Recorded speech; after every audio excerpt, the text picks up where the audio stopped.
Golden Age Radio is starting now. To accomplish that purpose. Subscribe to get future updates. Get ready for some spy thrillers and noir detective mysteries with The Man Called X, Secret Agent K7, Dangerous Assignments, Richard Diamond, Dick Tracy, The Avengers, Whistler, Shadow, Falcon, and Top Secret.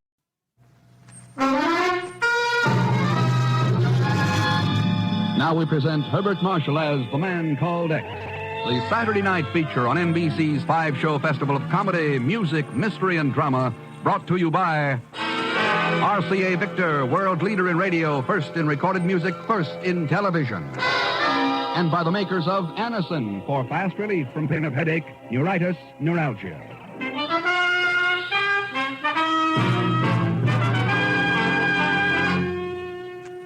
Herbert Marshall as The Man Called X. Wherever there is mystery, intrigue, romance, in all the strange and dangerous places of the world, there you will find The Man Called X.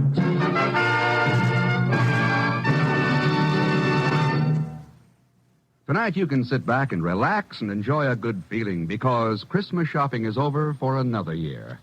Tomorrow you may want to put the last fancy ribbons and wrappings on the packages and scatter them under the tree. And you're going to have an enchanted Christmas this year if you're one of the thousands who will wrap a big, bright ribbon around a beautiful new RCA Victor television, radio, phonograph combination and proudly place it by the Christmas tree.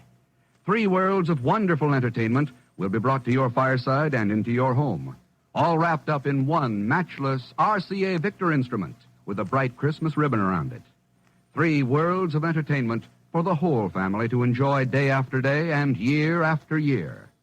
If you're one of those happy families, you're in for a wonderful time this weekend and all year because RCA Victor, world leader in radio, first in recorded music, and first in television, will bring into your home that special morning a very special Merry Christmas. By special request, we're repeating this story as a reminder that Christmas is one time of the year when even miracles can happen. A time for a shabby world to lift up its tired eyes and learn once again to hope and to dream.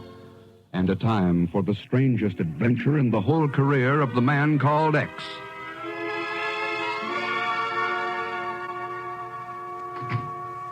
I finally got the call through to Cairo, Chief. They still don't have any report on Mr. Thurston. Oh. Then try checking again with Tehran, Miss Brooks. All the Tehran lines are out of order. Cairo says there's a terrific storm over the Transjordan Hills. Transjordan? That's right in the route Ken must have taken. You don't think he's run into trouble?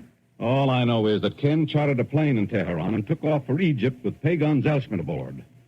Right now, he's 4 hours overdue at Cairo, and there's been no report on him. He must be all right. He's got to be all right. What were you planning to do Christmas, Miss Brooks? Take a trip? Well, no, I thought I'd probably stay here in the city. I mean, well... I see. Well, he still has time to get home for Christmas.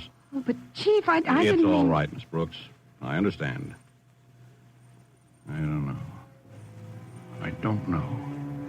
There's a dozen simple things that might have happened. But believe me, I'd give a lot to know what Ken's doing right this minute.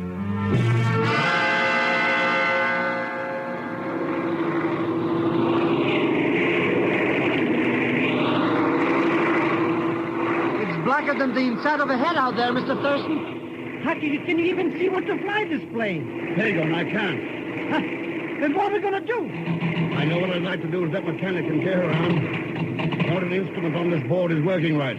Oh. The way we've been kicked around in this storm, I don't even know what. Mr. Rex, the engine's come out. Yeah. What do we do now? If I could only get one look at the ground, I don't even know how far up we are. I think I'm as good as Death Pigeon right this... Look! And there's lightning flash. Here. Top of a hill. Get ahead. Mr. Rex! We're going to hit! If I can get a leveled off. Hang on, Pagan!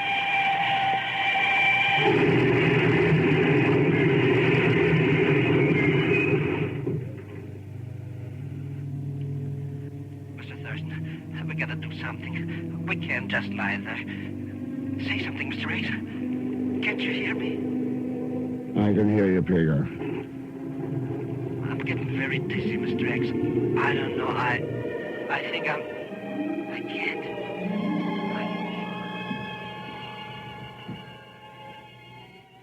Come out now.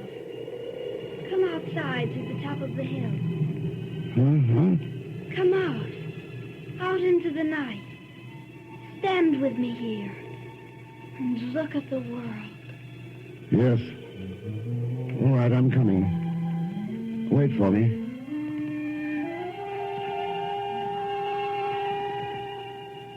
I heard you calling out here in the darkness, child. It was you whom I called, sir. A storm was raging, but now it's grown very still. There are a million glittering stars. There can be no storm where I am. Yes, I know.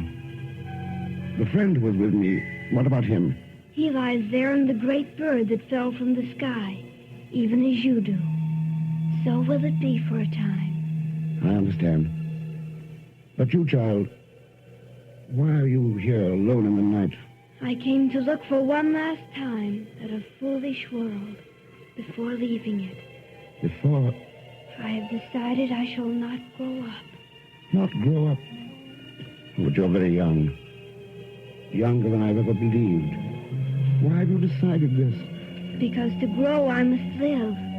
Men must want me to live. And no place on earth today can be called my home. Listen. Can you not hear it? The voice of the world rising up out of the dark valleys below this hill. Yes, I can hear it. That voice. It's so terrible with its jealousy, greed, selfishness, hate. It's not pretty. Can I live and grow up in a world like that? Oh, but child, you can't judge mankind from the top of a hill. You have to go down among them. I've been down among them. Seen their wars and heard rumors of wars. There are other things to hear. When you know how to listen, and I can show them to you. Come with me now. Down there? Down in those valleys? How can we? Why not? It's Christmas, so anything can happen. Come along, child. Come with me.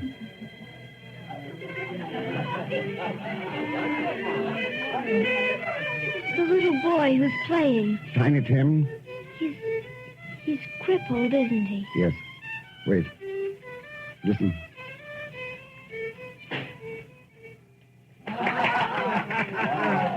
Ah, lad, you play it better every month. It's a great virtuoso you'll be, Tiny Tim. It's a marvelous song, Timmy boy. Oh, thank you, everyone. Maybe when spring comes, I shall be able to play for pennies in the streets. Then I'll be a help to you, Father. Bless you, lad. Now I think I should tune my fiddle. One string was ever so slightly flat, you know. Such a serious lad. He says strange things sometimes.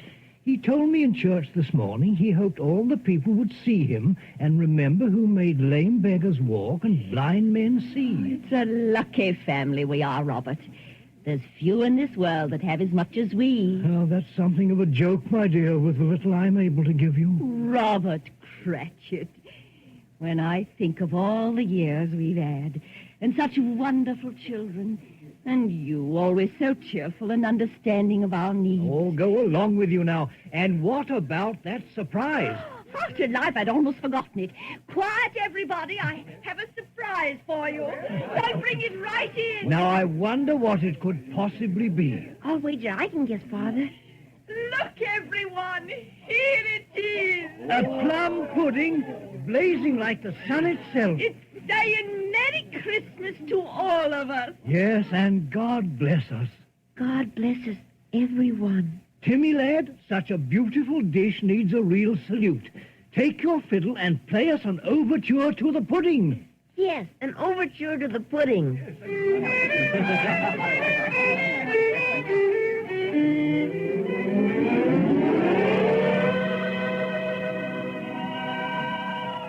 Any reason why you couldn't find a home there, child? Oh, it would be so easy if all people were like them. There are a great many like them, if you know where to look. What are their names? The family we saw. That was the family of a certain Bob Cratchet, a clerk in the London firm of Scrooge and Marley in the year 1840. Oh, the Christmas Carol. Those were not even real people. They came from a book. Must I live then only in old books? This is here and now. Things are different. Are they so very different? Look up. Aren't those the same stars that glittered overhead 100 years ago? Or 1,000? Or 10,000? Real people sleep in the dirt and never look at the stars. Not all of them. I can think of one right now on the other side of the earth. In a little flat in Queens. I could walk up a certain stairway there tonight and ring a doorbell. Ken Thurston. Hello, Marian. Oh, Ken, come in. Oh, it's good to see you. Here, let me take some of those packages. Well, thanks. Guess I was pretty well loaded down. Who is it, Mommy? Who's there? It's Mr. Thurston, Donnie. You remember, Daddy's friend.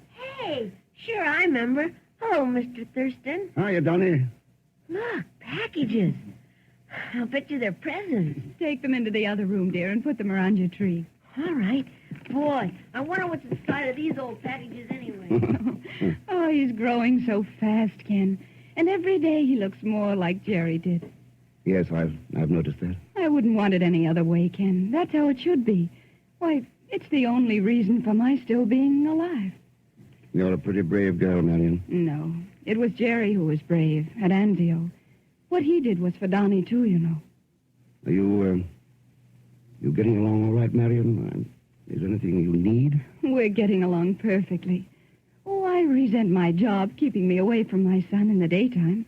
But we the evenings, and the park on Sundays, and snow in winter, and merry-go-rounds, and ice cream sodas, and...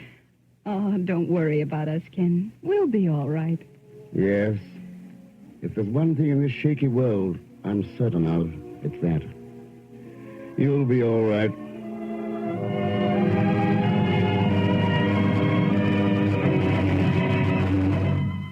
Well, child, I could open other doors like that one, many others. But she was a heroine, and they are too few and far between. Try to walk 100 steps without finding one. It is of no use. I know you as one whom sometimes men call X. You too fight for my cause.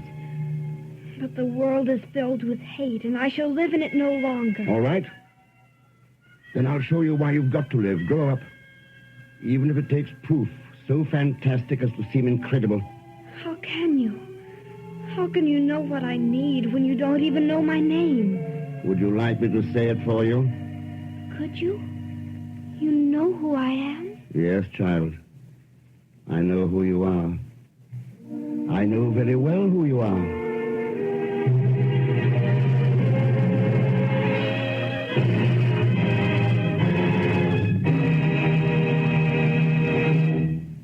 We'll continue with The Man Called X in just a moment.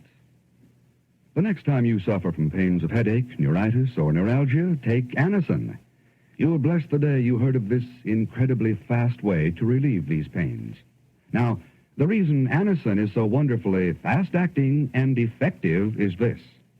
Anacin is like a doctor's prescription. That is, Anacin contains not just one, but a combination of medically proven active ingredients in easy-to-take tablet form. Thousands of people have received envelopes containing Anacin tablets from their own dentist or physician, and in this way discovered the incredibly fast relief Anacin brings from pains of headache, neuritis, or neuralgia. So, the next time a headache strikes, take Anacin for this wonderfully fast relief. Anacin, A-N-A-C-I-N.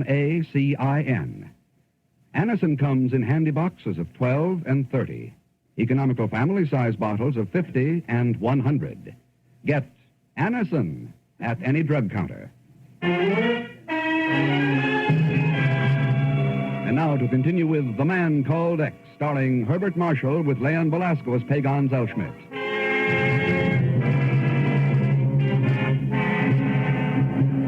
Somewhere between Cairo and Tehran, a plane carrying Ken Thurston and Pagan fought its way through a raging storm. In a blinding flash of lightning, a hilltop loomed ahead, and a second later, the plane smashed into it. Then suddenly the storm was gone. A million cold, bright stars glittered overhead, and Ken stood outside on the hilltop, talking to a strange little girl who seemingly came from nowhere, everywhere. Proof indeed that at Christmas time, anything can happen.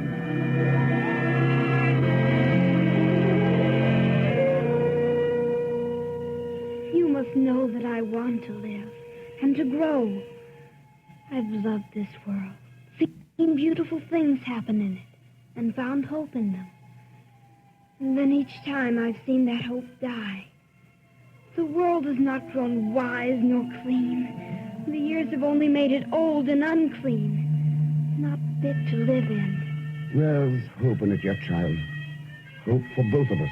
After all, I think we're both searching for the same thing. I'm done with searching, and with hoping, and with living. And what of those who follow you, believe in you?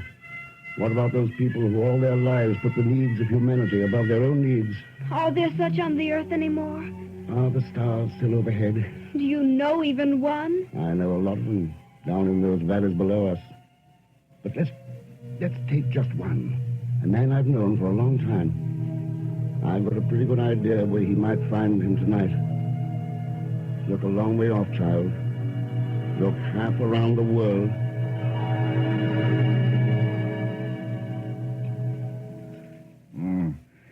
Possibly some stricture there, all right. A thrombus, maybe. How's the pulse? Still fast? 97, Doctor. Well, that's all we can do now. What time is it, Miss Nelson? After midnight. Oh, good Lord. No wonder I'm tired. Dr. Richards, I've been a supervisor with this hospital long enough to have a right to contradict you once in a while. About what? You're not tired because it's after midnight. You're tired because you haven't had a decent night's sleep in 5 years. Oh. What's more, you had a checkup at the clinic 6 months ago.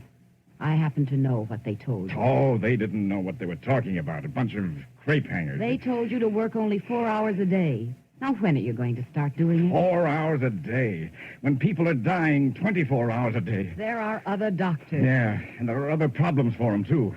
Why, you've seen kids like this come in here year after year, and we can never do a darn thing for them. Well, now, after 5 years, I can do something for them, and in another year, I'll have the technique perfected so every doctor can use it. If you live long enough. Yes, well, I'll live long enough. If I stopped now, threw away the chance to beat this thing just so I could live another 20 years, then, why, there'd be no sense to anything in this world. You've got a life, too, Dr. Richards. Poppycock. I suppose you think I'm a fool, Miss Nelson. If I told you what I think you are, you just laugh it off. No, Dr. Richards, I don't think you're a fool.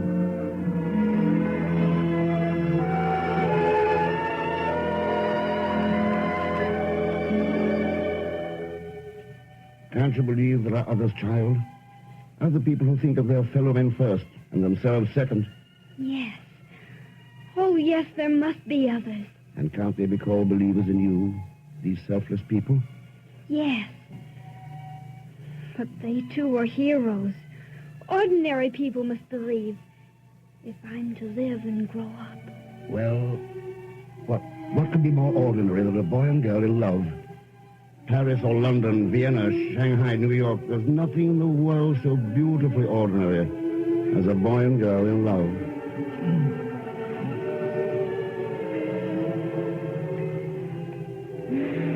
It's lovely out there across the harbor. Even like tonight when it's foggy. As long as you're in it, honey, the whole world's lovely. We're terribly lucky, you know. Supposing we hadn't found each other. Well, we couldn't miss. We're a natural. How could you tell? The first time, I mean. What made you know you were in love with me? You came down the street in a crowd. And all of a sudden, there wasn't any crowd. Only you. So I decided I must be in love. Do you think there may be other people as happy somewhere in the world? Not a chance. Oh, there must be. People who are in love, too. Millions of them. Oh, I love every one of them. Now I am jealous. Oh, but you do, too. You know you do. It makes you feel close to them. Yeah. I guess I do it there. Listen. Isn't that a mournful sound? I can't hear look at you, all I can hear is music. I know. I can hear it, too. The most beautiful music in the world. Says I love you. I love you, my darling.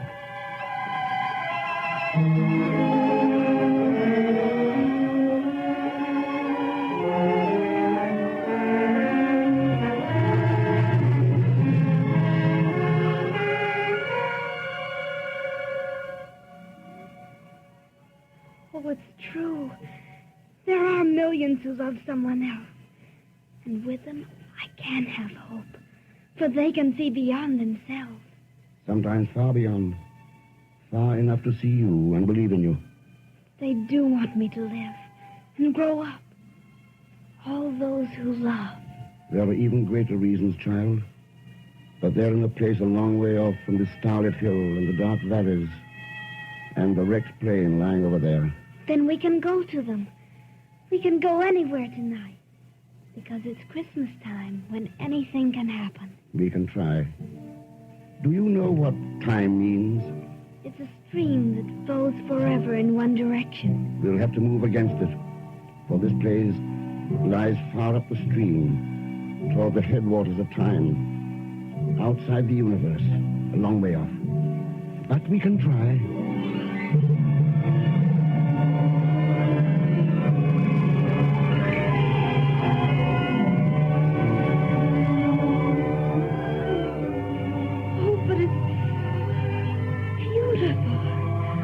What glorious place is this? To what wondrous spot in all eternity have we come? This is the realm of tomorrow. But all these wonderful things, I have no names for them. There are no names for them, child. They're still a part of tomorrow. This one, oh, how beautiful. Look at it, just look at it. It's one of tomorrow's dreams, child. Gilded with expectation. Gleaming with fulfillment. And this one, oh, how lovely. That's one of tomorrow's hopes. And here's another, so proud and so splendid. It's an ideal, not yet realized. Another part of tomorrow.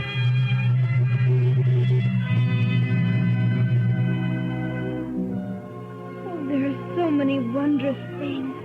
Things never seen on the face of the earth. Nor will they ever be. If you decide not to live... Wait. This door. Where does it lead? Why not open it? Find out. I will.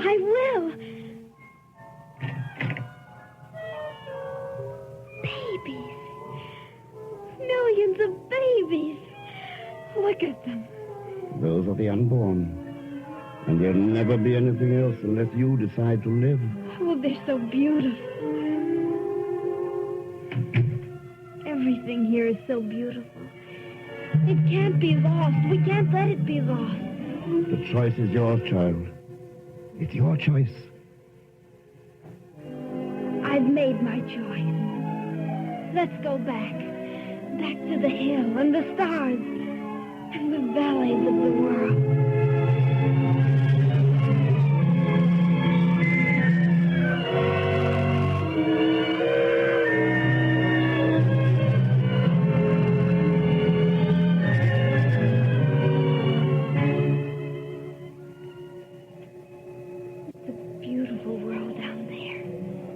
Why did I ever think it wasn't? But the voice of hate still sounds from it. Have you forgotten? No. But hate only sounds big because it has the loudest voice. I can hear another sound, far off in the black night. It's a voice from the hearts of heroes, a song of hope and love and understanding. You call them heroes. Why not men of goodwill? Yes, men of goodwill. I can live in a world that has such men.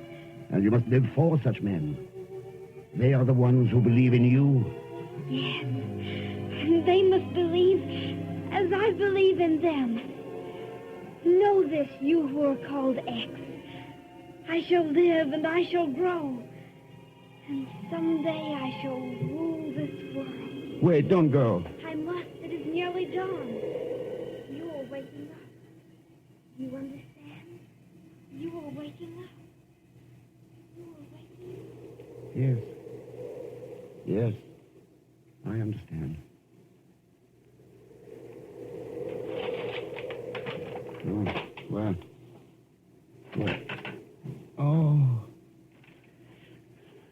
Hagar. Hagar.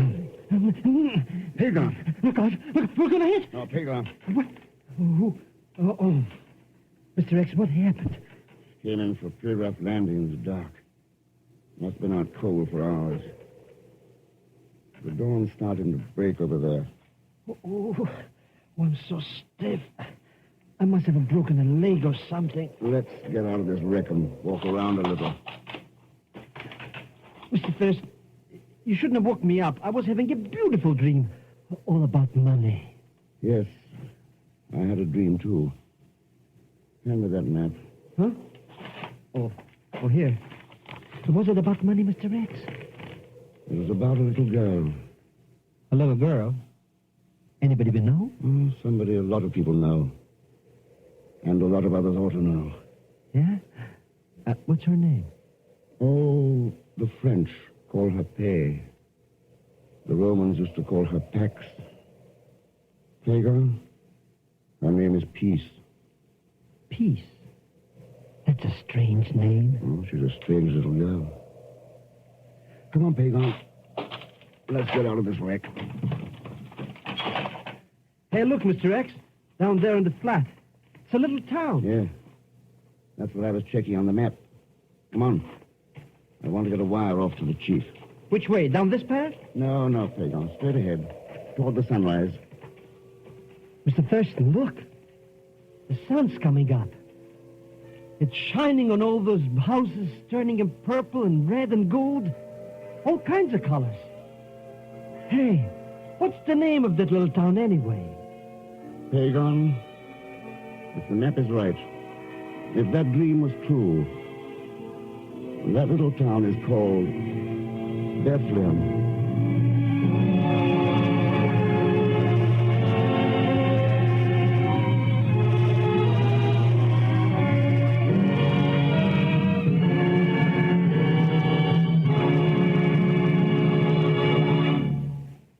Here is our star, Mr. Herbert Marshall.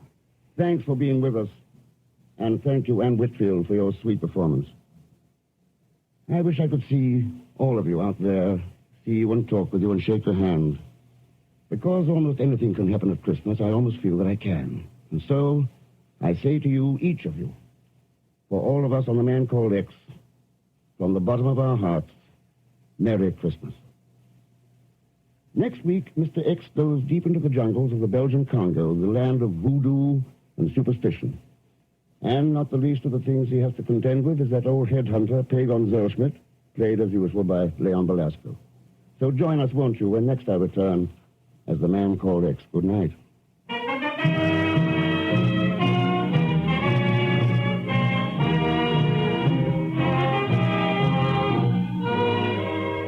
The Man Called X, starring Herbert Marshall, is a Saturday night feature on NBC's 5-show festival of comedy, music, mystery, and drama. Brought to you by RCA Victor, world leader in radio, first in recorded music, first in television.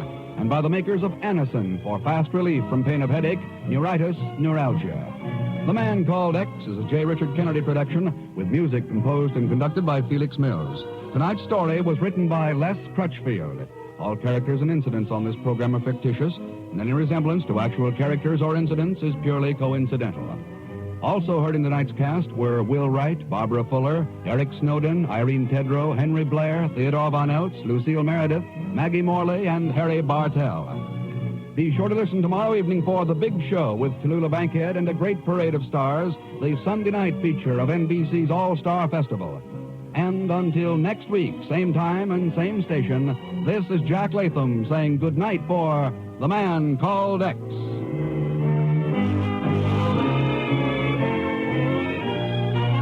Now the hit tunes of your hit parade. Tomorrow it's The Big Show on NBC.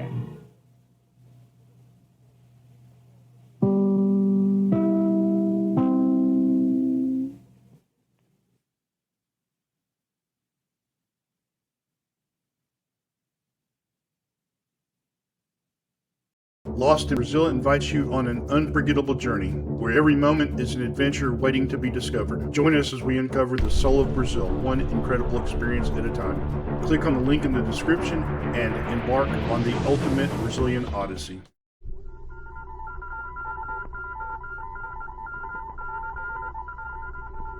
Secret Agent K7 returns.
America's #1 adventurer, K7, former United States secret agent who operated in 22 countries, on land, on sea, and in the air, brings you a story of today.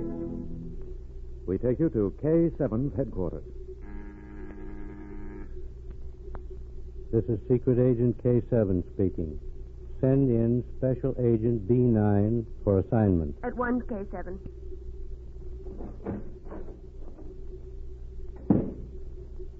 Special Agent B9 reporting for duty. Agent B9, a copy of the Navy's new code book disappeared from the office last night.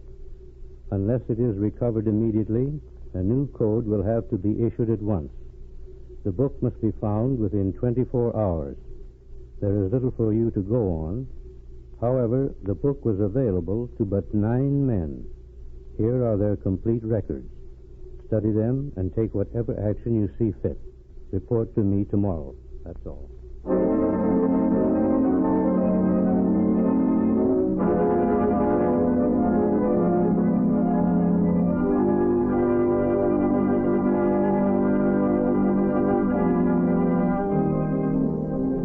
Agent B9 and his assistant Rita Drake went to B9's laboratory and studied the records. Then they discussed their first move. K7 was right, Rita. There isn't much to go on. Of the 9 suspects who could have stolen the codes, I believe 3 might have had a motive. Which 3, B9? Well, let's go over them. 2 of the 9 are high-ranking officers. I think we can eliminate them at once. That leaves 7. Yes. Of those 7, 1 has a father who was a naturalized citizen. The father was watched closely during the World War. But he wasn't really suspected. No. Nevertheless, the nation in which he was born is not friendly toward this country. My second suspect is a young lieutenant who married a foreign girl. She has parents in another country. They've been married less than a year, B9. Yes, but pressure could be applied on her. The threat of putting her mother and father in a concentration camp might be used to make her betray her husband. Now let's look at our third suspect. He is the officer whose brother is a leading cabinet minister of this government. B9, you can't suspect him. Just look at his brother's record. As a minister, he has fought against rearmament. He is known to sympathize with 2 powers whose aims are directly opposite to those of this country. And he has addressed many subversive organizations. Even so. All these 3 are suspects, Rita. It's nearly night. We've less than 12 hours left. That means we've got to work fast. I have asked the intelligence department to tap the home telephone lines of all these 3. K7 is listening to the conversation of the cabinet minister. We'll cover the others.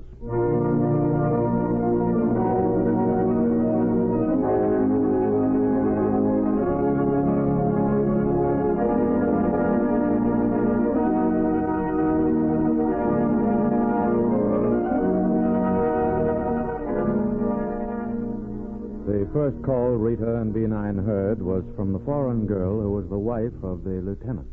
It was put through at about 9 o'clock. Is this you, Anton? Who is this? Dolores. Peter has left the house.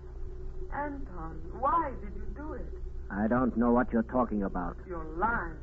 You knew that Peter would be blamed because of me.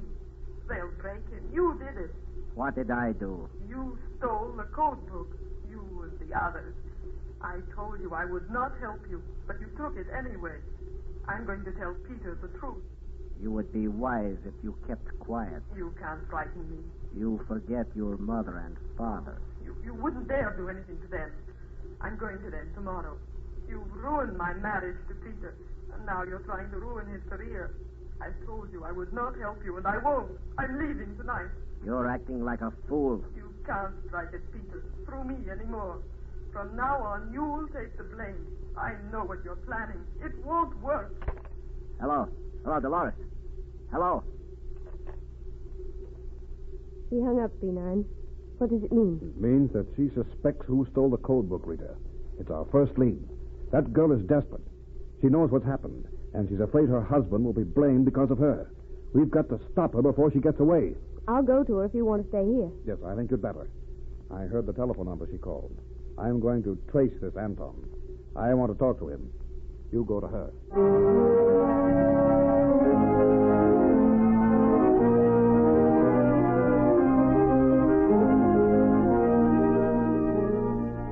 Within a minute after Rita and B9 heard the first telephone conversation, K7, listening on the line of the cabinet minister, heard a second call. Hello? This is Anton. You have made the copy of the code book? Yes, it is ready. But something else has happened. She knows. She just telephoned me. If the Secret Service men find her, she will talk. Secret Service men? They will find her at once. You call a messenger. Send the code book to her. Then bring the copy here. I'll expect you within an hour.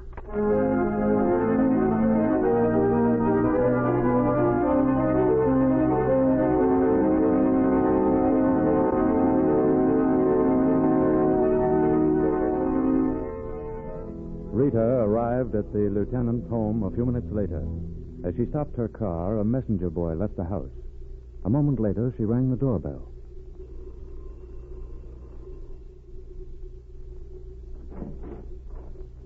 Yes? What do you want? May I come in and talk to you? Who are you? My name is Rita Drake. I'm the assistant of Special Agent B9. You're with the Secret Service? I'm investigating the disappearance of the Naval Code Book. I want to talk to you. Come in. You arrived faster than I expected. What do you mean? You didn't expect me. Oh, yes.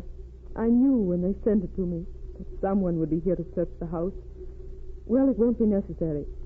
Here is the book. The code book?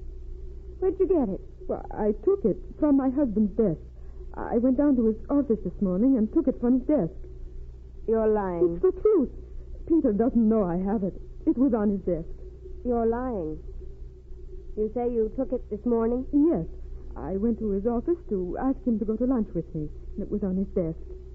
Dolores. Yes, I know your name. You're lying. The code book was stolen last night, not this morning. Who are you protecting? Anton? You know about him. I know that you telephoned him at 9 o'clock. You accused him of stealing this book. You said that he would put the blame on Peter. Oh, yes, he tried to. He sent the book here. The messenger left just before you arrived. Yes, I saw him leave. I didn't steal it, and neither did Peter. Oh, they're trying to put the blame on him. Who's behind this? I can't tell you. Where is Anton? Where does he live? Well, it wouldn't do you any good to know. He's not there. Oh, I'll take you to where he is. I'll make him tell you that he sent the book here. You know where to go? Yes. Have you a car? It's outside. Well, then I'll take you to them. Oh, I'll make them tell the truth. Will you go with me? Yes, and we'll go now.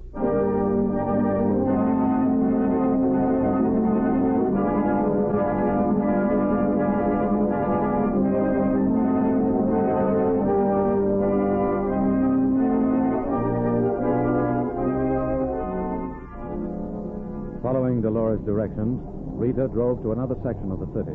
It was nearly 10:30 when they stopped the car.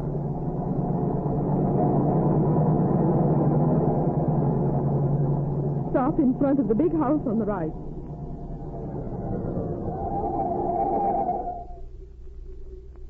Anton lives there? No, but we will find him there. Oh, I'm sure of it. We will go in and face them. Whom do you expect to find with him? You'll find out in a minute. Are you coming in with me? Yes.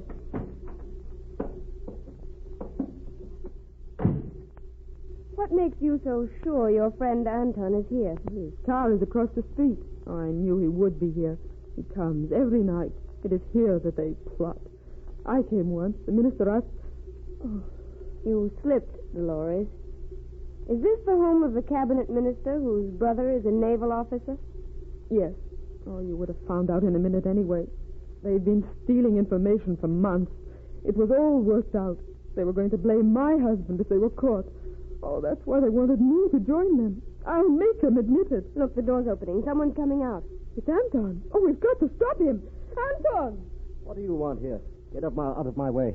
You sent that book to me. You want Peter to be blamed. I don't know what you're talking about. Get out of my way. He's running away. Come back. Don't worry. He won't get away. Not while I have this revolver. You thought you'd get away from me, but you didn't. He's badly hurt.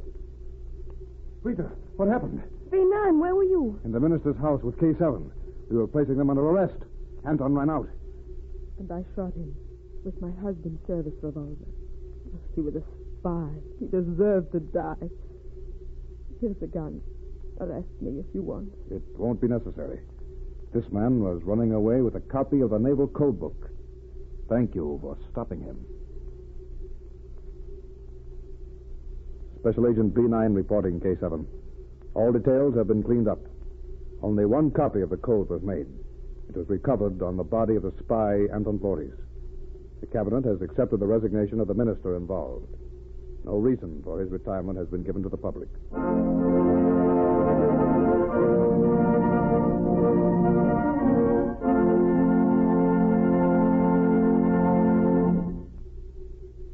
In times of world unrest, there are many intrigues uncovered which never become public property.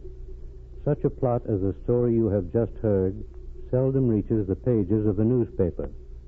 May I add that the young lieutenant and his loyal wife, Dolores, were cleared of all suspicion. Listen for my next story. This is K7 speaking.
Thank you for visiting Golden Age Radio, rumble.com/C/GAR.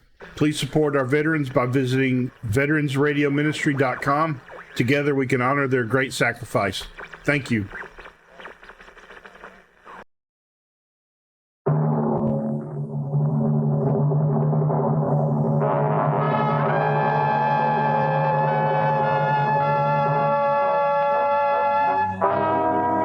Dangerous Assignment, transcribed, starring Brian Donlevy as Steve Mitchell.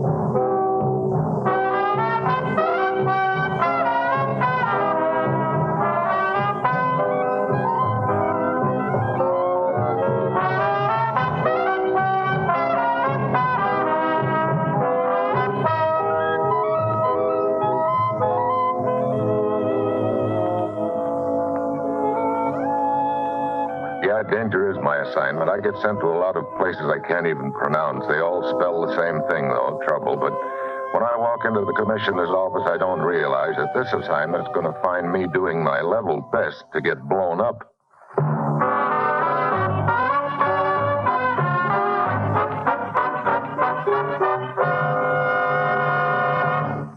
Morning, Commissioner. You sent for me? Steve, as you know, our government has recently joined with Australia and New Zealand in a program of restoring and reconditioning certain strategic naval and air installations in the Pacific, mainly anti-submarine bases. Sure, what about it? Lately, we've run into nothing but trouble down there on one of the islands.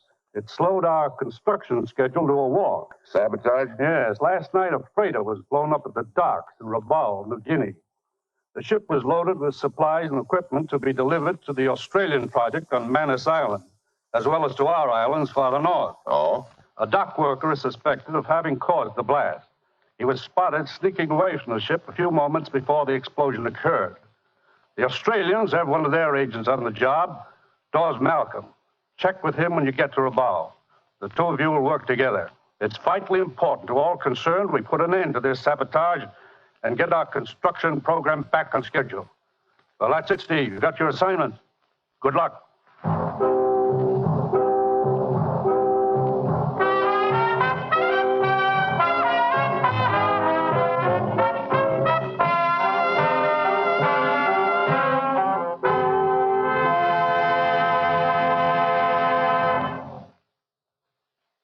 The National Broadcasting Company is presenting Dangerous Assignment, starring Brian Donlevy in the role of Steve Mitchell, colorful two-fisted government agent.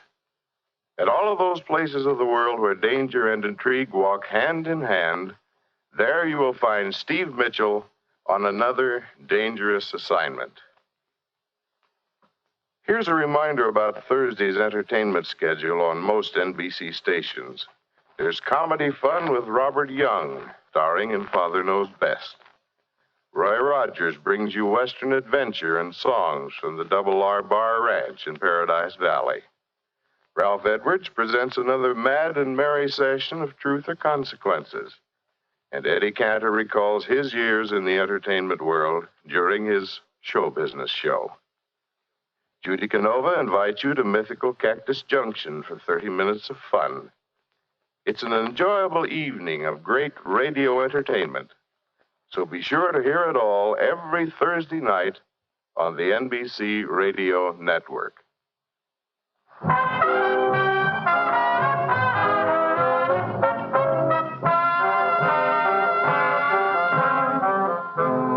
Sure, I've got my assignment. Get down to Rabaul in New Guinea and pick up the trail of a dock worker suspected of blowing up a freighter. He's our one and only lead to nail those responsible for sabotaging our program of rebuilding strategic bases in the South Pacific. It's noon Thursday when my plane lands at Rabaul, and Australian Special Agent Dawes Malcolm is there to meet me. Before I can catch my breath, he whisks me into another plane. I'm sorry for the rush, Steve. This concerns our dock friend, Carway, the Malay who wrecked the freighter. I learned he'd hopped aboard a ship yesterday afternoon, a small copper trader headed north. You know exactly where she's headed? Yes, here I have a map. I'll show you. He's bound for this island here called Lito San. It's the fourth island in the chain. Got a good head start on us. Oh, he's already arrived at Lito San, I'm certain of that. I know the ship he was on. She's fast. How big an island is Leto, Sam? Quite a large trading center. There's a village, shops, several big plantations. Chap could hide out for weeks. You don't seem concerned. I'm not. We'd have a line on Carway 5 minutes after we land. Such confidence. Hey, you own a Ouija board? No. But I have a friend in Lita-san who possesses the soul of a ferret. I've already contacted said friend and instructed to make inquiries. As good as owning a Ouija board, though, don't you think? Sometimes better.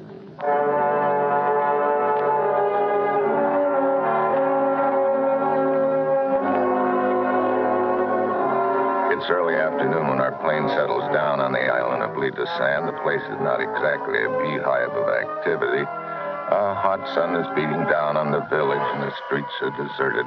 We hurry over to the trading post where we find Malcolm's rather large friend seated on a veranda. Large friend is comfortably settled in a wicker rocker, swatting flies with one hand and holding a tall, cool drink in the other. Blasted heat.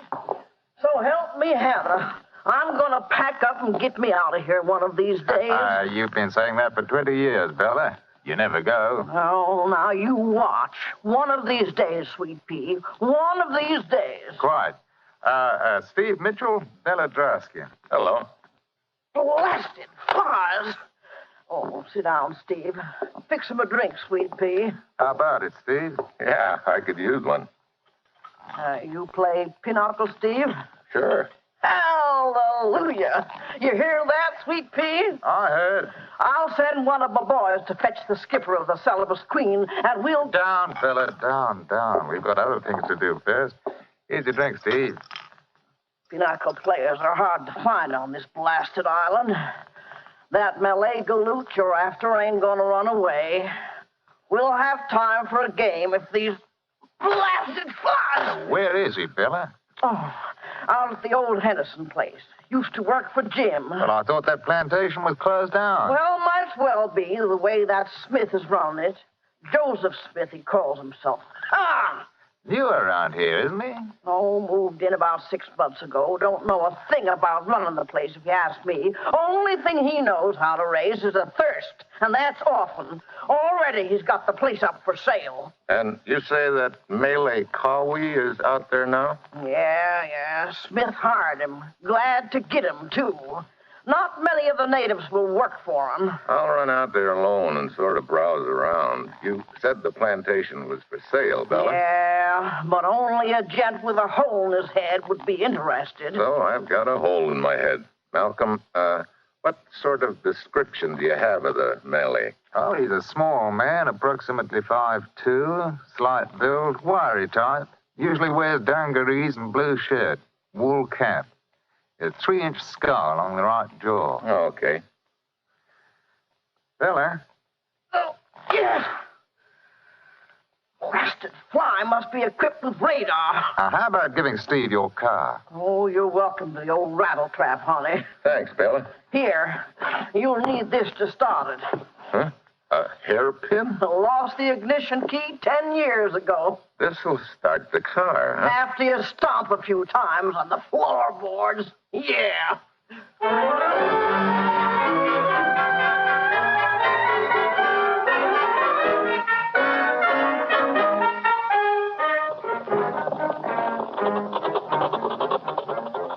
5 minutes later, I'm wheeling Baylor's two-tone Essex along the docks. I follow directions and turn into the jungle, head south.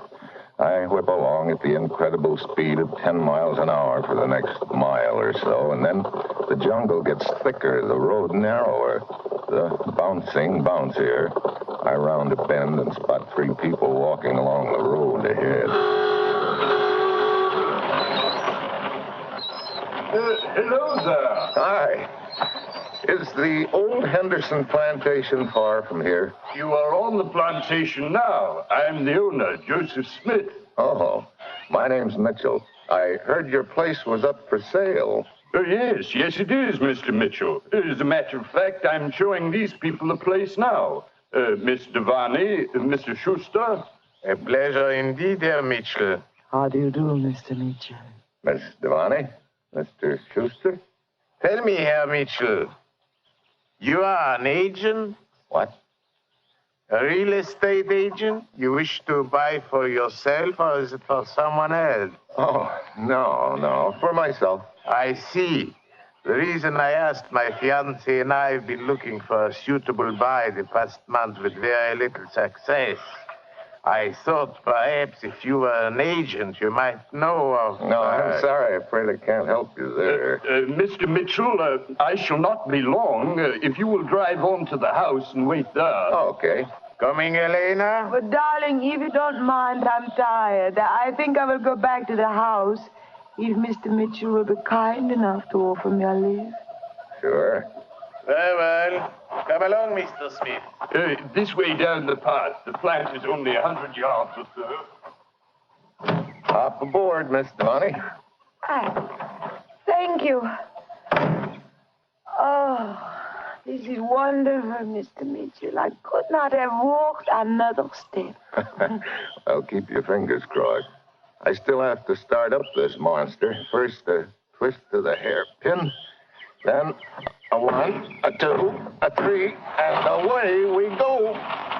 Oh, quite an automobile this, Mr. Mitchell. Yours? I borrowed it in the village. Not much to look at, I'm afraid. Oh, it is better than walking. What do you think of the place? I prefer to live in the city. Manila, Saigon, Singapore.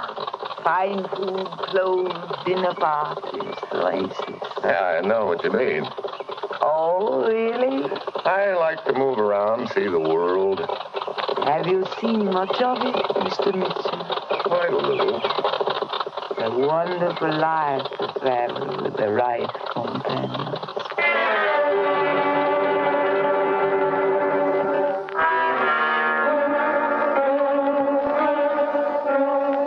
It looks like a forward pass, but I let the ball drop for the present. We finally pull up at the main house and continue our conversation in the shade of the wide veranda. We're interrupted a quarter of an hour later by the arrival of a native worker jabbering excitedly. He keeps pointing toward the jungle, so I follow less than 100 yards from the house. He points to something in the brush. It's the body of a man. A man wearing a blue shirt, dungarees, and a very dead expression on his face. Yeah, it's Carwy, the Malay dock worker we've been looking for.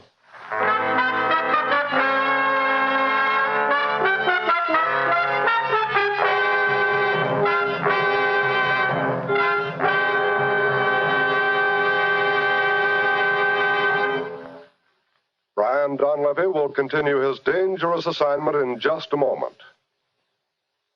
Everyone dreams of a rosy future when they'll finally be able to retire and really enjoy life. Vacationing in different lands, enjoying the scenery of our own country, or just basking in the sunshine of their own backyard. Well, the dream can become a reality through United States savings bonds. And you don't have to be a rich man to afford United States savings bonds. Yes, you can buy a savings bond with a modest $18.75, or you can buy a savings bond for $7,500. But no matter what savings bond you buy, you'll get back $4 for every $3 you put in. And it's easy to buy United States savings bonds. Look into the payroll savings plan where you work. That's the automatic plan for buying savings bonds, or if you're self-employed, be sure to ask about the bond-a-month plan where you bank. And believe me, you'll feel more secure tomorrow if you'll buy United States savings bonds today.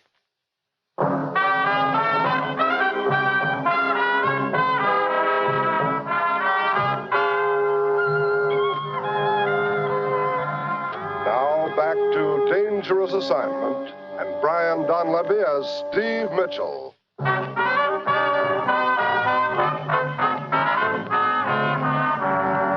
I finally locate the Malay dock worker, Carwy, who sabotaged the freighter in New Guinea, but it's too late. Somebody's closed his mouth for keeps on Joseph Smith's plantation on the island of Litasan, so I'm no closer to finding out who's trying to sabotage the construction of our defense bases in the area. Smith and Schuster returned to the plantation house along about then. I filled them in on what's happened. Mitchell, I think you're trying to make something out of nothing. A murder is nothing, Schuster? I know these natives. It's probably a matter of revenge. They settle these things by a knife sometimes. Perhaps a woman was involved. I see. Elena, did you ever see the dead man before? Of course not. Smith, you and Schuster were together showing him the plantation. Well, of course. That is most of the time. Most of the time? Herr Smith left me for a few minutes, said he wished to inspect the water line. Which I did, then returned to Schuster directly. See here, Mitchell. What's the meaning of all these questions of yours? Nothing, Smith, nothing. I guess I'm just the nosy type.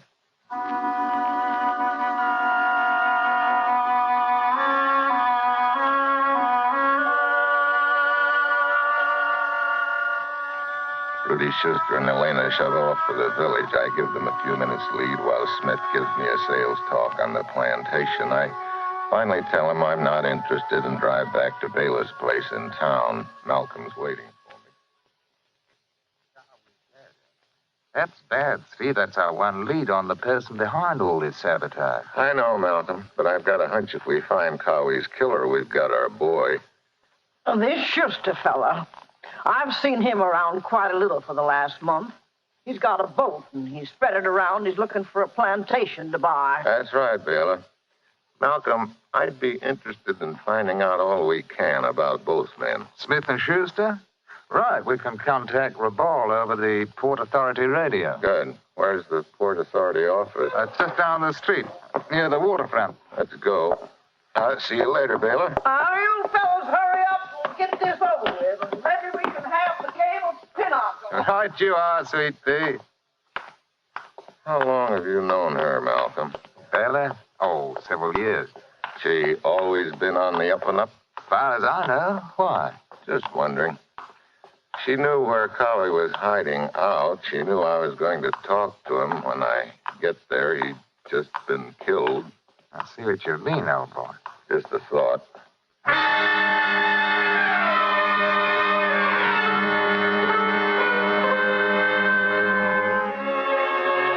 We send a message to Rabal asking for information on Rudy Schuster and Joseph Smith.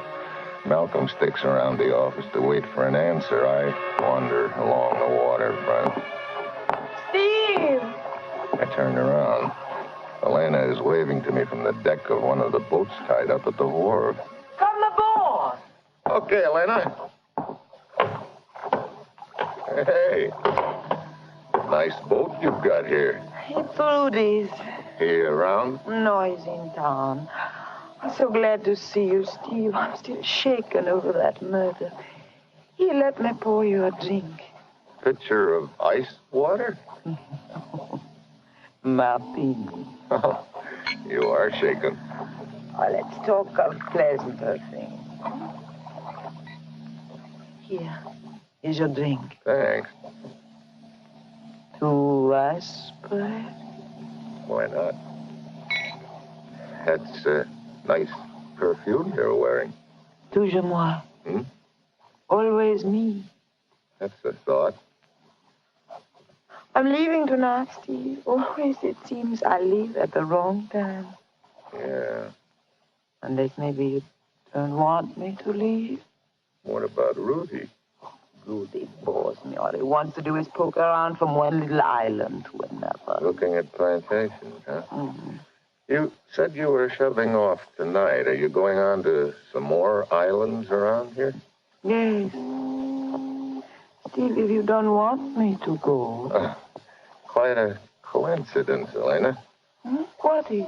The reason I came down here to the waterfront was to hire a skipper to take me around to some of the islands so I could look at some plantations. Steve, why don't you come with us? Do you think it'd be all right with Rudy? We'll see that it is. Please, Steve, you come with us. Huh? Okay, Elena. Sounds like a good idea. I'm glad you thought of it.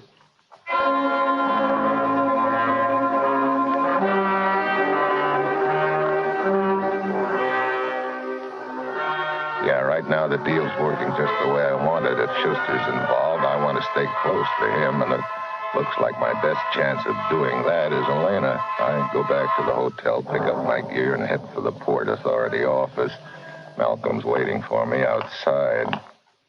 We got a reply from our boss, Steve. Let's have it. They gave the plantation owner, Joseph Smith, a clean bill of health. How about Schuster? Not so clean. He's a former Nazi naval officer who was attached to the Imperial Japanese Navy during the war. Well. 2 months ago in Saigon, he was acquitted of murder on insufficient evidence. Whose murder? A former Japanese submarine officer. Very interesting. Yes, but how does it tie in? Well, we're investigating sabotage of anti-submarine bases. Schuster was involved with a Japanese submarine officer. There's got to be a tie-in somewhere. Well, I ought to be finding out soon. How so? I'm going island hopping with Schuster and Elena in their boat. She thinks it was her idea. Oh, now, Steve, that could be dangerous. It could also put me close to an answer. All the same, you've got to be careful. Yeah, What's the matter? Well, looks like you can quit worrying. Look out there near the end of the wharf. Well, I don't see anything. That's the point. They've gone. Schuster's boat? Yeah. When Elena told him I was going, he must have decided it was time to clear out. They can't have been gone long. Can you arrange a boat from the Port Authority? Of course. Come on.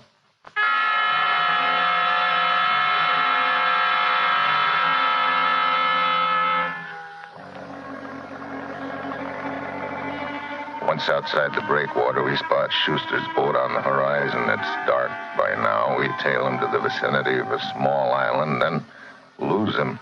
We circle the island. This island is one that your government was planning a base on, Steve. They should have been working here by now, but the sabotage has slowed things up. Wonder what Schuster will... Hey, hold it. See that little flare of light near the top of the island? Where? It's gone now. Well, let's go ashore and have a look. We move in closer, cut the engine, drift ashore. We work our way through the underbrush towards the place where I spotted the light. It's a big rocky hill rising up in the center of the island. We start climbing, halfway up, on a ledge that's hidden until you get right to it. We find what we're looking for. Hey, Steve, it's the mouth of a cave. Yeah. Look. Busted kerosene lantern. That's what caused that flare of light. Here's the sand they threw on it to put it out. Right at the detective, Mitchell. Hello, Rudy.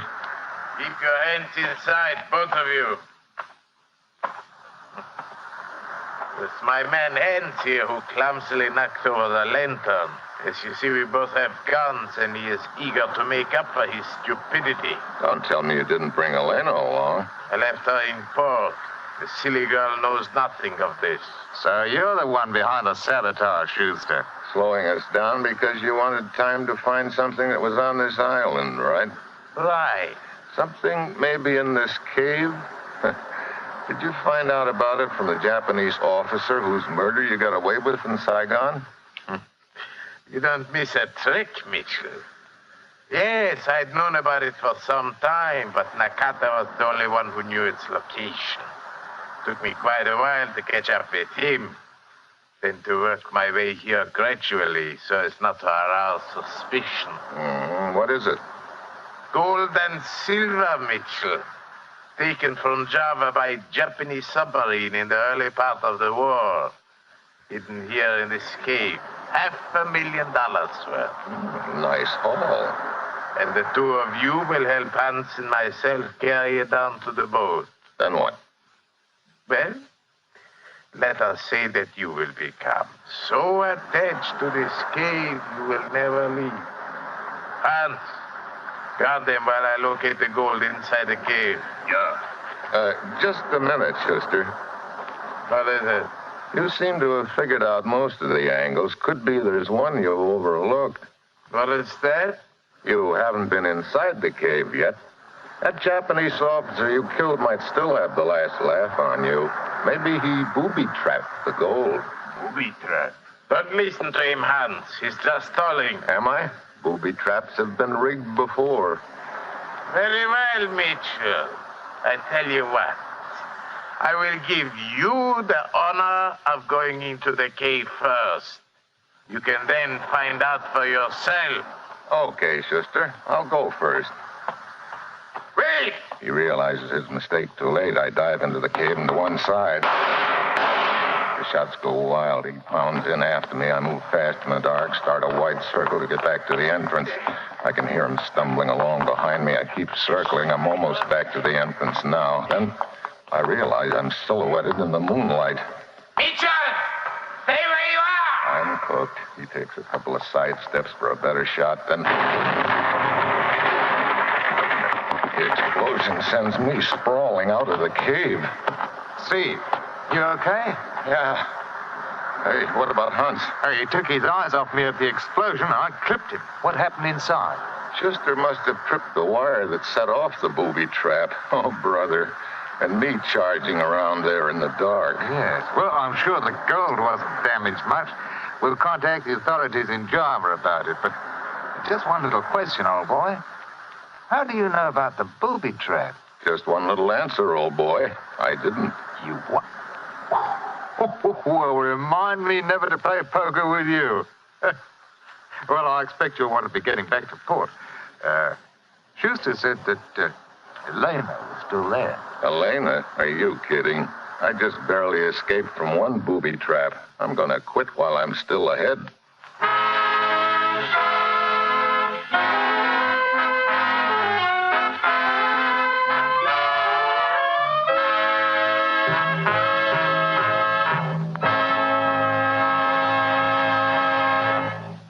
Our star, Brian Donlevy, will return in just a moment. Now that spring is officially here, more and more of us will be getting out of doors and away from our living rooms during our leisure moments. And as the call of warmer weather takes you out of doors, once again we remind you that wherever you go, there's radio.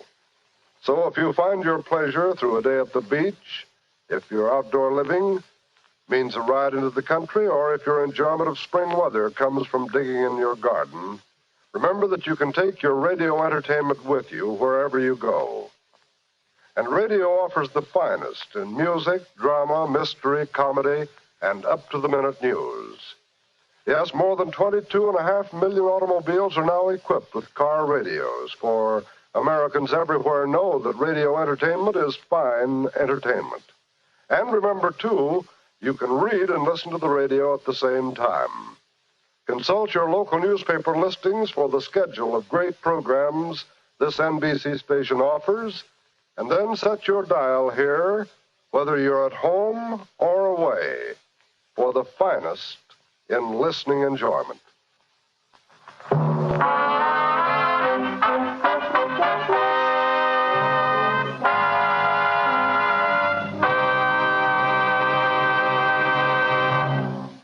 Next week, Trieste, in the friendly game of checkers. I get jumped. And that will be Steve Mitchell's dangerous assignment next week.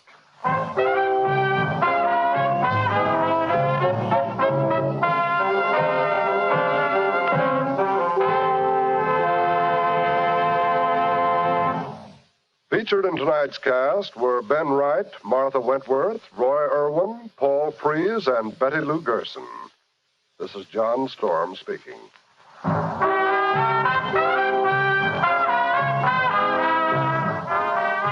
Dangerous Assignment, starring Brian Donlevy as Steve Mitchell with Herb Butterfield as the commissioner, is written by Bob Reif and Adrian John Doe and is directed by Bill Karn.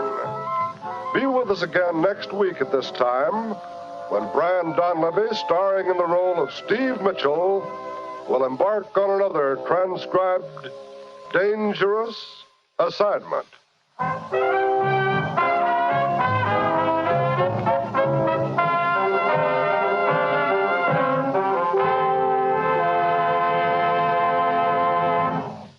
This is NBC, the National Broadcasting Company.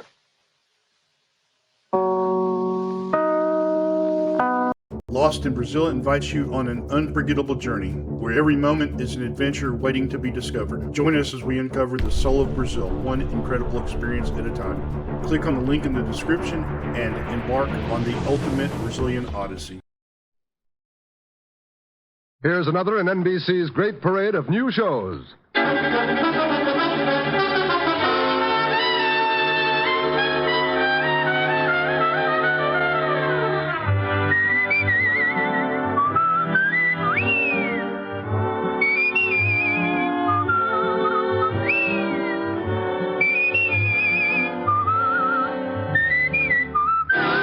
Now, Dick Powell as Richard Diamond, private detective.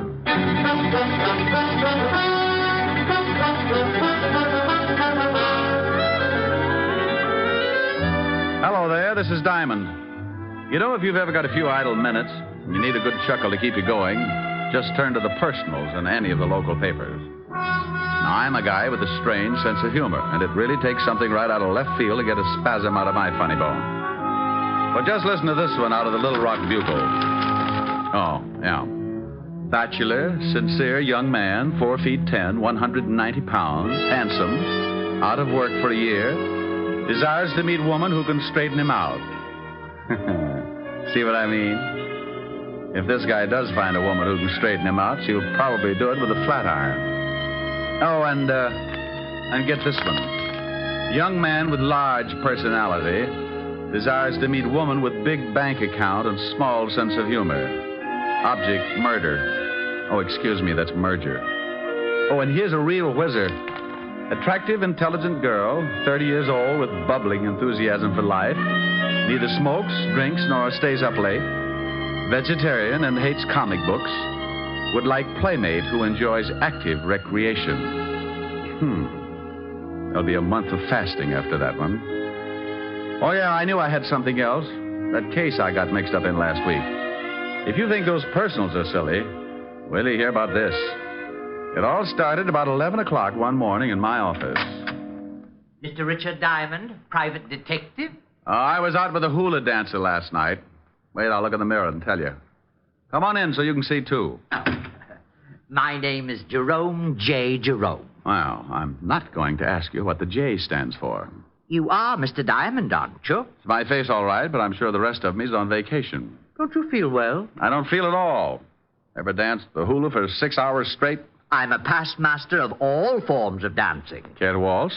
What? Forget it. What can I do for you, Mr. Jerome? It's not what you can do for me, Mr. Diamond. It's what I can do for you. Well, that's a switch, but let's give it a whirl. What can you do for me, Mr. Jerome? I'm a millionaire, Mr. Diamond. Well, bless your little pointed head. I'm also a G-man. I knew this would jump the track sooner or later. Tell me, if you're a G-man and a millionaire, where do you work? The U.S. Mint? I write songs, too. By the light of the silvery moon, I want to... Mr. Jerome. Yes, did you like it? You didn't by any chance write Swanee River? No, I believe Stephen Foster wrote that. You don't say? Yes, he stole the melody from me. I think we'd better waltz after all. Oh, Mr. Diamond, that's ridiculous. I'm glad somebody noticed. But you take a good zippy foxtrot now. Oh, now, wait a minute. Hold it. Hold it. Oh, you follow beautifully. Oh, I went to Vassar. Now, slow down before I pick you up and stuff you into a bottle. Oh, I'm sorry. Yeah. Now, would you mind telling me how long you've been hiding out with the squirrels? Squirrels? Oh, I have a mink farm. You should do well. Look, Mr. Jerome, I think maybe you better go soak yourself in some hot tar or something. I came here to do you a favor, Mr. Diamond, and I do not intend to leave until you hear me out. Oh, wow. Okay, what is it? You need a bodyguard. Operator, give me Bellevue. Mr. Diamond, please, there's no need to call Bellevue. Oh, stop being so narrow-minded. They'll give you a nice, quiet room, all by a little old lonesome. Well, go ahead and call them if you want to, but it will do you no good. Why not? They'll just think you're crazy. I'm on the staff there. Oh, yes, I should have known. I think you're making fun of me. I came up here because I knew of your reputation as a detective, and I want to help you with your work. You get in trouble, don't you, all the time? Habitually. Well, I want to protect you. Now, that's nice, but I really don't need a bodyguard. Early stages of schizophrenia, also a slight persecution complex. Have you seen a good psychiatrist, Mr. Diamond? It's certainly a thought. Well, when do I start work? Well, you see, it's like this. I'm awfully sorry, but I have my own nutcracker. Oh, no. I mean as your bodyguard. I'm afraid the requirements are too tough. What are they? Well, first you have to find a freshly murdered corpse. It's kind of like a treasure hunt. Oh, I've got that. You got what? A freshly murdered corpse. That's one of the reasons I came up to see you. I thought you'd like to know. Oh, well, now, I'll tell you what you do. You go back and see if the corpse is still there. If it is, call me at once, okay? All righty. I'm off. Amen. Mr. Diamond? Yes? Remember, hopping hop toads have no hair. Oh, no. Mr. Diamond? Huh? Oh. I thought you'd better know something. I can only be your bodyguard for a week. I'm getting married. Congratulations. Who's the lucky girl? It's Miss America. But don't breathe it around. I want time to check her measurements. I'll send you a fruitcake. Just bring it in. You're invited. Goodbye. Diamond's Rest Home. We specialize in nervous disorders, ingrown scalps, and the world's largest bowling alley. Oh, don't laugh. If you'd seen what just walked out of here, you'd go back to yo-yos. Well, what did just walk out of there? I'm not sure, but he had lovely blonde hair. He did? Yeah, all over him. Rick, what in the world are you talking about? I'm talking about nothing in the world. Come on, tell Helen. Well, I've got to get it all straight first. If I figure it out, I'll come over and we can throw sesame seeds at each other. Oh, I'd love to. When will you be here? As soon as I shine up my elk's tooth and lock the office. Bye.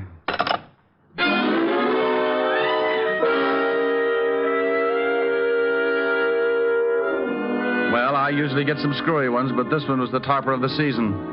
I had a hunch that Jerome would be back, so I locked the office and did a quick sneak down the back stairs. I grabbed a cab, and 10 minutes later, I was sitting in Helen Asher's study at 975 Park Avenue. Do you think his story about the body had any truth behind it? Well, he told me he was a millionaire, a G-man, owned a mink farm, and was going to marry Miss America. Now, tell me you think there's some truth behind it, and I'll have you committed. Well, all right, but if he continues to pester you ought to call the authorities about him. Yeah, I guess I'll have to. Poor little man. It's a poor little man like that who ends up hanging his grandmother on a meat hook. Oh, he doesn't sound dangerous to me. Sometimes the harmless ones work themselves right into a storm. Now, take me. You'd never guess that somewhere in the back of my head a square knot is being tied. Rick, now stop that. See? You didn't know it, but at high noon I grow fangs and long claws. Now stop it. You do that every time a good-looking girl walks past.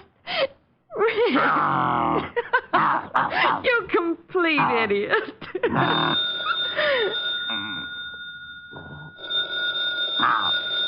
Rick, the phone's ringing. Oh, I hope it's happy.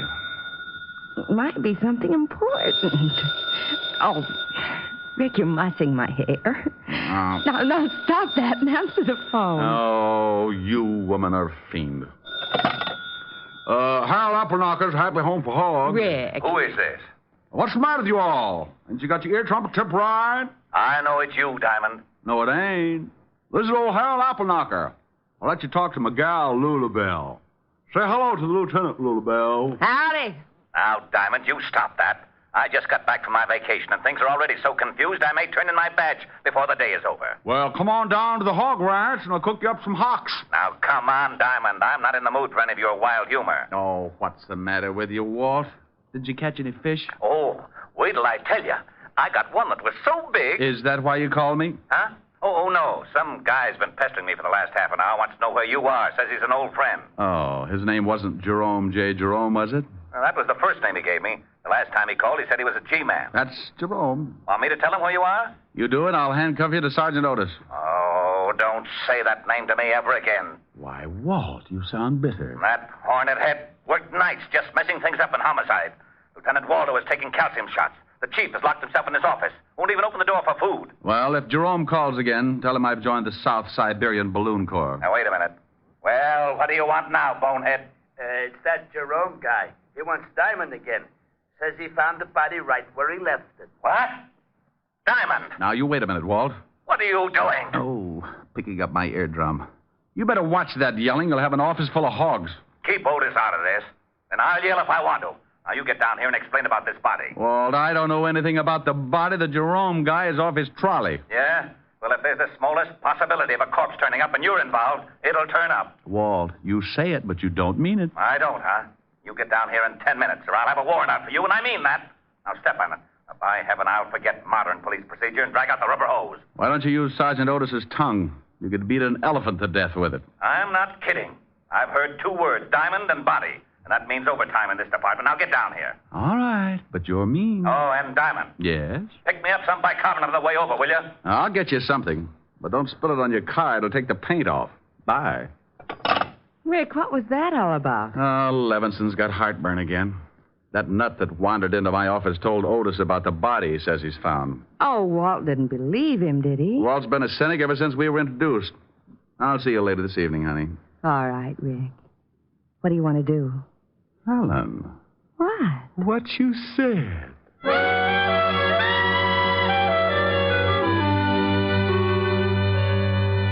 I had a mental picture of Walt eating his way through his desk, so I got some bicarbonate at the drugstore and hurried over before he got to the wiring and shorted out the whole department.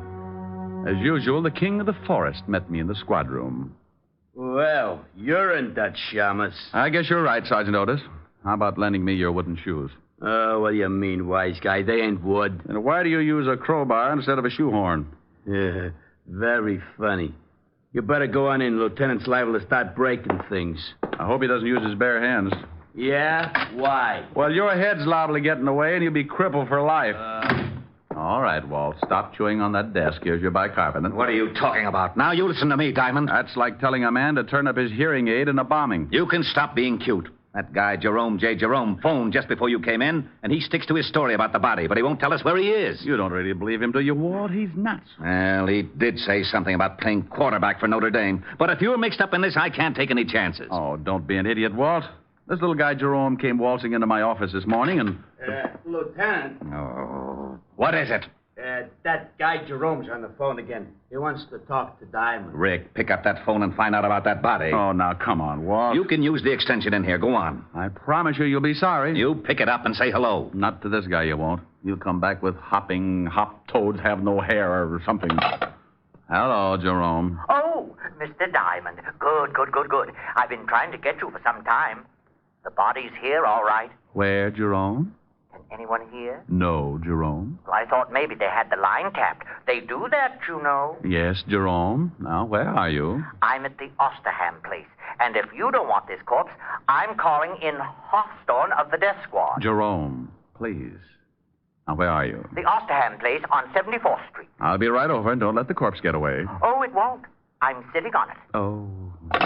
Well, did you find out where he is? Oh, he said the Osterham place on 74th Street. What the devil's that? The Osterham place? That's old man Osterham's home. You know, the eccentric old millionaire that died last year? Oh, how did Jerome get in? It's been turned into kind of a museum. The old boy had quite a collection of rare antiques, and when he died, he left the house to the city as sort of a showplace. You mean he's open to the public? Yeah. Well, let's go. Jerome's probably found a mummy for us. On the way over, I told Walt about Jerome's sweet little visit in my office, and the lieutenant was all for stopping off for a straitjacket.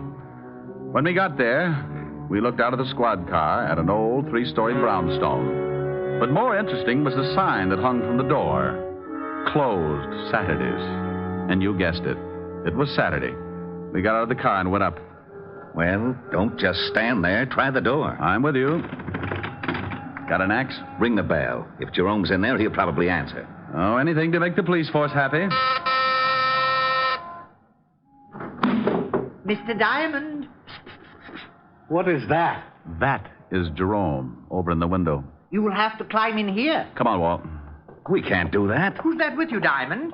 This is Lonely Levinson, Jerome. He collects bodies. Oh, good. He'll just love this one. Climb in. Coming on? Oh, go ahead. If there's a corpse in there, it's in the line of duty. I'll give you a boost. I can make it. What you read, old Fairberry? You shut up. There. All right, Red Heart, you're next. Up, and away! Oh, I'm glad to see you both. I was getting tired of sitting around with her. The conversation was so one-sided. Sitting around with who? Her. Rick. Yeah. Do I qualify, Mr. Diamond? Young girl. Been dead quite a while. Jerome. Yes, boss.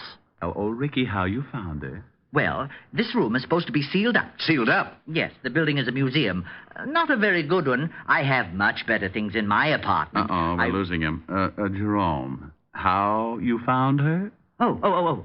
Well, when the building is open to the public, they take you on tours.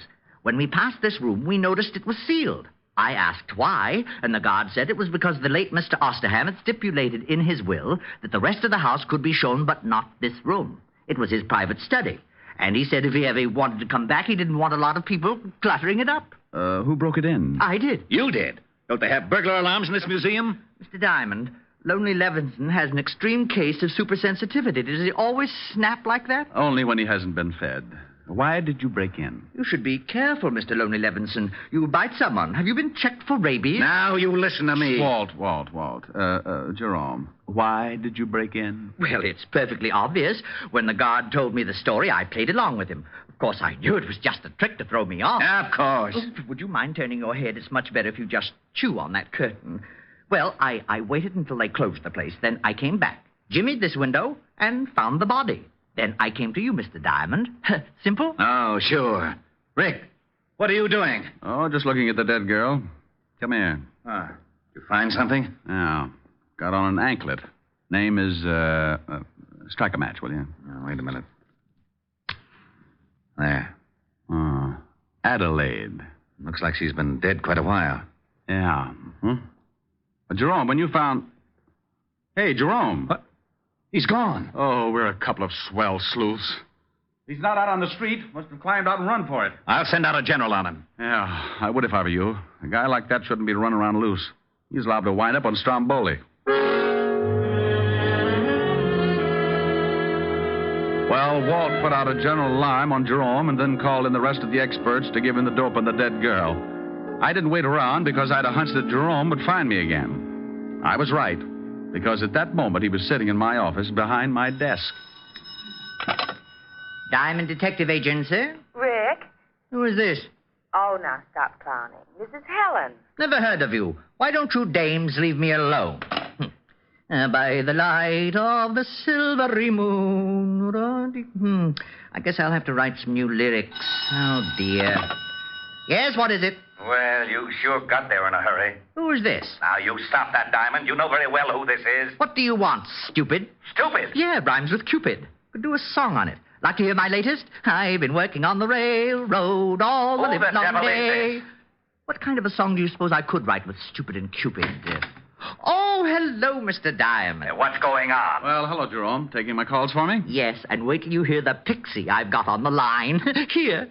Thanks. Hello, Walt. Rick? Yeah, you were talking to Jerome. I just came in. I might have known it. Don't let him out of your sight. Of course not. Now, what did you find out? Oh, yeah. The dead girl is one Adelaide Smith. Had a record. Blackmail artist. Been dead about 3 days. Working for a Patrick Mahaffey, attorney, on Pine Street. She was strangled. Blackmail artist, huh? Very smooth, or used to be. Any line on Mahaffey's background? We're checking into that now. Well, find out one thing more for me, will you? If I can. What? When that museum was open to the public. Well, that's easy. I'll call you back. Hold on to that Jerome guy. Oh, sure. Walt. Yeah? Jerome's gone again. What? Bye.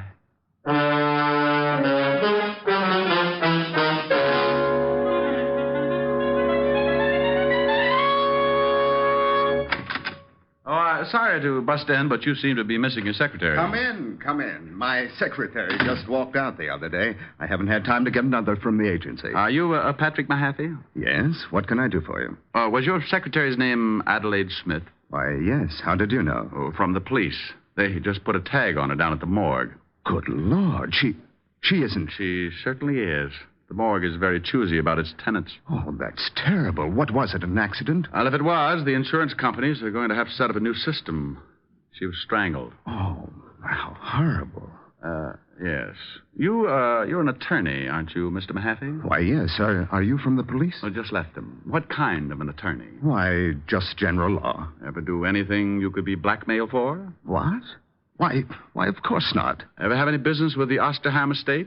No, I never handled any of the Osterham business. Why? Oh, nothing.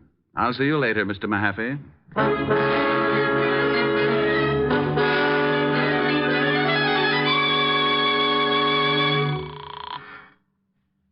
Lieutenant Levinson. Walt, Diamond, what did you find out about Mahaffey? Rick, there's something fishy. You got to stop going to these cheap restaurants. Oh, be serious. That Mahaffey guy was executor for the Osterham estate. What? Yeah, funny coincidence. Coincidence, my shoulder holster. I just left him, and he told me he'd never even heard of the Osterham estate. Now, why would he do that? He's certainly smart enough to know we could check. Maybe he wanted time enough to skip. You think he's mixed up in the killing? Oh. Did you find out when the museum was open to the public? Yeah, the city completed the alterations 2 days ago. And if it means anything to you, that room was sealed up on the last day. Oh, thanks, Walt. And something else. We checked in the dead girl's bank account. She had $22,000 in it. A lot for a secretary, huh? Yeah, but not too much for a high-class blackmailer. Do one more thing for me, Walt. Find out if Osterham had any heirs. Now, what good will that do? I want to find out just how many people would know about that sealed room before the public got wind of it. Okay, I'll have Mahaffey picked up right away. No. Don't do it yet. I want 10 minutes with him. Where's his house? I got it right here. 93rd Street, West End Avenue. But I don't see why you won't let me grab Mahaffey. We know he's lying. You just check on that will. I'm going to throw you a killer.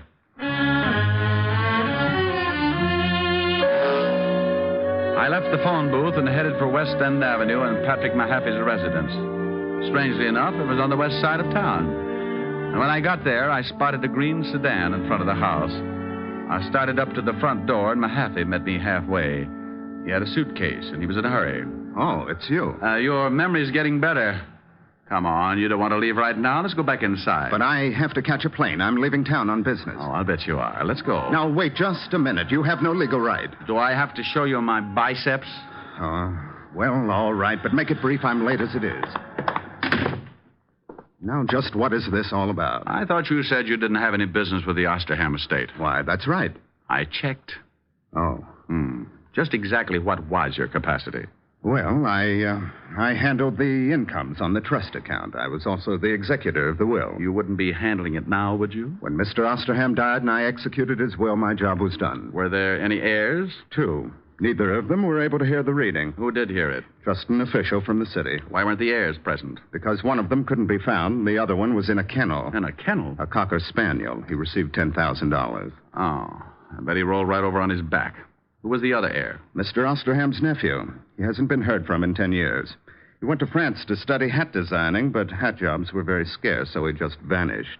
He was rather eccentric. Oh. Now we come to the jackpot question. What you got in the bag? What? You look a little green. Open it up. Now, look, you can't do this to me. It's against the law. Where's your warrant? I got a fistful of them, see? Oh. All right. There. Dump it out. But I've got to catch a plane. If I dump all this... Dump it out. Well. Yes. It's a lot of money, isn't it? Sure is. Isn't it lovely? Well, I'm glad you like it. Go ahead. Take half. I was hoping you wouldn't say that. Why not? Because I'll hate myself for the next 2 years. Put it back in the bag and let's go. But I'm offering you $100,000. You must be a fool. Oh, this is a very elementary deduction. Come on, you can figure it out in Sing Sing. I don't think so. You should have looked in my pocket, too. Oh, I hope that's an old pipe you're pointing at me. I hate to disappoint you. It's a .38. Now you're turning green. Now, you better answer it. It's the police, and they know I'm here. All right, but you say one thing wrong, and I'll have to shut you up permanently. Yes? Is Diamond there? Yes. Let me talk to him. All right. You were right. It's for you. Go ahead, talk to him. But I warn you again. Hello? I'm getting tired of dialing. Everything all right? Just dandy. What did you find out? There were 2 heirs, and get this. One of them was a... Cocker Spaniel. Yeah, how did you know? What else? Well, that guy Mahaffey's a crook. We checked and found out that there's only about $10,000 left in the trust fund. The bank says Mahaffey had power of attorney, and he'd drawn out about $200,000. You got him there with you? Yeah, but it's all in the way you look at it. Oh, it's like that, huh? See if you can stall him. There ought to be a prowl car nearby. Goodbye, Walt. Did you get the information you wanted? Yeah, you killed the girl. Probably because she found out you were dipping into the till. You paid her $10,000 and got her over to the museum and strangled her. I took the money, yes. But you're just guessing about the murder. No one else but you knew about that closed room until after it was sealed and the public was told. The girl was killed the day before the room was sealed. You figured she'd never be found, but a little guy named Jerome J. Jerome went in and found the body. And if I'm right, little Jerome is really the missing heir. Impossible. Wasn't the museum rigged with a burglar alarm? Yes. Well, we found Jerome inside and the window open. He'd climbed in, but the alarm hadn't gone off. Simple. A member of the family might still have a key. He found the alarm and disconnected it. I don't believe it. But you must, Mr. Mahaffey. What? No, it can't be. Oh. Well, you really throw a beautiful left jab, Mr. Diamond. Oh, thanks for turning his head, Jerome. Now, would you mind telling me something just to sort of clear things up a little? You mean, am I really cracked? No. Like Mr. Mahaffey said, just a little eccentric. You see, I found out the money was missing, so I looked up the girl. She told me for $20,000 she'd show me the thief. She told me to meet her at the museum that night and the thief would be there. When I got there, she was dead. Well, I knew I couldn't solve the case myself, and if anyone found out who I really was, I might be held. So I became Jerome J. Jerome and hired Richard Diamond. Correction, I was not hired. Correction again. You'll receive a very substantial check as soon as the estate is settled. And thank you. Thank you. Oh, you might do me one more favor. If you know anyone who would like to buy a hat, I have got some dillies. I'll speak to Hedda Hopper in the morning.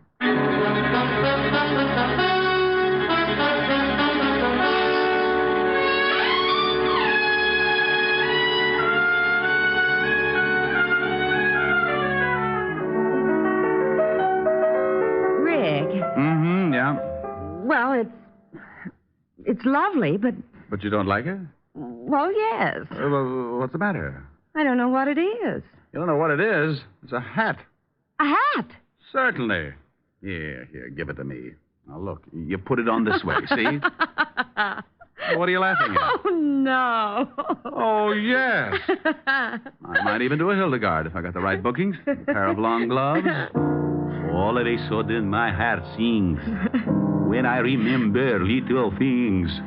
The way you Rick, used now to... stop it. I will not. I may have found a way to make $1 million. You're just jealous, that's all. I've got the hat and I'm pretty. Just sing a song. And finish it for a change. Oh, I'd love to. I don't know from nothing, baby. All I know is I love you. I don't care for nothing, baby, if I knew you cared for me too. So won't you make your mind up, baby? Tell me that you love me, please do.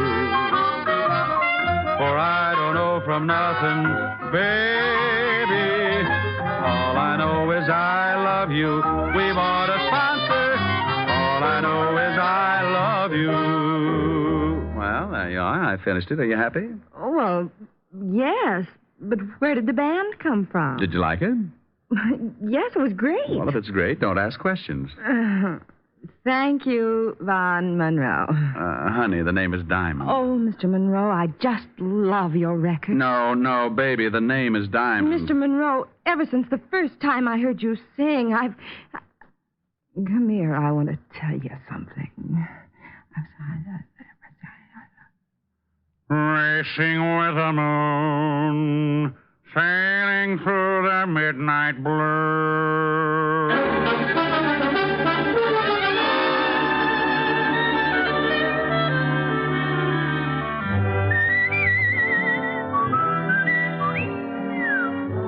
You have just heard Richard Diamond, Private Detective, starring Dick Powell.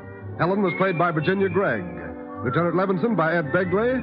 Also in the cast were Wilms Herbert, Joseph Kearns, and Stanley Waxman. Music was under the direction of Frank Worth.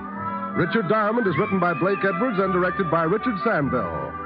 Dick Powell soon will be seen in the current screen version of the best-selling novel, Mrs. Mike. Now, this is John Storm inviting you to be with us again at the same time next week when we will again bring you Dick Powell as Richard Diamond, Private Detective.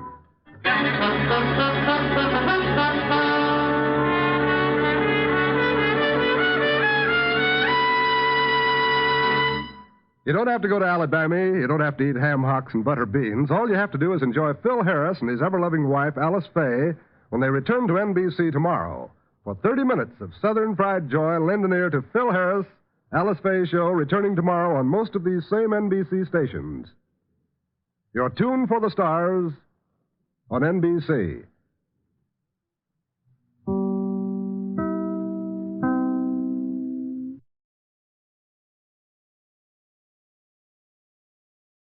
Thank you for visiting Golden Age Radio, rumble.com/C/GAR. Please support our veterans by visiting veteransradioministry.com Together we can honor their great sacrifice. Thank you. And now, Dick Tracy!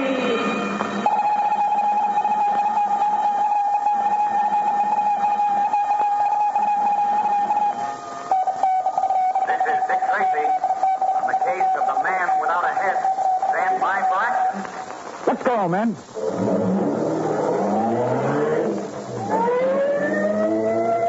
Yes, it's Dick Tracy, protector of law and order. Well, here it is, first message time again, boys and girls. And now that our government doesn't need for us to take this time for war messages every time we take to the airwaves, well, maybe we can talk about a lot of things. And again today, I'm going to tell you a little bit about the American Broadcasting Company. That's the network you're listening to right now. I have often wondered if you've ever thought much about the way a network plans all the shows that you hear during the day. Plans them so that everybody gets a chance to hear his favorite kind of program. That's right. For instance, when Mom's home in the morning, we bring on a lot of good, cheerful programs you can listen to while she's working. You like, too. Programs like Don McNeil's Breakfast Club, Breakfast in Hollywood with Tom Brenneman, and that show that's packed full of fun, Glamour Manor. Now, that's a sample of the morning shows we put on. Then in the afternoon, we start to think about you boys and girls coming home from school and the kind of programs you like best. That's why you'll find all your favorite programs right along in a row. Shows like Terry and the Pirates, and of course the one you're tuned in for right now, Dick Tracy. And speaking of Dick Tracy, let's listen. And now, Dick Tracy. In Friday's story, you remember that Dick and Pat had secured accurate descriptions of Hoppy Dunn and George Scanlon. But knowing the police were after them, Dunn and Scanlon have taken a room in an unpretentious boarding house and have planned to stay there until they thought it was safe to make a getaway. Meanwhile, Tracy had received a telephone call from a friend of his in the licensing bureau. A call which at first didn't seem to be a very strong tip. But you and I know that it's the real thing.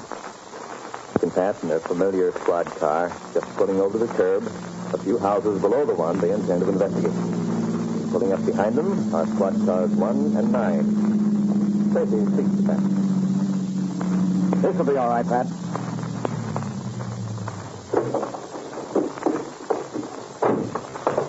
We'll go back and see the other men. Give them their instructions. Okay, Dick.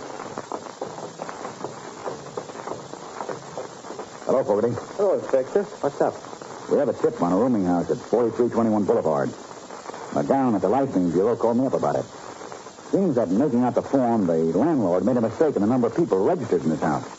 And when McGowan questioned him, he got pretty flustered. Kind of thing, isn't it, Inspector? Yes, I'll admit that, but I can't afford to pass up the slightest clue. What do you want us to do, Inspector? Now, cover the front and rear of the house while Pat and I go in. And, listen, do it just as quietly as you possibly can. Try not to arouse the neighbors. Okay, Inspector. My partner and I'll take the front and I'll serve the fellows in car 9 around the back. Good. And I'll give you 2 minutes to get set. Right. You sure hope this amounts to something, Dick. It doesn't look awful foolish if it doesn't. Well, Pat, I'd rather look foolish than find out later we passed up a real tip. I guess you're right, Dick. We can't let a guy stay loose who doesn't hesitate to murder any time he feels like it. The boys seem to be all set in front of the house. Now, look. One of them standing in the areaway there smoking a cigarette.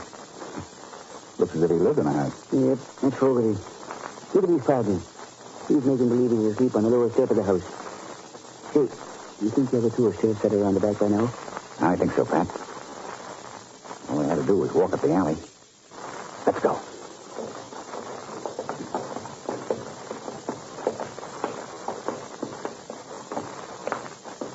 You ring, Pat. Now stand right here by the door, Jan. Okay. I'll tell him we're from the telephone company.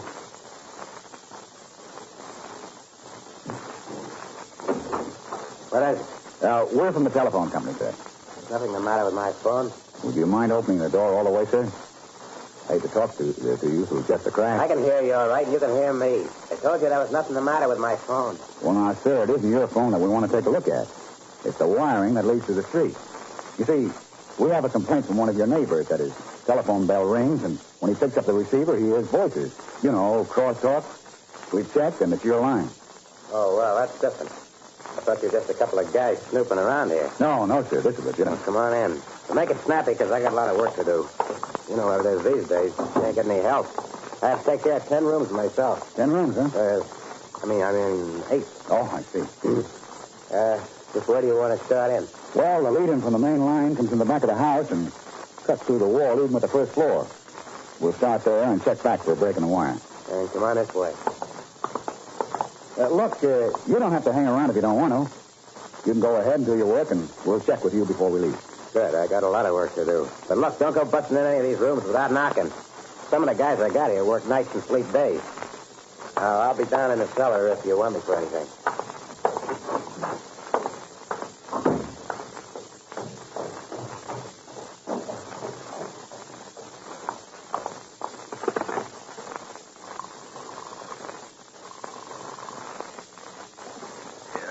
This is Burton, the landlord. So what? I just let a couple of guys in the house who said they were from the telephone company and wanted to check the wires. I think they're cops. What did you let them in for? I'd have kicked the door in if I hadn't. Okay. Give us 5 minutes. Okay, but no rough stuff. Is anybody down here? Yeah, what do you want? Is it all right if we come down? Sure, go on ahead. Okay. All right, Pat, put the cuffs on him. Hey, what is this? Well, let's stick those hands out here. Hey, don't put those things on me. I ain't got nothing. Come on, cut out the rough stuff. Hold it, Pat. What's the idea? I thought you'd do exactly as you did. I picked up the house phone at the end of the hall upstairs and heard your conversation. So you are cops, huh? Yeah, wise guys. Cops. All right, get going up those stairs.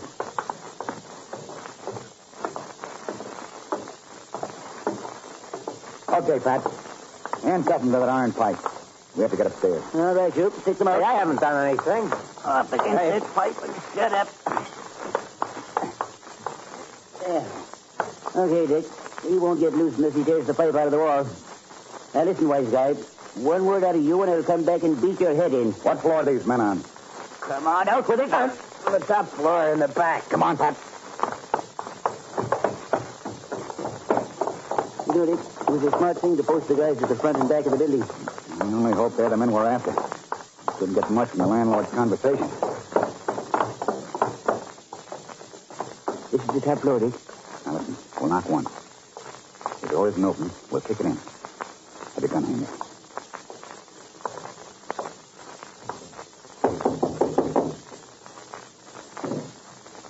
Okay, Pat.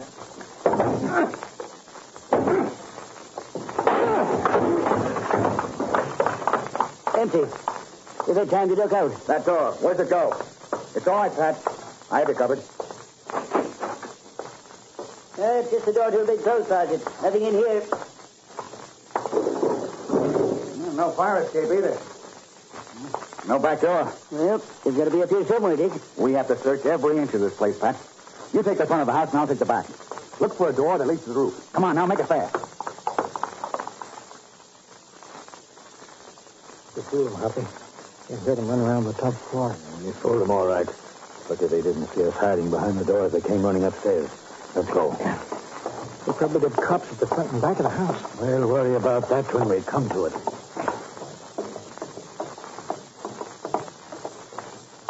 Hey, look, there's the landlord. They got him handcuffed to an iron pipe. What a break. Come on.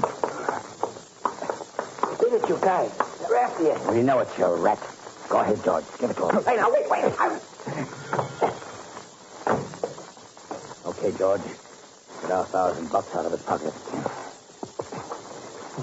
I've got it. It's in his right-hand pocket. Give it to me. I said give it to me. Okay. Now, let's see if we can get out of this place. We'll try the back way first. Come on.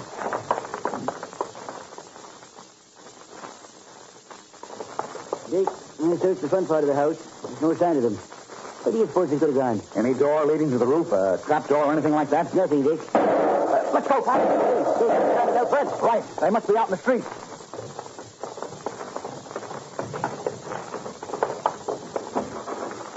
This way, Inspector. What was that shooting? Two men came sneaking out of the building you were in. We hollered into the house that they started running. Well, jump in the car and we'll follow the route they took.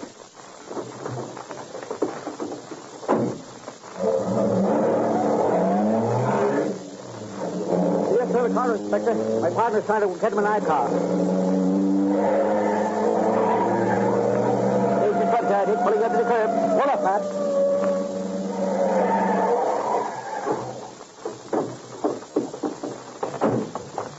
They're dusting to the subway. Okay. Keep your guns out of sight now. We don't want to start a panic. Judging by the number of people on the platform, a local train isn't stopped here for quite some time. Right. They probably try to lose themselves in the crowd. It's not. Some sort of commotion at the other end of the platform.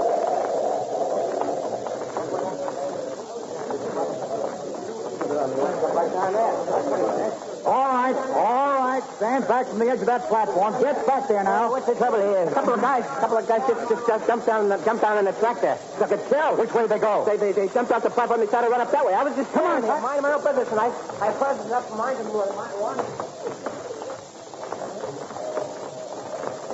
Here comes the train, Dick. It's all right, Pat. This man is track. It's an express. Yeah, I wonder where they could have gone. Use your flashlight. Nope, you can't see them, Dick. See, I just had something. So did I. They'll try to use the emergency exit. Let's go. I wonder where the nearest emergency exit is. That's the one they'd head for. I don't know, Pat. And I think there's one of those exits about every block or so.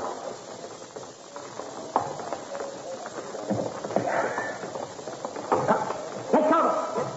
I saw the flash that gun. It was right up ahead of us. I see them, Dick. They're crossing the track. Come on, Pat. But look out for that train!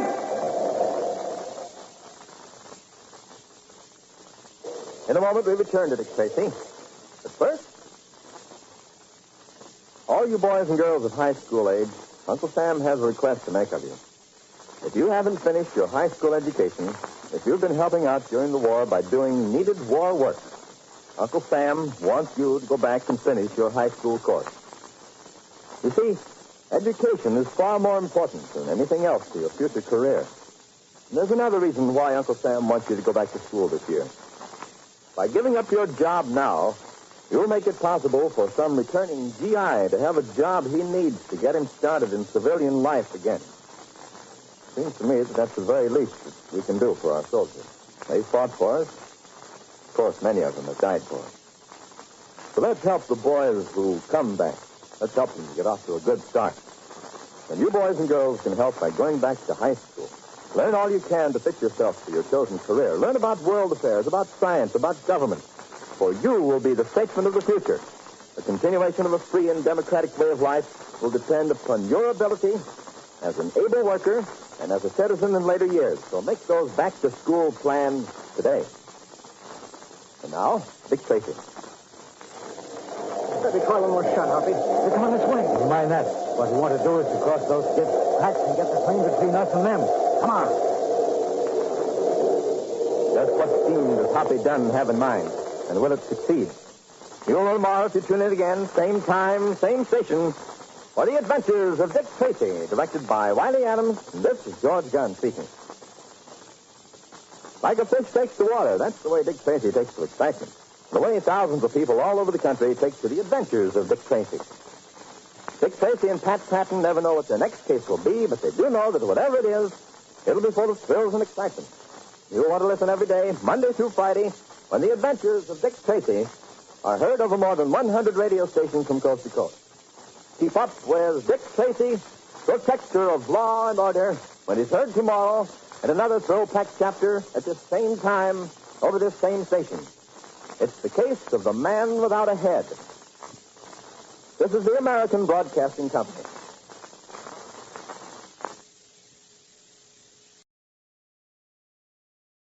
Lost in Brazil invites you on an unforgettable journey, where every moment is an adventure waiting to be discovered. Join us as we uncover the soul of Brazil, one incredible experience at a time. Click on the link in the description and embark on the ultimate Brazilian odyssey.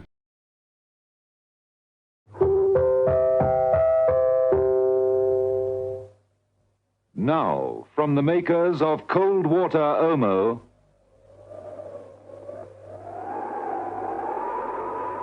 the wind was cold and bitter. It tore through the railway siding that dreary September day. The thick cluster of railway lines stretched out into the distance, looking as though they could go on forever. There were dozens of trucks loaded with coal, petrol, and livestock.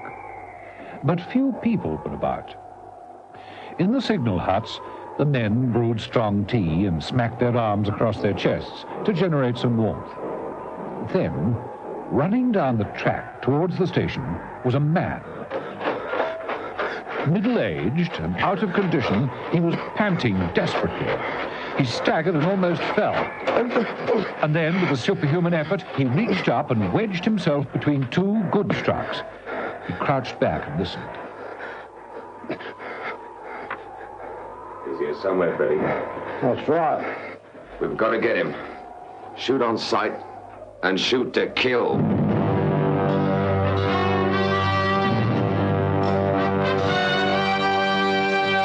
The Avengers.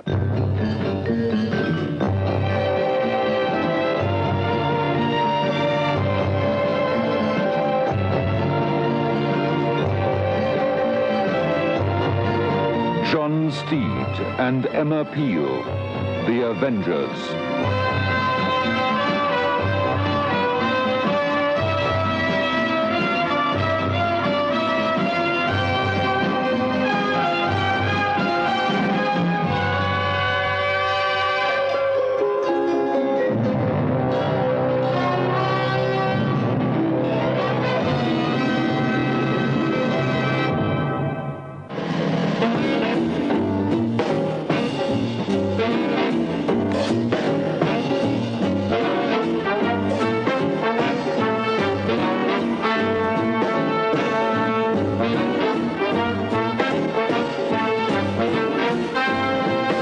Episode 1 of this story, in which John Steed and Emma Peel begin their investigations into a curious train of events.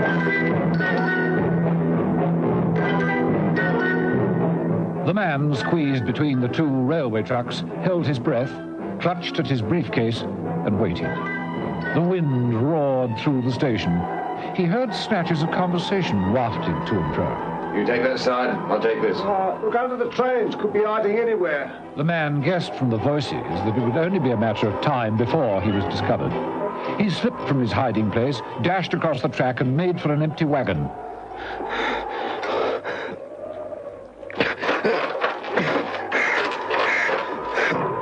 Breathless and exhausted, he hauled himself into the wagon, tearing his jacket as he did so. Oh, done. I've done it. Oh. He lay face downwards in the darkness, safe at last for a while. But the search went on. The man called Freddie kicked at an empty beer can. He swore incoherently. What the devil is he? The man in the wagon knew it was only a question of time. He stood up and quickly removed his tie, doubling it up and knotting it, prepared to use it to strangle anyone who attacked him. Freddie, moving down the line, paused. Yeah, what's this? I think the cloth torn from a jacket. And that means he's in here. Freddie clambered into the truck, paused, and peered into the half-darkness. He reached into his pocket, withdrew a small automatic, but he had no opportunity of using it. The tie was thrown quickly around his throat. Me or you? You shoot to kill. There is no chance.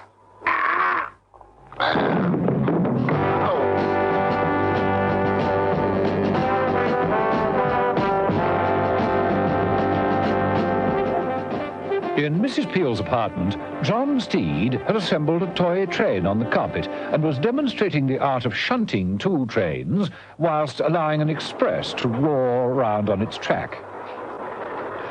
You see, Mrs. Peel, it takes a bit of working out. The express doesn't stop. The other trains have to be moved from that siding to this one. Tricky. But why? Huh? Well, why do we have to create the problem in the first place? It's my nephew, Willie. He's retarded. This'll give him something to concentrate on. But if we can't do it, how can we expect a retarded child to? That's a reasonably good point. You didn't move the point, Steed. That's why the crash occurred. Well, perhaps I better give him something a little more simple. I think it would be a good idea. Oh, excuse me.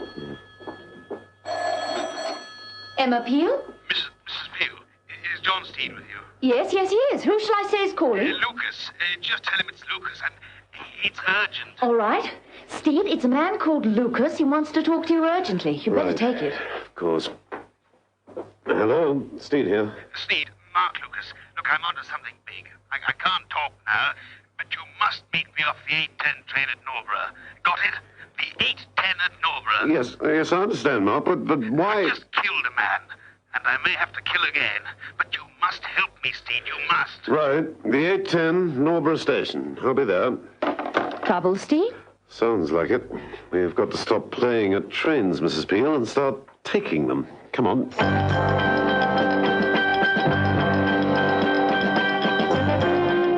And so, some hours later, Mrs. Peel and John Steed found themselves on Norbury Station.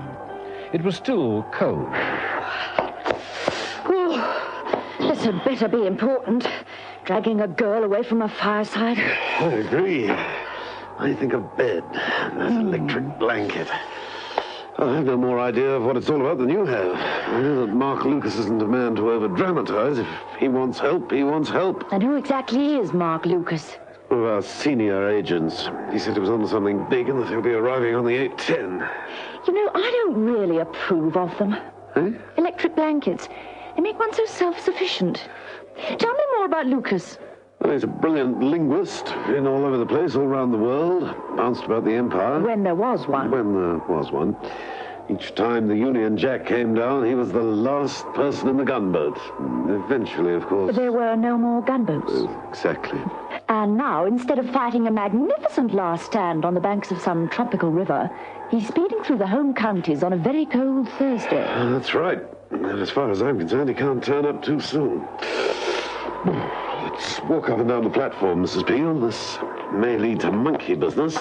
I'm no brass monkey. Come on, step it out.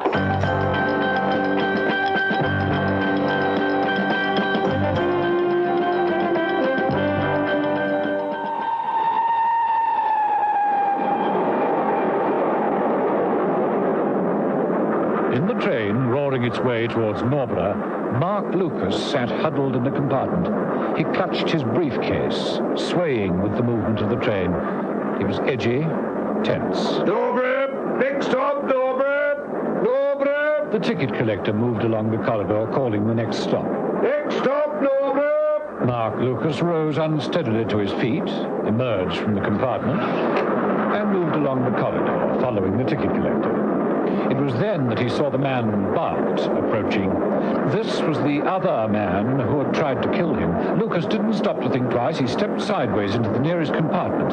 It had on the door a sign which read, "Just Married." What the devil? Really? Do you mind? We have got a reserve notice on the door. I'm terribly sorry. I do beg your pardon. So sorry. Forgive me. Sorry. Lucas realized that there was no time to lose. He left the newlyweds' compartment and shot into the guard's van. It was empty. He hurriedly placed his briefcase amongst some luggage. The train screeched to a stop at the station.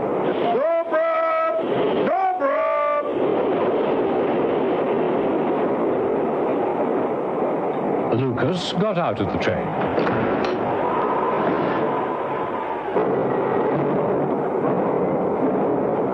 The train started up and pulled out of the station. Lucas looked about him. Rain was now falling in the wind. It was dark, deserted. Lucas pulled the collar of his overcoat up around his neck. The train faded away into the distance. Lucas realized that he was completely alone. He walked towards the shelter of the station waiting room, lighting a cigarette. His footsteps echoed out hollowly on the uneven flagstones.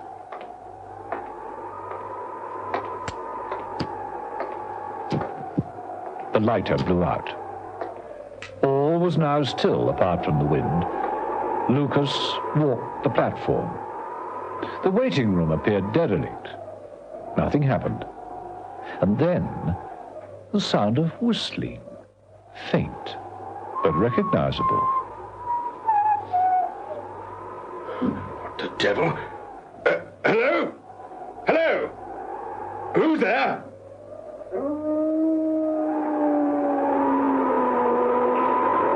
Who is it?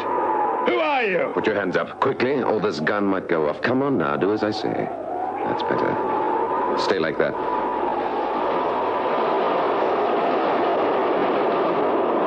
There's a train coming. Listen to it. Listen, Lucas. No, don't move. Don't move. As the train screamed through the station, the revolver shot that killed Mark Lucas was not heard. Lucas sank to the platform. The man moved over to the sign that read Norborough. He reached up and removed it. Underneath was an old, battered sign. It read, Chase Halt. It creaked in the wind. The rain streamed down. Lucas lay face downwards.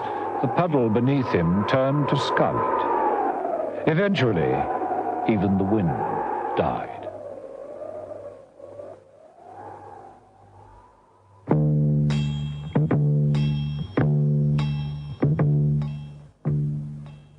On the real Norborough station, John Steed and Emma Peel paced up and down impatiently. The train arrived at last, drew in, and stopped.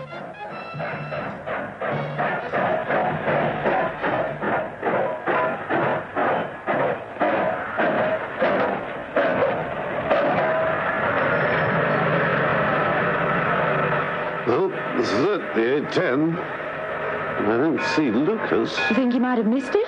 No, he was too definite. There's no one getting off at all. I think we'd better get on the train, Mrs. Beale. He may have fallen asleep. Come on. Steed and Mrs. Peel walked the whole length of the corridor, peering into each compartment. Can't see him. It's very strange. You say he's about 50, balding, 6 feet and rather heavy? That's right. No one like him. Very strange. Want to play a hunch, Mrs. Peel? I'm trying to get them up, actually. What have you in mind? The guard's van. The only place I haven't looked. What'd you say? I'm very intrigued by that sign that reads Just Married. I didn't think people went in for that kind of publicity these days. Very odd. Mrs. Peel would have thought it even more odd had she heard what the bride was saying. Now, look, you get away and keep your hands to yourself, Bart. I was engaged for the job, but there are limits. Don't go getting over-enthusiastic. My husband is a very jealous man.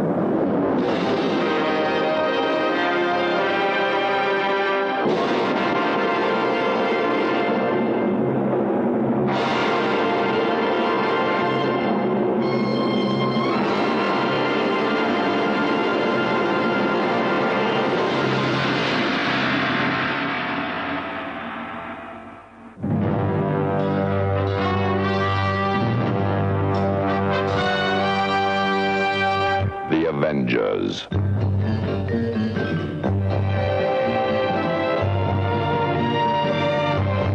Listen every evening, Monday to Friday, to John Steed and Emma Peel, The Avengers, brought to you by the makers of Cold Water Omo.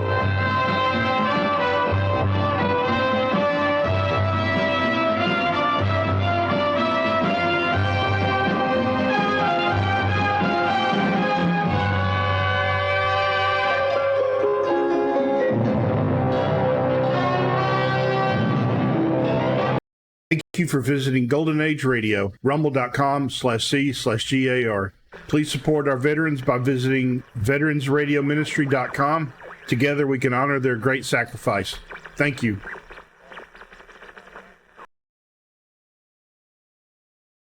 The Signal Oil Program, The Whistler.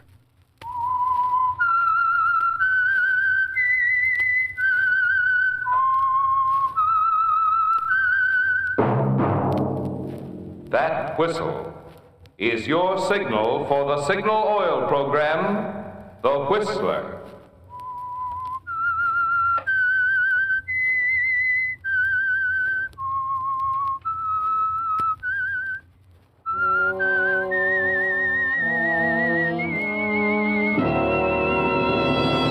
I am the Whistler, and I know many things, for I walk by night. I know many strange tales hidden in the hearts of men and women who have stepped into the shadows. Yes, I know the nameless terrors of which they dare not speak.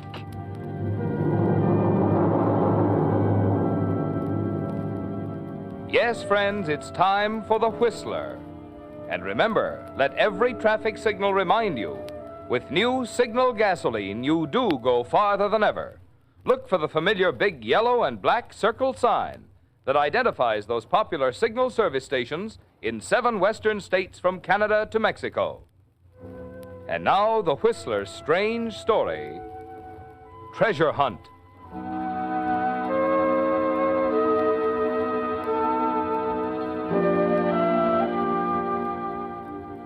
If it were possible somehow to stand at some point in the distant future and look back at the life of Robert Bolton, we'd find it neatly divided into 2 halves, divided by a matchstick. The first half was successful. Robert was an egotist whose egomania led him to believe that because he'd given the world the ecstatic pleasure of his company for 32 years, it owed him a living in return. He lived by his wits, and because they were extraordinary wits, he managed to dodge, double in his tracks like a smart halfback avoiding tacklers, and keep 1 jump ahead of the law. And then one day, shortly after the train he was riding on pulled into the little country town of Redmond, Robert, standing on the station platform, put a cigarette in his mouth and reached in his pocket for a match. The pocket was empty. He shrugged and strolled across the street to the general merchandise store to buy a box. But it's $200,000 at least. That's what you've been saying ever since old Colonel Randolph died. They've been living on credit for 5 years. Oh, every soul in town. And I'm telling you, Gregory Mott, we ain't going to see 1 red cent. You mark my words. How do you know we ain't? Well, just you go back and look at them bills the Randolph sisters has got run up here. Flour and eggs and milk and everything. It's nigh on to $500. But Martha and Evie's bound to find that money any day now. Can't never tell. If I hear that again, I'll scream out loud. When we find Grandfather Randolph's $200,000, we'll pay our bills.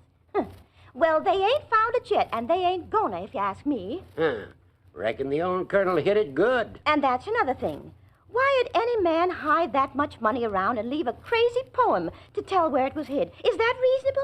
Oh, I know, Lou. It's just that Martha and Evie Randolph are such nice... I know. They're ladies, wearing them lace things like they was rich. I notice Martha's too much a lady to marry Sheriff Conway and get her bills paid. Maybe he ain't asked her. Evie thinks she's too good for him, and that's why. Ain't no excuse for letting their bills run. Why, they could take in boarders. They're willing to take in boarders, but who stops over in Redmond? Well, talking about it won't get us our money. I'm just getting tired of this whole... I beg your pardon. Oh, hello there, mister. Been here long? No, I just came in for a box of matches. Sure. Here you are. Thanks. You just passing through on the train? Yeah. You have a nice town here, Mr. Mott. I was on my way to Florida, but Redmond is such a charming little place. Might stay over for a while? Could be, Mr. Mott. Could be.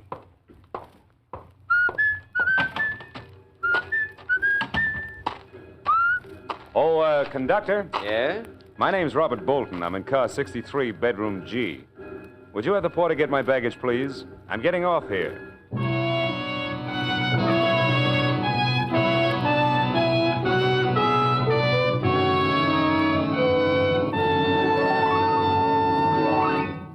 With the prologue of tonight's story, Treasure Hunt, the Signal Oil Company brings you another strange story by The Whistler. But now I think you'll be interested in a letter I received after a recent Whistler broadcast in which I had told how the atoms in gasoline molecules are actually rearranged to put exciting new power into new Signal gasoline. The letter read, Mr. Miller, you say they rearrange atoms in making Signal gasoline. I thought atoms are the things scientists split to make atomic bombs. Well, it occurred to me that other listeners may have wondered about this, too, so I'd like to make this point clear. Splitting atoms to release atomic power is one thing, but rearranging atoms is a completely different branch of science, through which some of today's most remarkable new products are being created. Take nylon hosiery, for instance. Do you know how nylon was created? Why, by rearranging atoms. And that fine new synthetic rubber for tires, it too was made by rearranging atoms. So you see, in rearranging gasoline atoms, Signal is just using the latest scientific method to put tremendously increased power into new Signal gasoline. Just another example of the alert, progressive policy of Signal Oil Company, which for 14 years has been quick to bring you every latest scientific advancement in the fine quality petroleum products, wearing the name Signal. And now, back to the Whistler.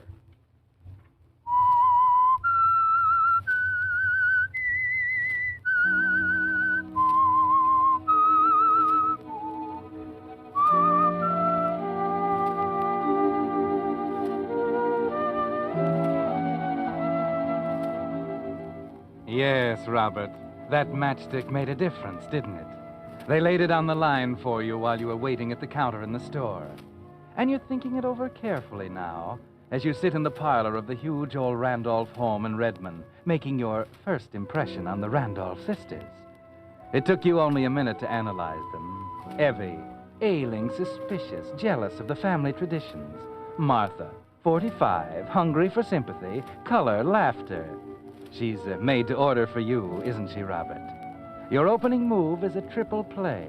You talk to Evie, your remarks are aimed at Martha, and your mind is on the $200,000 hidden by Grandfather Randolph. And so you see, Miss Evie, I just had to stop in here and inquire about a room. It's such a perfect place to finish my book. Oh, you're an author. Yes.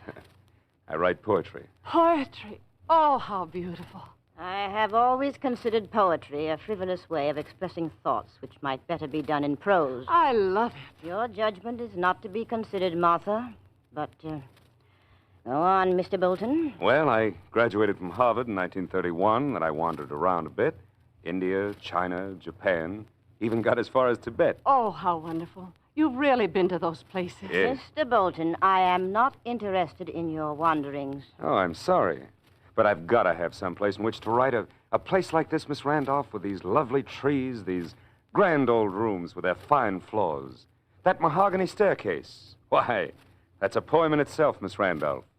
A sweeping curve ascending high to end its rapture in the sky. Oh, that's William Brown. Why, yes, Miss Martha. You know his poems? He that to the voice is near, breaking from your ivory pale. Need not walk abroad to hear the delightful nightingale. I think it's so lovely. And I think we have had enough of this grammar school recitation. Yes, Evie. Mr. Bolton, you may have the room. However, I am not a well woman. Therefore, I must have it understood that should I change my mind at any time, I shall expect you to understand. Martha? Yes, Evie? You may show Mr. Bolton to the room above the veranda. Thank you again, Miss Randolph. I'm sure that my stay here will prove mutually profitable.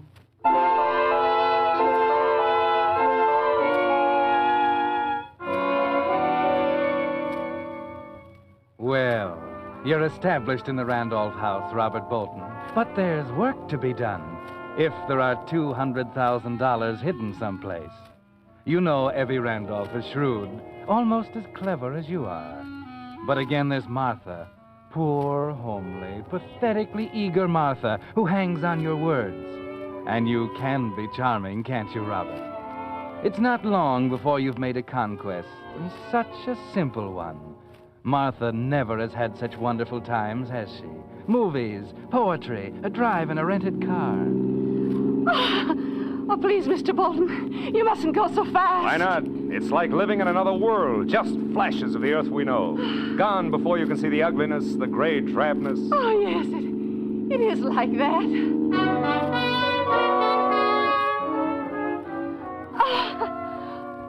Oh, it's wonderful to hear you laugh, Martha. Wonderful. I was laughing, wasn't I? Her laughter like the bells of Eden. Oh, it's all so lovely, Robert. Oh, so lovely.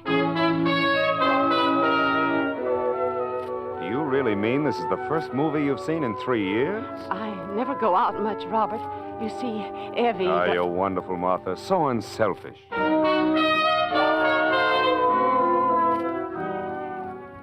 Yes, Robert. It takes only 3 days. Martha is hopelessly in love with you. But you've been very careful not to make love to her, haven't you? That you've been saving for a very important moment. A moment that comes one day as you walk with Martha in the garden of the Randolph place. Robert, is there anything wrong? Wrong? Is something troubling you? Well, the book isn't going so well. Oh, is that all? But you've got to expect times when you think things are all wrong. You told me that yourself, Robert. Yes, but this is different, Martha. Maybe I'm a failure. Maybe people are right when they say a poet is some odd kind of a freak. But I don't feel that way. I know that, Martha. And I'm grateful. No, I'm the one who should be grateful. And I am, Robert. So grateful. You? But what for? Oh, because you've made me laugh. You brought something here that... I shouldn't talk like this, Robert. Why not, Martha? Well, yes. No, I won't say it. Say what, Robert? Look here, well, for the first time in my life, I find myself unable to choose the right words. But, Martha, what would you say if I told you I loved you? Oh, please, Robert, no. I'm sorry, I shouldn't have said it. But you did. You did. I'm a fool. You said it. But you can't mean it. Look at me. Look at me, Robert. I am, Martha. There's nothing for you to fall in love with. I'm ugly, Robert. Ugly. Don't say that. It's true. It's true, Robert. No, it's not. Listen to me, Martha. What is beauty if it has no soul? What is loveliness if there is no heart? That's... Robert Bolton. Martha. Oh, Robert. No, I shouldn't have.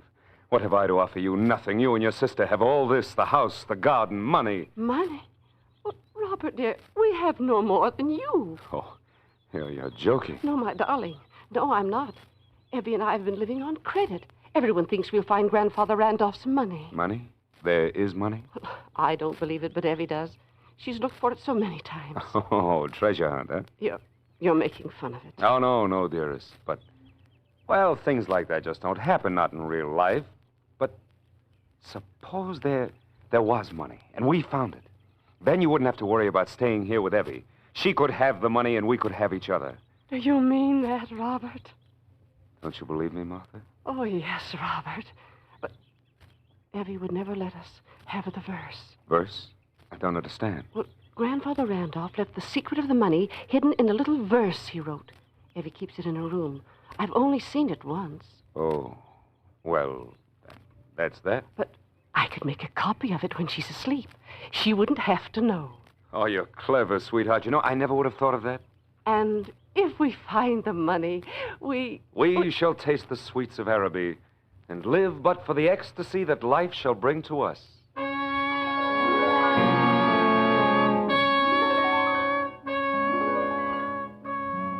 That was simple, wasn't it, Robert? Having Martha suggest the plan herself was clever. She doesn't suspect a thing. Poor, homely Martha, who doesn't know you're going to leave the moment you find the money. And the same night, she brings you a piece of paper. Here it is, Robert. Are you sure Evie is... Evie is asleep. I left her medicine on the table by her bed, so she doesn't have to call me. Oh, you are clever, my darling. Now, let me see the verse. Oh, here it is. Oh. When the bishop's mitre points to 3, then a shadow long you'll see. 4 steps left and 2 steps right. Careful now, you'll need the light. Oh, it sounds crazy. Just a minute. Bishop's mitre. Bishop's mitre. Look, that chess table in the corner. Has it ever been moved? Oh, no. Evie wouldn't allow anything to be moved. Then where are the chessmen? In the drawer of the chess table. Oh, good. Well, why are you setting up the chess? You'll see. Now, which bishop? There are 4. And one has to point to 3. To 3. All of them point up to the ceiling now, but if we lay them on their sides, then... Look!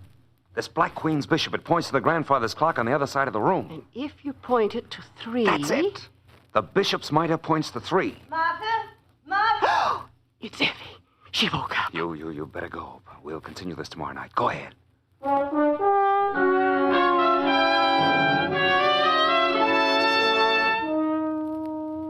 She won't wake up tonight, will she? I don't know, Robert. But did you I figure think out... so, now. The bishop's mitre points to 3. Then a shadow long you'll see. Shadow. Let's look outside. At 3 o'clock, the shadow of that elm tree would be... Come on!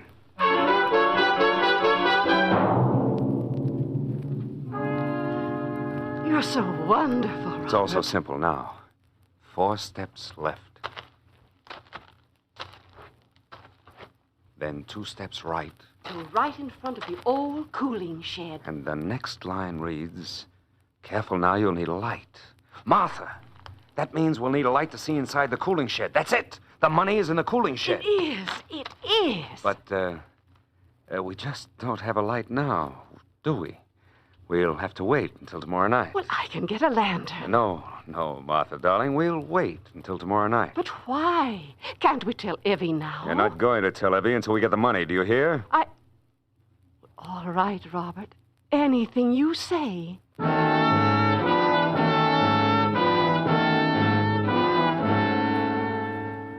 Of course, Robert. Wait until tomorrow night. Then you'll plan to sneak outside without Martha. And you needed time to pack, didn't you? Get ready to leave suddenly with the money and without Martha. So the next day you sit in the garden smoking a cigarette, smiling to yourself, thinking how easy it was. Then suddenly... Howdy, Mr. Bolton. Oh, hello, Sheriff Conway. You know me, huh? Why, of course. You've been pointed out to me. In addition, the star glittering on your vest is, in itself, a monumental advertisement. Yep. Mind if I sit down a mite? Certainly not, Sheriff. Make yourself at home.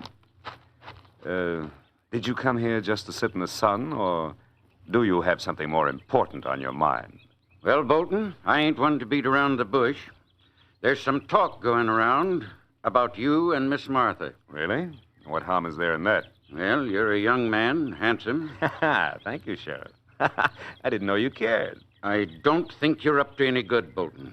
Martha's good 15, 20 years older than you. Oh, so that's the way the wind blows, is it? Torch-bearing in the provinces.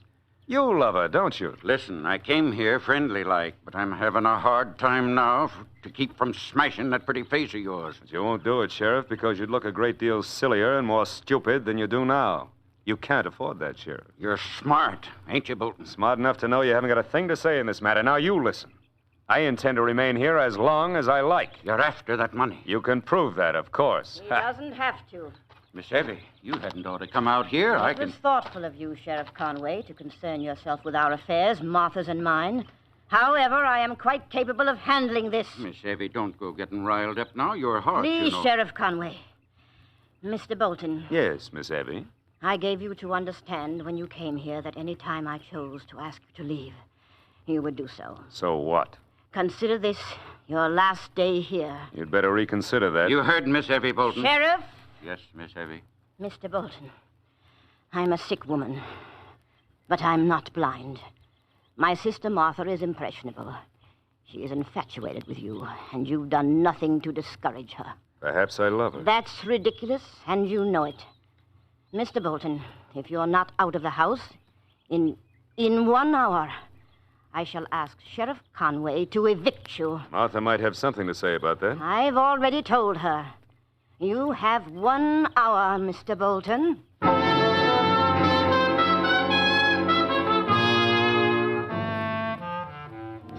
Well, Robert, that was a blow, wasn't it? If you leave, the money stays in the cooling shed. If you stay, the sheriff will have a field day throwing you out. Your only hope is Martha, isn't it? And you haven't much time. You sit alone in the garden thinking. Then suddenly it comes to you. There is a way, isn't there? You hurry over to the little pharmacy where you and Martha bought the medicine for Evie. The clerk knows you and says nothing when you ask for a little bottle of poison to kill rats. You sign the poison book and hurry back to Martha with a half hour to go. She's in the parlor playing the piano.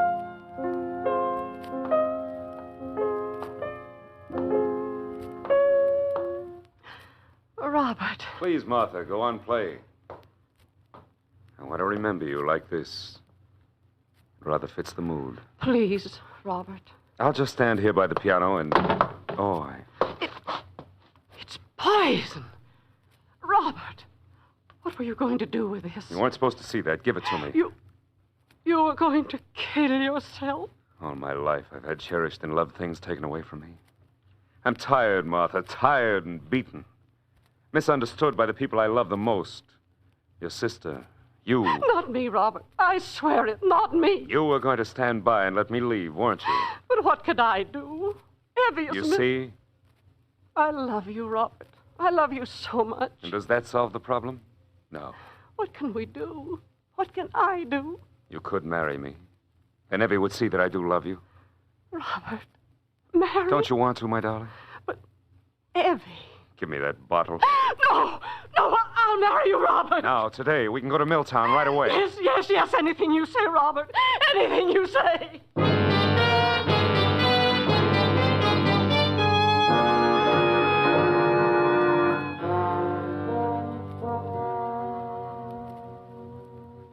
You don't seem to like me as a brother-in-law, Evie. I despise and loathe you, Mr. Bolton. Evie, you don't know Robert. You don't understand him. You poor blind fool. Don't you see what he's after? But, Evie... Just a moment, Martha. Very well, Mr. Bolton. I suppose I have no alternative. You're quite correct. Martha, would you leave the room for a moment? What? Mr. Bolton and I have something to discuss in private. Well, if you say so, Evie.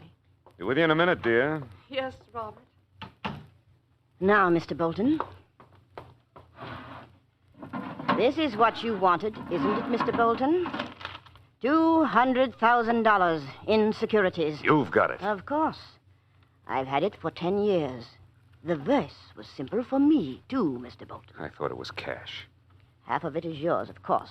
Shall we divide it now? No, we'll have to have them analyzed. It'll take time. It's simpler than you think, Mr. Bolton. As a matter of fact, I'd just as soon you had them all. What are you talking about? Here you are. Take them.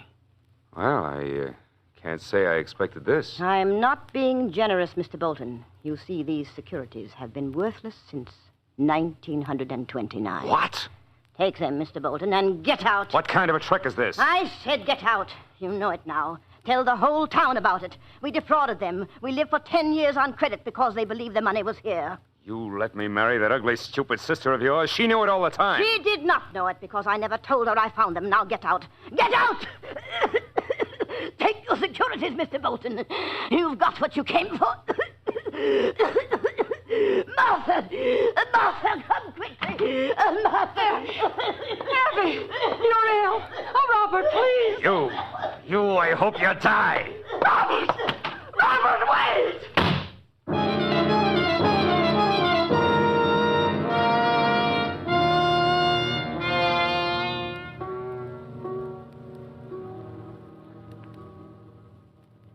What time's the train leave, clerk? Little trouble up the line. Might be late today, maybe 5 o'clock. You can quit worrying, Mr. Bolton. You ain't taking no trains. What do you mean, Sheriff? You ain't leaving Redmond. No? Well, just try and stop me. Let her charge desertion. Let her charge It anything ain't that, Bolton. It's murder.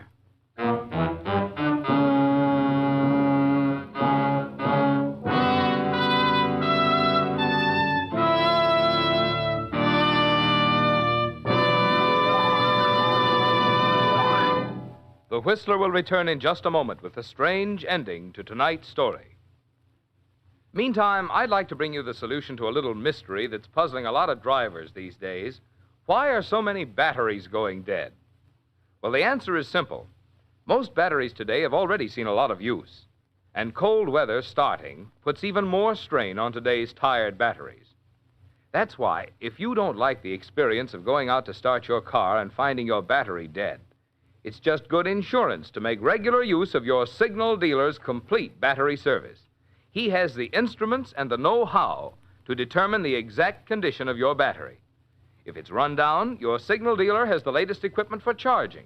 And if you do need a new battery, his rugged Signal batteries are built to Signal's own exacting specifications and guaranteed for long, long life. So stop in at your Signal dealer soon. You'll find he's much more than just a place to buy Signal's famous Go Farther gasoline and fine lubricants.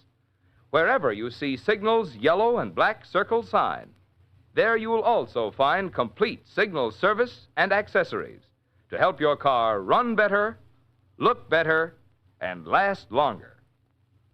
And now, back to the Whistler.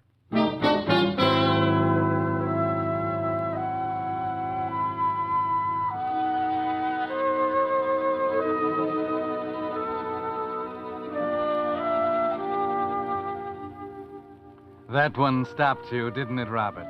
For once, you have nothing to say.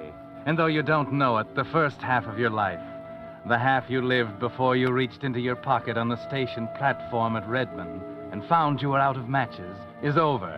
And the second half is about to begin. The sheriff refuses to explain further as you go together back to the Randolph house. He waits until you go through the door into Evie Randolph's bedroom, until you stand there staring down at her still figure on the bed. Sheriff, I swear to you I didn't. I tell you I had nothing to do with it. You bought this bottle of poison at Rigby's pharmacy. For myself, I told you. Ask Martha. I got a feeling the jury's not going to believe anything Martha says about you. They'd think she was trying to cover up for you. But I ain't telling you anything, though, am I? You likely know juries pretty well by now. Evie got that poison by mistake. Sure, when Martha took it away from you and hid it in the medicine cabinet. And that's where poor Evie found it. Sick, dazed. That's it. I knew you didn't believe I did it, Sheriff. Who says I don't? What? What are you getting at? Well, you can have your pick. You can leave Redmond. Yes. And face a murder charge.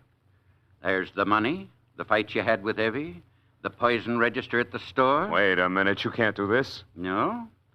Or you can stay here and make Martha a good husband. Write poetry for her, take her riding, make her happy. And I'll forget about the other. Well? I won't do it. Huh? Murderers hang in this state, Bolton. All right, Sheriff. You win. And I'll be around checking up. And if you ever try to run out on her, I'll reopen the case on new evidence. And I swear before the Lord, Bolton, I'll hang you.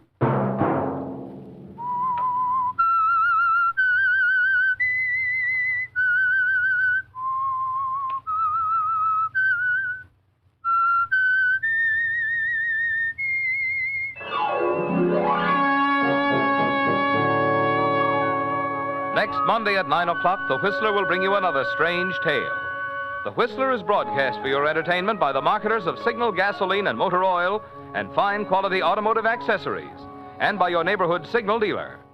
This program, directed by George W. Allen with tonight's story by Russell Hughes, music by Wilbur Hatch, is transmitted to our troops overseas by the Armed Forces Radio Service.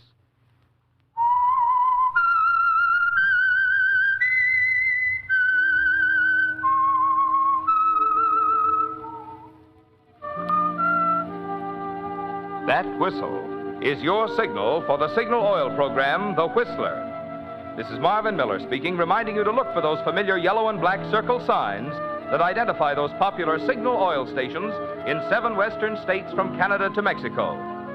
This is CBS, the Columbia Broadcasting System.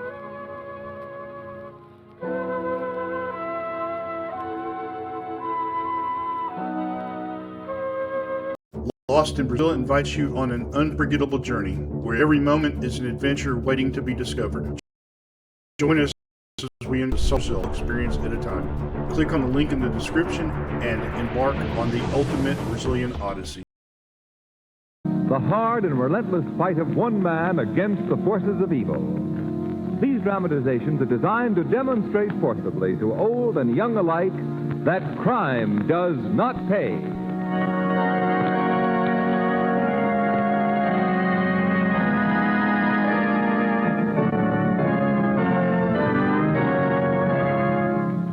Friends, here's a very important way that you can help the war effort. You know, it's coal that keeps our war plants humming. Coal that keeps our trains moving. Coal that heats our soldiers in army camps. Yes, coal that supplies vital power and heat to countless wartime activities.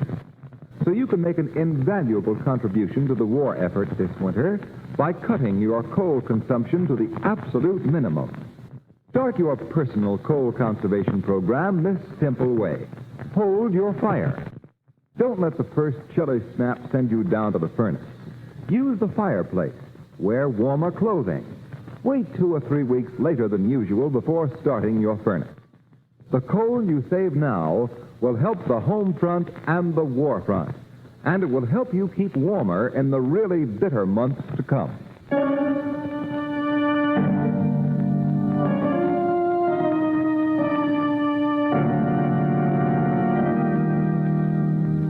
The Shadow, mysterious character who aids the forces of law and order, is in reality Lamont Cranston, wealthy young man about town.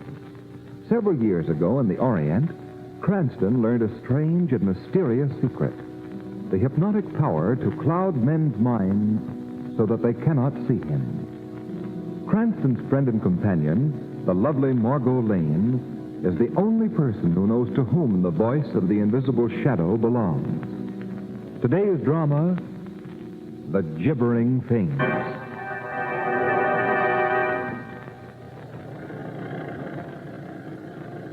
Well, nature puts on quite an autumn show up here, Margot. Yes, doesn't it, Lamont? Yeah. All New Hampshire's pretty country at any season, folks. Are we nearly at our destination, driver? Almost. About a mile and a half more, and we'll be at the Haunted Woods. Huh? Haunted Woods? Yes, sir. The place you've hired me to drive you to is just this side of them. Oh, Aunt Susan never told me that she lived near any haunted woods, Lamont. Miss Susan Prentice, your aunt, ma'am? Yes, Mr. Cranston and I are going to spend the weekend with her. Oh, that'll be a fine rest for you. Well, those haunted woods don't sound quiet or restful. Well, they won't bother you none.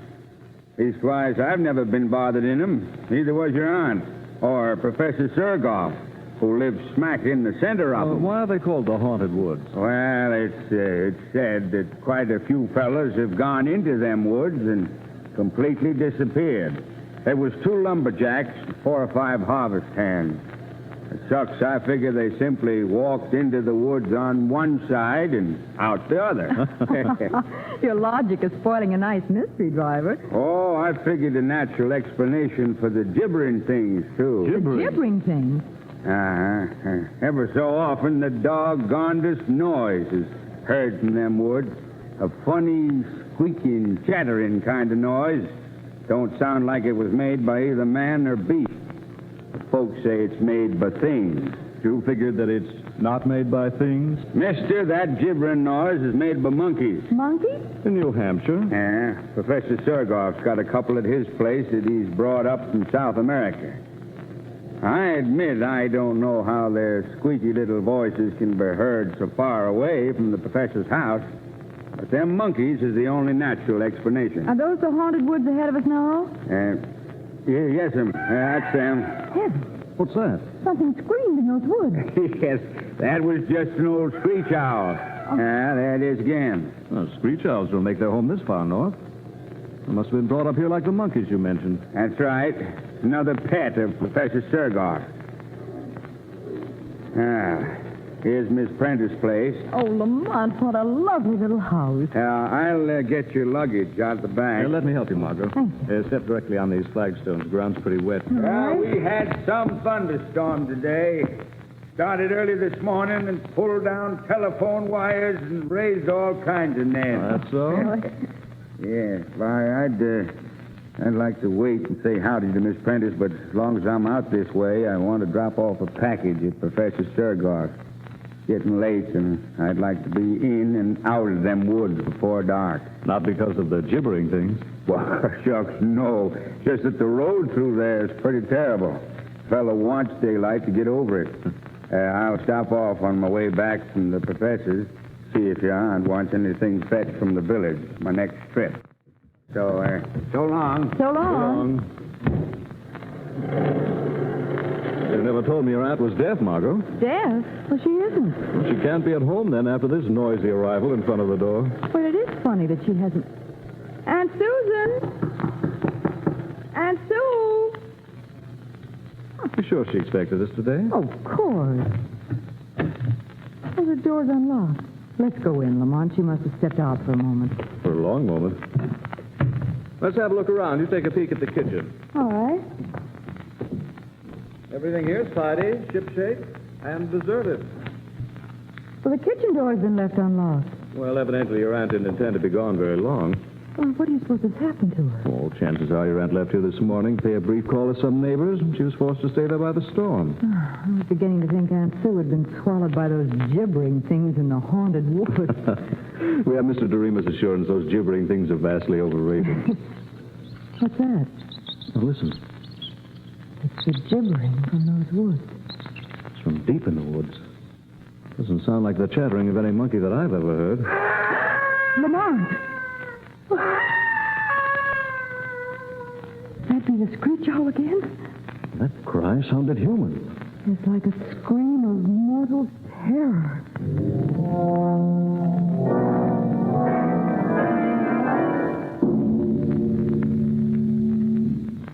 Lamont, we've been waiting almost half an hour now for Aunt Sue.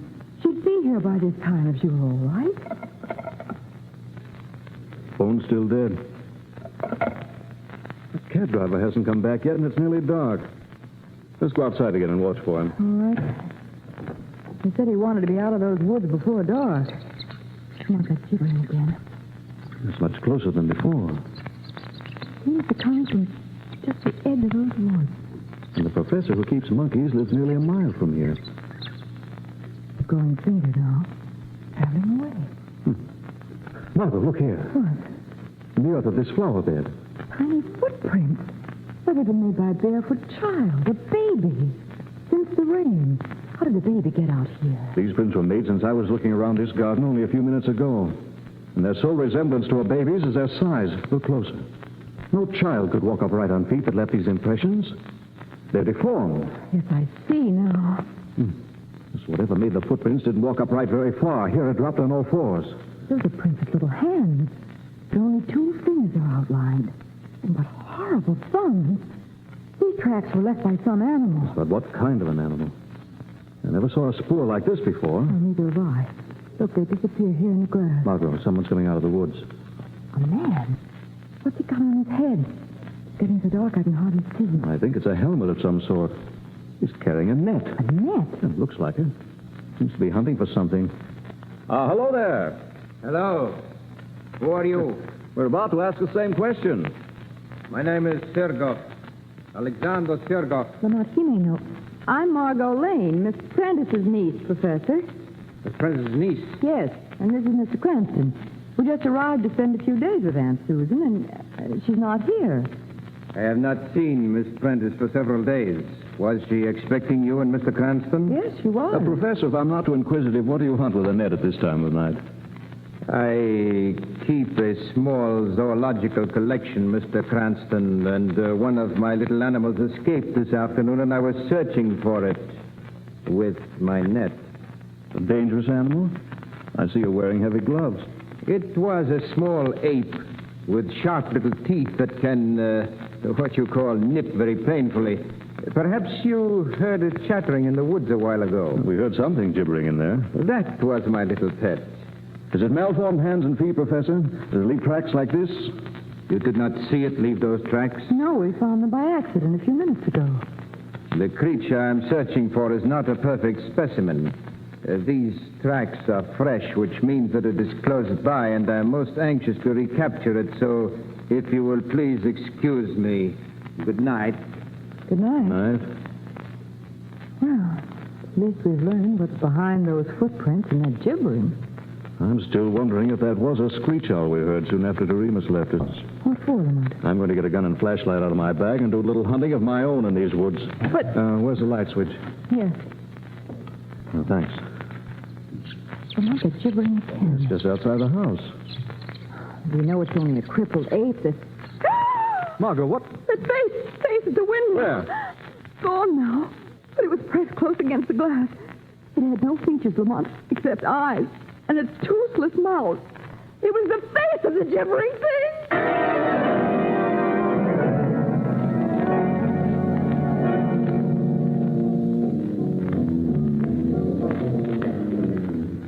Lamont, turn your flashlight on those trees as well as on the road. That gibbering thing may be in these woods. As I'm watching, Margot. There's only one set of tire tracks in this road, so Doremus traveled it only one way.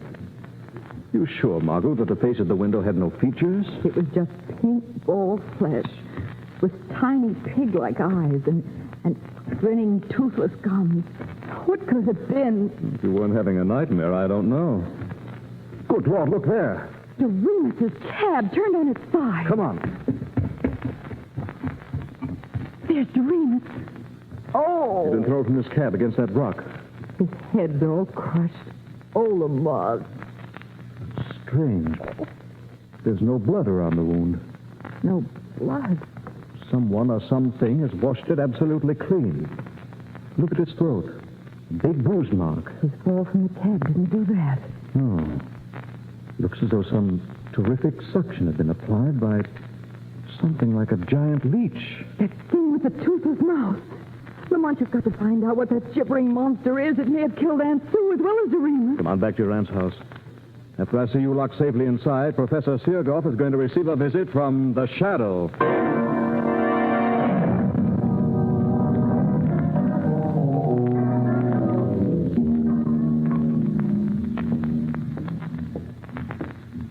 Why are you so worried, Professor? What? Who is speaking to me? I cannot see anyone. I'm the Shadow. The Shadow? An invisible man? Little secret I learned in the Orient.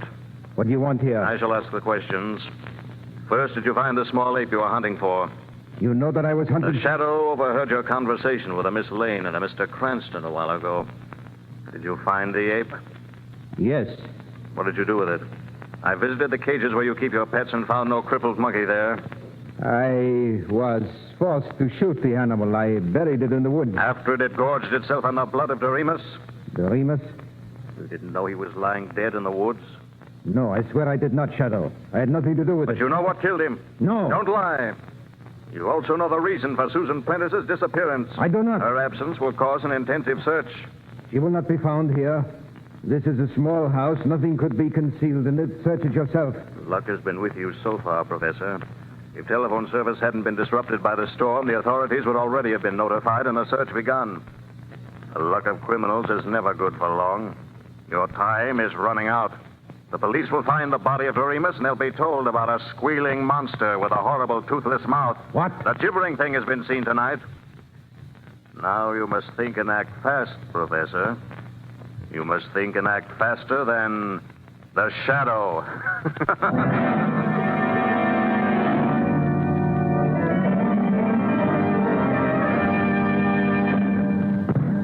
Friends, if you heat your home with coal, listen. Here's some important good news.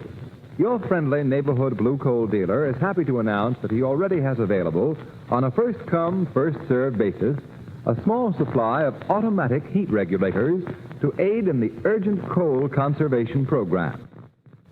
Now listen to what an automatic heat regulator does. It takes full charge of your furnace operation, giving you a constant, even temperature day and night. It eliminates those wide swings in temperature when it's always too hot or too cold. It saves you those incessant trips to the basement when you try to control the temperature yourself. It helps protect your family against winter colds, which many doctors agree result from overheating or unstable temperature. And most important, it saves coal vital to the war effort and money for you. An automatic heat regulator costs little to begin with and soon pays for itself in fuel savings. Don't wait for the first freeze. There are just a few automatic heat regulators available, so act now. Call your friendly blue coal dealer and place your order tomorrow. And now, back to the Shadow.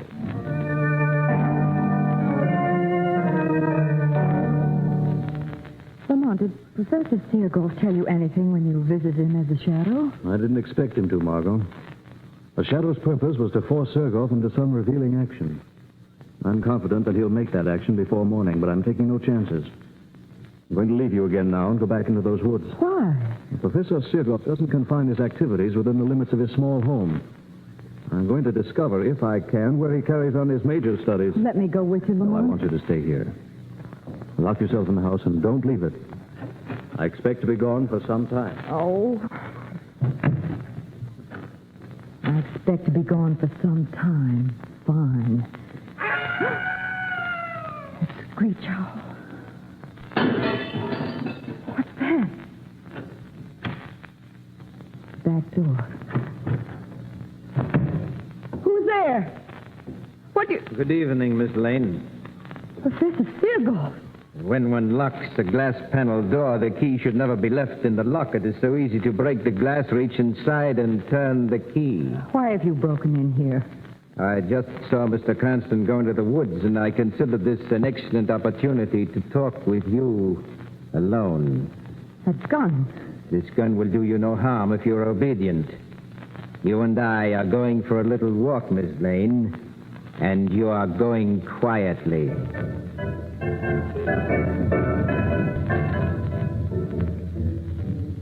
Where are you taking me through these woods? You'll soon learn. Here's our stopping place. There's nothing here but trees and that big rock. Yes, watch that rock. Swinging out like a door. It is a door to a very secret natural cave below. Ladies first, Miss Lane. I won't go down to that darkness. You need not go in darkness. We have electric light here. Step in, Miss Lane. I wish to close my bulky door. No, I... Do not try my patience. Go. Oh.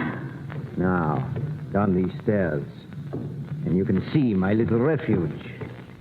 Shivering cries. A little welcome for you. These hideous things that make him behind that door. Hideous things? So you saw the little creature that escaped tonight? It pressed its awful face against the window. Don't make me look at it again. You won't see anything to frighten you when I open the door. There's nothing in this chamber except those steel cabinets around the walls, that iron water pipe above, and this heavy rope that dangles from the pipe. You will find the rope of special interest. I call your attention to the snap hook on its loose end. No, let me go. As soon as I lock these handcuffs on your wrists behind your back like this, and hook the rope to your cuffs like this. Now, I let you go. Nicely tethered. What are you going to do to me? I shall satisfy your curiosity about the gibbering things. You have seen but one. I have many such children. Children? Yes. I am their father, their creator. I am their god. I have discovered the secret of life. Of life? I have evolved a complex life form from the single cell. Nature required 1 billion years to do what I have done in 10. I am greater than nature. You're a madman. Am I? You shall see. The steel cabinets you see around these walls are really insulated soundproof covers for my children's cages. This lever opens the apparent cabinets. Watch. Before you saw the handsomest of my little beauties. Now you can look at them again and 30 of his brothers. Hear them squeal their greetings to you. No, let me out of here. Do not be afraid. Their cages are strong. They cannot get at you now. Please, they're so horrible. Well, I admit that I have not as yet achieved perfection in their appearance, but I progress. Now, here is my first experiment. It resembles a shapeless sponge, but it's alive. It moves and breathes. Oh, please. And here is a little creature that lacks arms and legs. See it bounce its way about? Its brother in the next cage has twice the usual number of limbs. This one has 8 hands. That one has no eyes or ears. And there's one with no head. And here's one without a body. Stop it, But they're all alive, Miss Lane. All can move and fast. All have mouths and appetites, Miss Lane. For human blood. Their only diet. Human blood? Yes, I keep human cows, Miss Lane, and you are to become a human cow and feed my children. Oh, no. That is why you're tethered here. This chamber is their dining room. I shall pull a lever that opens their cages as I go out this door to safety. They're very greedy, but I will not let them drink too much of your blood, Miss Lane, for now you're a cow and valuable to me. I leave you now to pull the lever. Ah! My throat! You feel the shadow's hands upon you, Hickok. The shadow? Oh. The shadow is a man would like to close his fingers tight about your neck. As a respecter of the law, he lets you live. Oh, Shadow. Unlike a handcuff, Hickok. Don't touch me again, I will. Be quick. There. Oh, I'm free. I'm free and I can leave this room. Go where I won't see and hear those awful things. Yes, go. And I'll go with you out that door. Hickok! The door is locked and closed upon you, Shadow. The lever that opens my children's cages is on this side of the door, and I release them now. No! My children do not have to see a man to find him, Shadow. Their greed for blood would lead them to you, and they are to have all your blood, Shadow. You will be dead before this door is opened. Dead!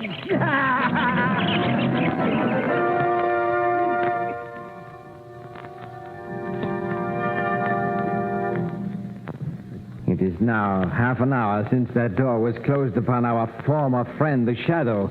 My children have killed strong men within 5 minutes, so I think it is time, Miss Lane, for us to view the remains, which will be visible, I imagine. But first, I shall reunite you with your aunt. You have my aunt here? Yes, and Fort escaped and told me of her intention to notify the authorities. I was forced to add her to my herd of cows. That herd includes the itinerant lumberjacks and harvest hands who have disappeared in the haunted woods. When fools hear their screams of pain, they think they hear my little screech owl. Oh, there's no word that fits you. Before I can safely view the dead body of the Shadow, my children must be returned to their cages. And my cows take care of that. Your aunt's stall is behind this door. Aunt Sue! Aunt Sue! I will let her out. Margot! Oh, Margot. What a touching reunion. You shall see a great deal of each other from now on, for you will be stable together. My male cattle are in here. Come out, beasts, and don't forget that I hold the usual loaded revolver. Oh, poor men. Yes, my male cattle aren't as healthy looking as you and your aunt, Miss Lane, but they have been here a long time. They're walking skeletons. They still manufacture blood. That's all that matters. Fall in line, beasts. You with them, female cattle. No. Fall in line. Oh, come, Margot, come. There's nothing we can do. You're learning fast, Miss Prentice.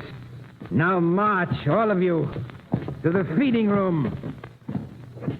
You ought to have an easy time tonight. My children have been fed and well. You need only pick them up and return them to their cages. Pick up those things? Yes, Miss Lane, and tenderly. Unlock the door. Go in and do as I've told you. Now, you see how tame my cattle are, Miss Lane? You will soon be like them. Hurry in there.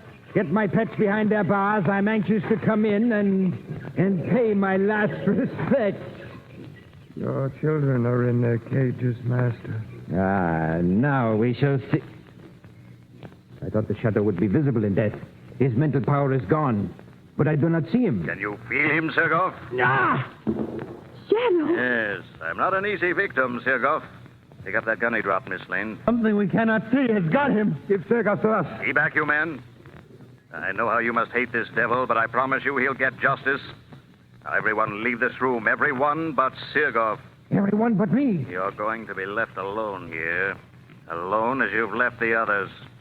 No. No, do not put those handcuffs on me. Oh, yes. Locked behind your back.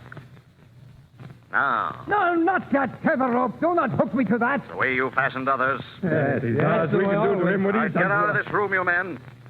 We're leaving Professor Sergoff with his children. We'll turn the vampires loose on him. No, do not open those cages. Do not turn them loose on me. Please, Shadow, please. You're safe, Sergoff. The cages won't be opened. Did you say, Shadow, that those cages won't be opened? That Sergoff is safe? He's safe from those things he created. That room will be Sergoff's prison until the police arrive to take him to another. Police? Prison? Shadow, you promised us that devil would get justice. He will, but the law must fix his punishment. We've been Sergoff's slaves. His cattle, those things he made have fastened on our flesh. They drank our blood. We want no police. We want no law. We want no law. They have no punishment to fit that devil's crime. We'll attend to Sergoff. And where you are.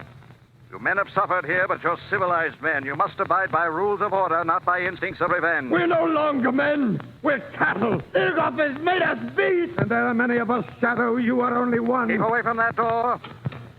We didn't want to open the door, Shadow. We only wanted to lock it. And we have locked it. We have the key. Pull the lever that opens those cages. No. You're too late, Shadow. Listen. Sergoff's children move fast. They've already reached their father. We've given Sergoff the justice he deserves.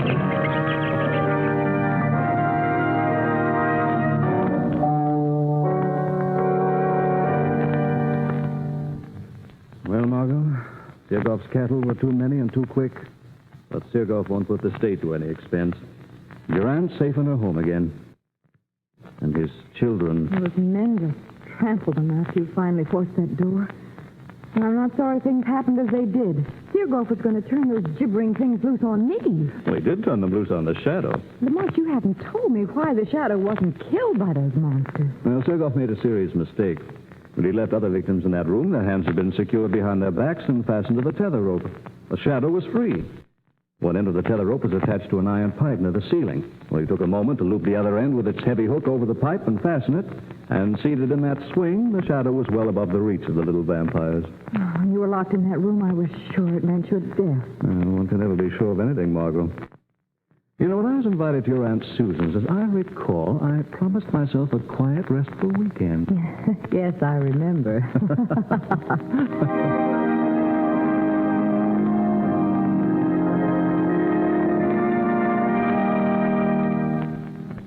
Now let me introduce Blue Coal's distinguished heating expert, John Barclay.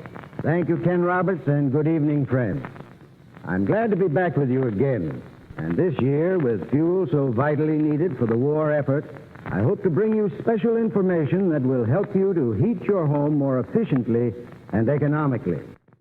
Thousands of tons of coal can be conserved if everyone will give special thought to the efficient operation of their furnace. Operating a heating plant efficiently is easy, and if you will follow a few simple suggestions, you can not only save considerable fuel, but your home will be healthfully heated as well. A clean furnace is number one on the list of important things that will result in conserving fuel. So put your heating plant in good working order. It's easy to clean a furnace. For tools, all you need to do a good job is an inexpensive wire brush and a scraper. You can get these at any hardware store. Can of asbestos furnace cement. Have all soot and fly ash. Use the asbestos cement to seal up leaks around the smoke pipe where it enters into the chimney. Make sure that the dampers are in good working order and that all furnace doors fit tightly. Remember, a clean furnace conserves coal, gives you more heat for the fuel you burn, and will keep your family warm and healthful all winter long. I thank you.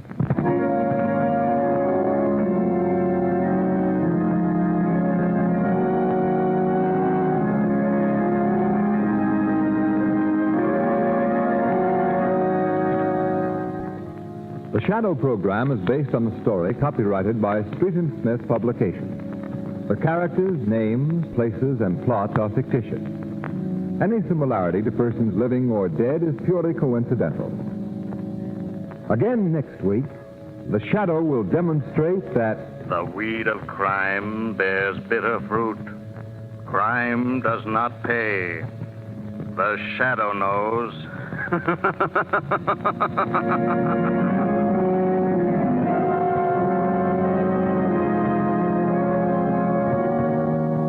next week, same time, same station, your friendly Blue Coal dealer brings you another...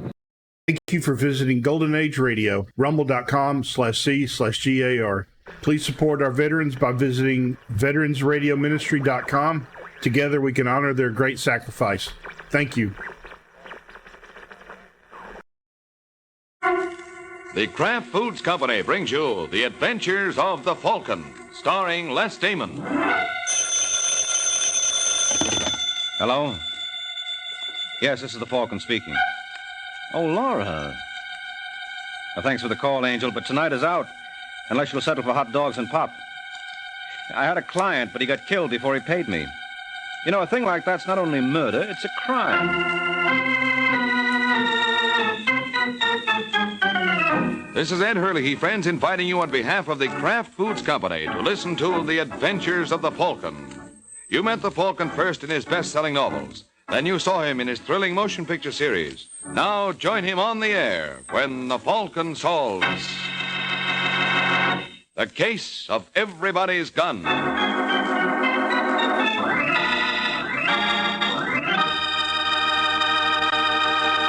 Before the Falcon solves tonight's case, let's listen to this. Miracle Whip. Has a flavor so pleasing. Miracle Whip. Tastes so lively, so teasing. Miracle Whip. Only one of its kind. Miracle Whip. Best salad dressing you'll find. Miracle Whip tastes really good. Not too sharp, not too mild, but just exactly right. And Miracle Whip tastes different, too. Different from any other salad dressing. Try it yourself. See why it's America's favorite salad dressing. The one and only Miracle Whip.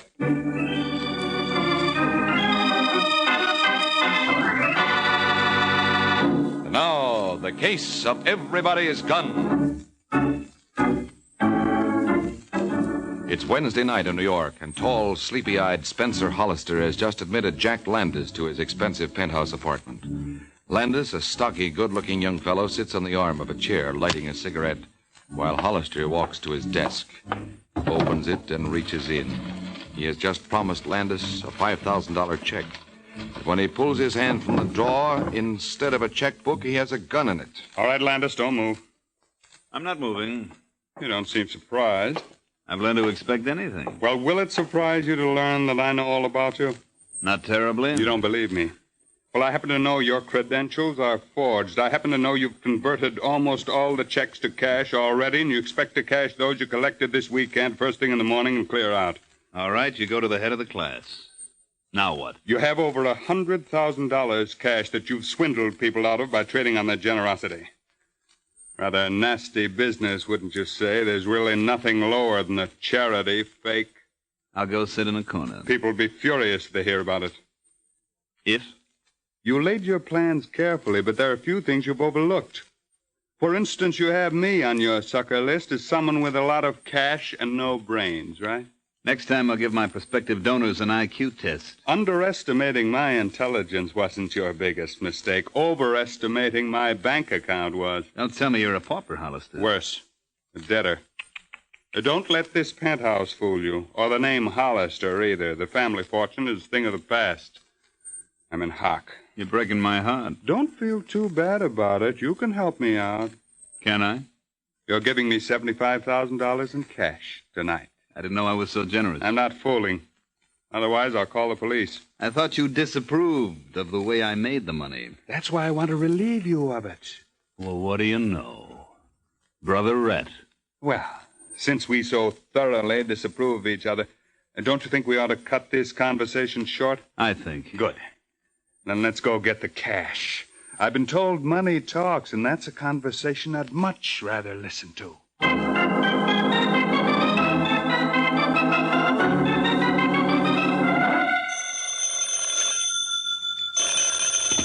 Homicide Squad, Sergeant Corbett speaking. Oh, good morning, Dimples. Now don't tell me. Let me guess. Anything your little heart desires. Animal, vegetable, or mineral? Vegetable. Is it a private detective? How did you know? They call him the Falcon? On the nose. His name is Mike Waring? Bullseye. I give up. Who is it? Two other guys. All right, Waring, what's up? Well, I just lost a client. And I thought you were such a good detective. Yeah, so did my client. That's why he hired me. What changed his mind for him? A bullet. You mean I got to go to work? Well, that's up to you. I'm just reporting the murder like a good little citizen. When did it happen? Sometime last night. Name of the stiff? Spencer Hollister. 2 L's. Where'll I find him? Getaway Apartments, penthouse. You there now? Yep. Well, stay there. I'll be right over. All right, but as long as you're taking down the vital statistics, wouldn't you like to know the name of the murderer? You've got it? Got a pretty good idea. Yeah, I'm listening, Waring.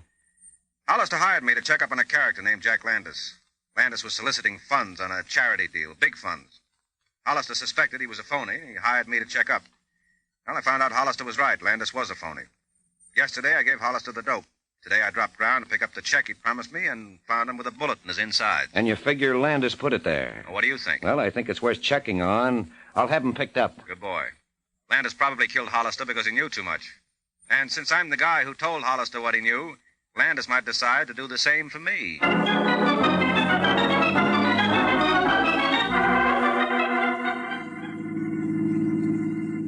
Why aren't we laying low, Landis? You heard the radio. They've got the net out for you. Yeah, for me, so what are you worrying about, Whitey? But I'm with you. If it bothers you, you can drop me at Thelma's. Hell, but you're not going up there. Why not? It's the first place the cops will look. In that case, they should be through by the time I get there. So take me there and you can run over to your place in Jersey. Okay, Landis, but believe me, you're asking for trouble. Well, I don't always get what I ask for, Whitey. So stop worrying.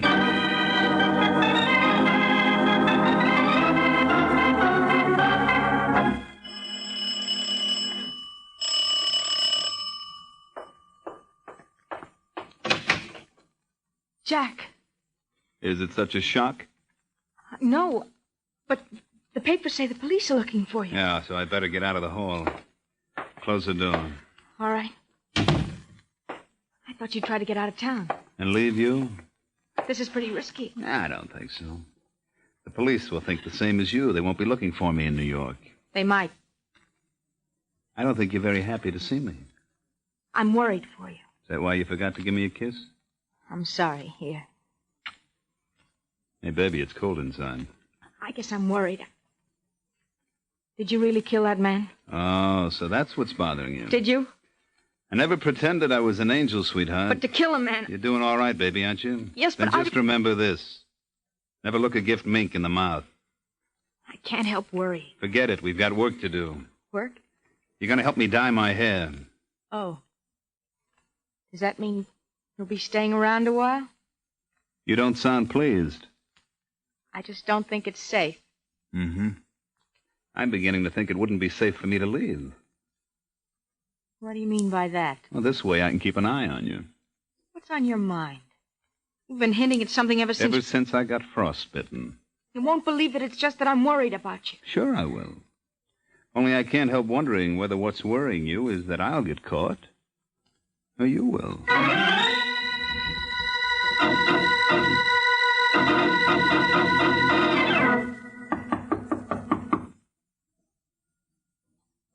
Who's there?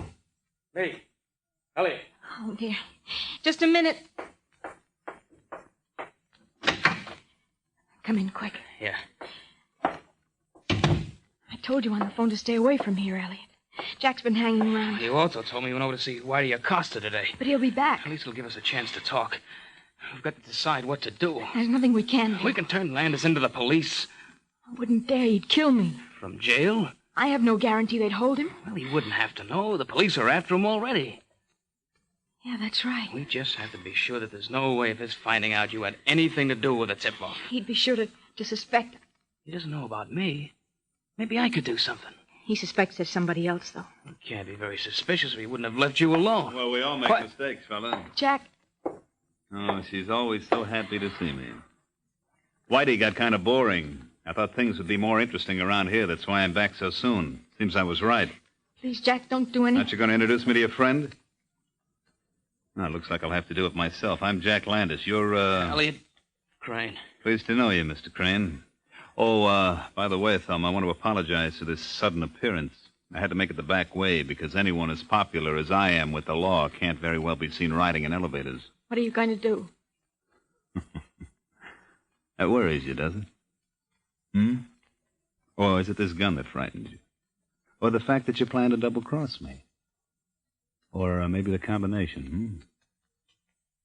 Or why doesn't somebody say something? I don't like to hog the conversation. Elliot, do something. I know the look on his face. What Yes, indeed. What can He's you... going to kill us. Oh, now, sweetheart. You know that I... Oh, What's the matter? I don't know. I'm dizzy. Elliot, quick. Yeah. All right, mister, I'll take that gun. Just let me sit down. Sure, sit right there, but I've got the gun. Yeah, so I see. Now, Thelma, you disappoint me. Do you really think I was going to kill you? You had a gun. What would killing you accomplish? Revenge? No, that's true, but it's petty. You should know, sweetheart, that I'm never petty. He wants to talk his way out of it. Don't let him, Thelma. Call the police while I keep an eye on him. You'll need more than an eye. I also have a gun. Which doesn't happen to be loaded, whereas this one does. Elliot! Don't reach for that. I told you it wasn't loaded. That's why I brought along this other one. I don't understand. I'll explain it to you in a minute, but first put that gun down on the desk. Go ahead, or do you want me to prove that this one's loaded? All right. I'm putting it down. There. That's better. I hate to disappoint you, but you won't be getting this one from me. I don't make a habit of the dizzies. Now, don't look so worried. I told you I wasn't going to kill you. What are you going to do? I also told you it'd be nothing petty. There's a little narcotic scheme I have in mind that ought to net $250,000. But there's a certain amount of risk involved.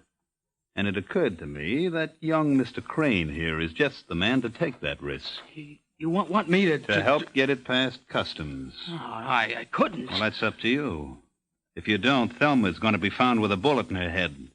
And the bullet is going to come from that gun you had, which has got your fingerprints on it. No, please. You got your choice. Take orders or face a murder rap. What can I say? Yes or no? But I hope it'll be yes, because I promised Thelma that I wouldn't kill her, and I hate to be a liar. But under the circumstances, I don't think I'll have to be. Do you?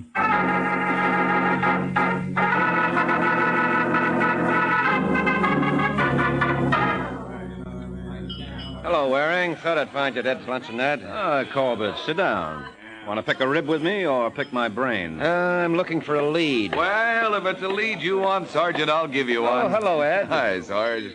Oh, believe me, in this warm weather, the best lead anyone can give you is a nice, cool salad. Made with Miracle Whip, no doubt. Naturally, because there's nothing like Miracle Whip to give you a really delicious flavor to your salad. Now, look, Ed, I know that your salads are good. I know that Miracle Whip makes them the best doggone salads I ever ate. But, well, right now I've got something else on my mind. Something else? Oh, good grief, Corbett, don't scare him so.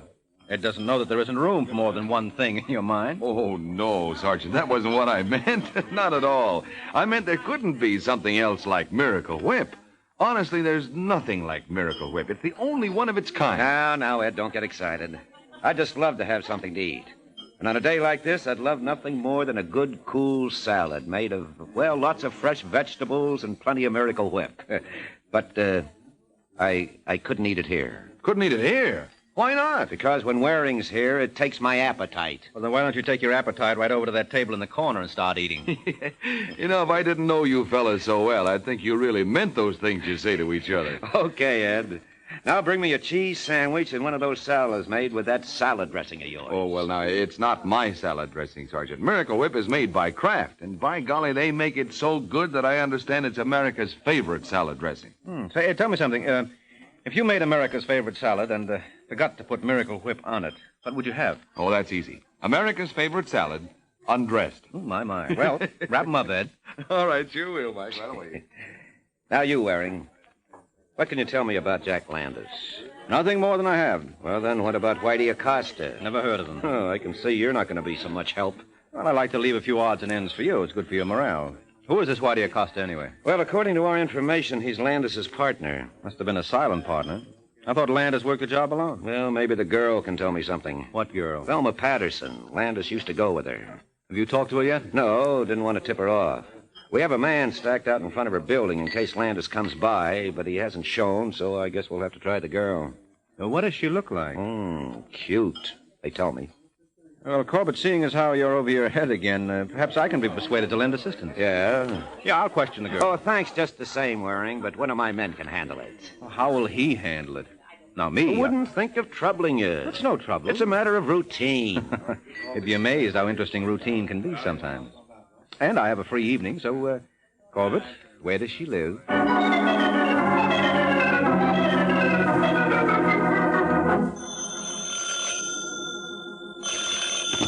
Hello? Hello, Corbett. Oh, Waring, did the girl succumb to your charms? Haven't seen her yet. Well, then why this call? When I got to her apartment house, there was a crowd in the alley. Been another shooting. Huh? Yeah, the night squad is there now. But I thought you'd like to run over, even though you're through for the day. This looks like part of your case. How? Well, you're looking for Landis. Is he there? Yep. Well, what happened? Did he shoot the girl? Not exactly, Corbett. Somebody shot him.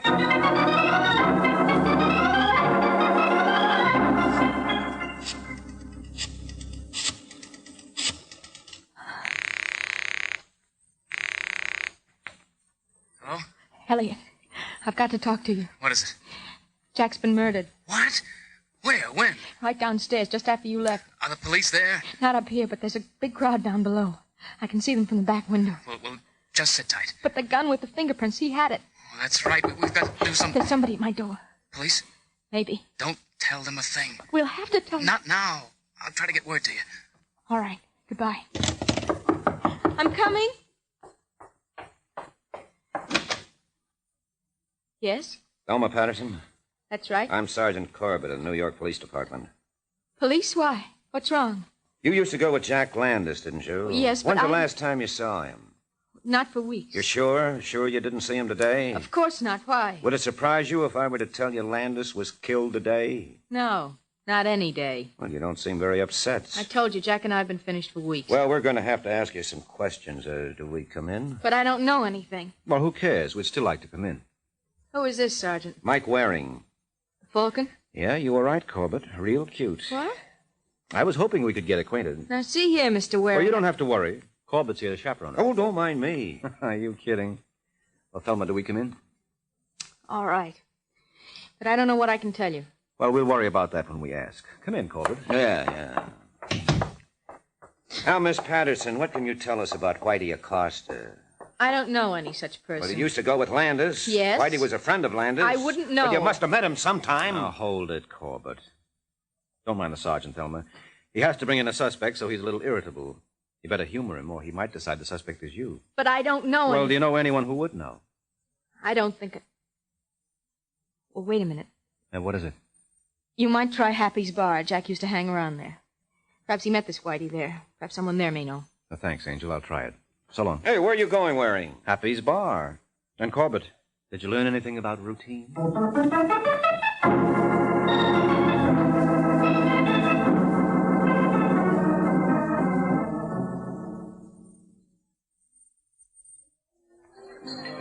What's yours, mister? I'm not drinking today. How come you're hanging over a bar? I'm looking for someone. Expect to find him in the bottles? Could be. Are you happy? I'm dancing with joy, can't you see? The guy they call Happy, owner of this fire trap. They call me Happy. What they call you? Mike. And when you go formal? Mike Waring. Mike Waring. I heard of a Falcon by that name once.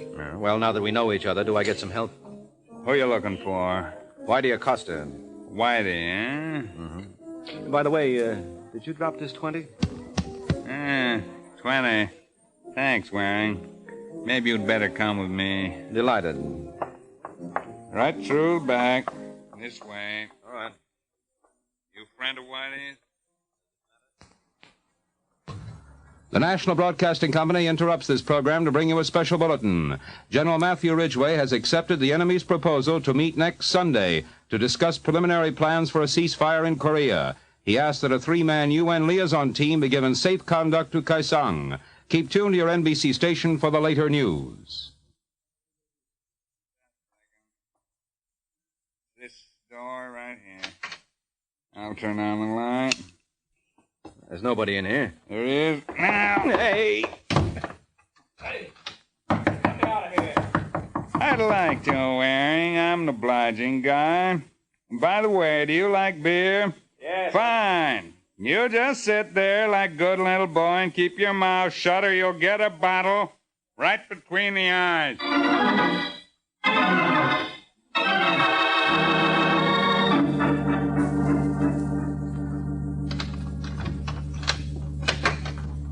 Hello, Waring. I see guns are being worn in the hand these days. Just a precaution, like locking you in here. Would you be Whitey Acosta? It's possible. What do you want with him? Rectify an error. Somebody hired me to check on Jack Landis. I did, but I stopped short of you. Assuming you are Whitey. What have I got to do with Landis? You worked with him. If you're Whitey. Where'd you hear that? From that famous character. Very reliable source. Source must have a name. I wouldn't be surprised. Was it the girl? What girl? Thelma Patterson. I warned Landis about her. And you admit knowing Landis? Lots of people knew him. But you worked for him. I didn't say that. He was a studious type, liked to travel on wits and charm. Shooting someone down like Hollister seemed a little out of character. Not much, but a little. You could have been his muscles. You're trying to tie the Hollister job to me? It's worth thinking about. It'll take more than thinking. Then there's the Landis job. You could have done that. What Landis job? Oh, haven't you heard? He's been killed, too. What? What kind of a gag is that? Oh, believe me, when I try for laughs, I do better than that. It's her. Who? Thelma Patterson. Landis told me he was going to put a heel on crane in her. Oh, when did he tell you this? Today. And you saw him today. So I saw him today. Make something out of it. It was early. And he was going to turn on the heat, huh? Yeah. They must have had enough heat already. So it works backward, and they sick you onto me so as I can take the rap. Yeah, it adds up. Yeah, you're pretty good at figures, Whitey. But let's not get ahead of ourselves. All I got to get ahead of is that girl. Well, maybe I can help you. If you'll help me. What can you do? If you're telling the truth, plenty. So how's for putting away that heater and letting me at it, huh?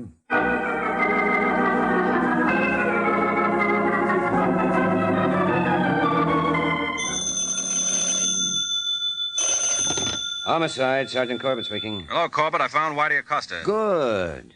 Now you can lose him.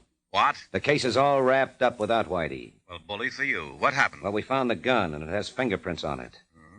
Whose are they? Who do you think? Well, offhand, I'd guess the girl. Well, what do you know? He wins the gold-plated uppers. Yeah, you're right, Waring. The murder gun shows a nice, clear set of Thelma Patterson's prints.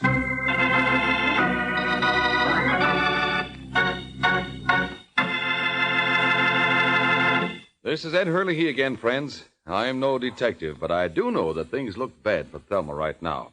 After all, no two fingerprints are the same. Each one is distinctive, different. All of which reminds me to tell you about distinctive, delicious Miracle Whip. There's no other salad dressing like it.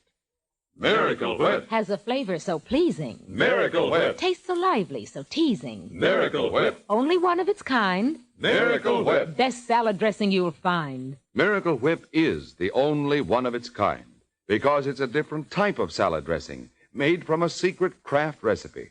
Miracle Whip combines the best qualities of old-fashioned boiled dressing and fine mayonnaise, so it's truly distinctive and delicious, with a flavor millions of folks call just exactly right. Try it, won't you? One taste will tell you why it's America's favorite salad dressing. The one and only Miracle Whip.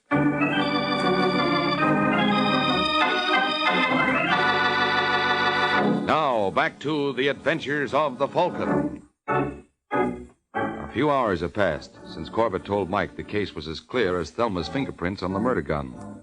However, Thelma insists on her innocence. And now at headquarters, she's trying to prove it to the Falcon and Corbett. But, Sergeant, I cooperated with you before, didn't I? Why won't you believe me now? Well, I'd like to, but I believe fingerprints even more. And I can explain about them. Well, go ahead.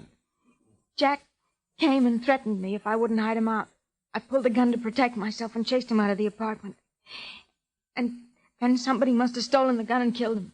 Well, that makes real sense. It might, Corbett, at that. Yeah, Waring? Well, who'd know about the gun? Who'd have opportunity to steal it? I can think of one person. Yeah, who? Her boyfriend. I don't have a boyfriend.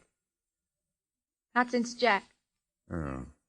Well, Corbett, looks like we're ready for Whitey. Yeah. Levine. Yes, Sergeant. Bring us Whitey Acosta. Yes, sir. You found Whitey? But he doesn't know. We'll see what he knows. You want me, Sergeant? Yeah, Whitey. Waring tells me you saw Landis today. That's right. Did he say anything to you about the girl? Yeah. He suspects she found herself a new playmate. Said he was going to find out if she had. He was going to make things hot for them. So that's your evidence. Jack suspected. A lot that proves. Well, don't be impatient, sweetheart. We have more. Yeah. Levine. Yes, Sergeant. Let's have Crane. Yes, sir. Crane? Elliot Crane. You know, he's going to be disappointed about you telling us you got no boyfriend. He had an idea he was it. Thelma, are you all right? Elliot, what have you told her? Everything. The whole truth. I had to. Well, that's more than we can say for your girlfriend. I wanted to keep Elliot out of this. But as long as you found out about him anyway, I might as well tell the truth now. Well, that'll be nice for a change. Well, Elliot and I were together. And Jack came in with a gun. Yeah, I told him about me getting the gun, so that's why my prints would be on it. Let her tell it, Elliot. But it was like Elliot says. All right, that explains his prints, except the murder gun had yours, not his. I know. What's that? You didn't tell me about... I can explain. Jack ordered us to obey him. And then he left with the gun that had Elliot's fingerprints on it. He picked it up with a handkerchief in his hand so the fingerprints wouldn't be destroyed. And then Elliot and I talked for a little while, and then he left. What did you decide? I was going to do what Landis wanted, because I didn't want anything to happen to Thelma. I said let her tell it. Sorry. That's the way it was. Anyway, a little later I went out, and I went through the alley. It's a shortcut to the next street. And there was Jack, dead, and the gun nearby. The one with Crane's prints? I was afraid it was the same gun, so I picked it up and wiped off the prints. And then I heard someone coming, so I ducked into a doorway. And I held the gun in case I'd have to use it to get away. That's how I got my prints. Oh, you admit you were going to use a gun in a getaway. Well, I couldn't be found there with the gun. I knew how it would look. Wouldn't look any worse than it does now. I was frightened. I wasn't thinking too clearly. Anyway, whoever came hurried away, I guess to call the police. I was in such a panic by that time I just dropped the gun and ran. And you expect us to believe that? Oh, why not, Corbett? People do screwy things when they're scared. Don't tell me you believe her, Waring. Well, since she didn't kill Landis, I don't see why not. Who says she didn't kill Landis? Whitey says so, because he did it. What? Whitey? That's right, Corbett. Whitey's the murderer. So go ahead, make your arrest.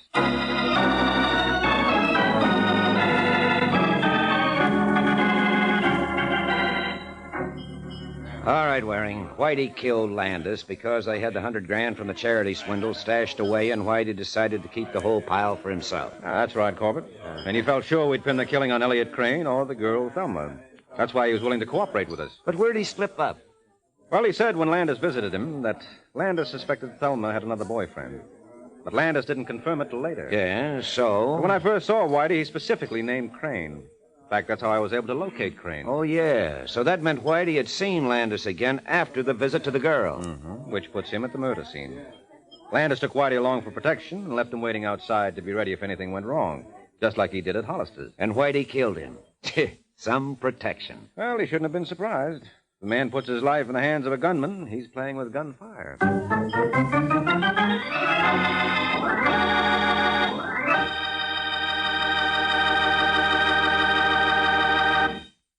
Do you like rich, delicious chocolate-flavored malted? Well, you can make a malted just like that right in your own kitchen with Kraft chocolate-flavored malted milk. Just make a tasty paste of Kraft chocolate-flavored malted milk and a little milk in the bottom of a big glass. Fill the glass with chilled milk, stir it once more, and there. A Kraft malted is mighty nourishing, too, because it's filled with all the food values in milk. Get a jar of Kraft chocolate-flavored malted milk from your grocer and enjoy a Kraft malted often.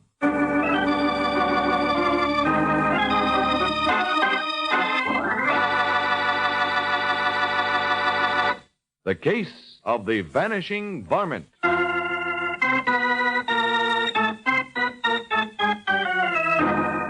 The Case of the Vanishing Varmint. That's the title of next week's adventure of the Falcon, when Mike Waring learns that dead bodies, like bad pennies, always turn up. So be sure to listen at this same time next week to another exciting adventure of the Falcon, brought to you by the Kraft Foods Company. The Adventures of the Falcon are based on the famous character created by Drexel Drake, produced by Bernard L. Schubert, written tonight by Jerome Epstein, and directed by Richard Lewis. Music was by Arlo. Les Damon was starred as the Falcon, with Chuck Webster as Sergeant Corbett. Friends, 175 years ago, a small group of Americans signed the Declaration of Independence.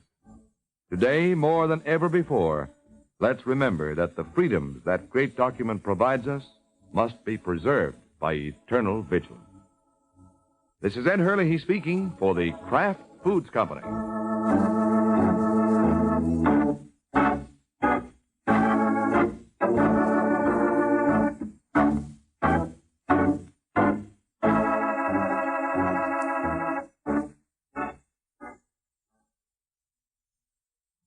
Hear It Pays to Be Ignorant tonight on NBC.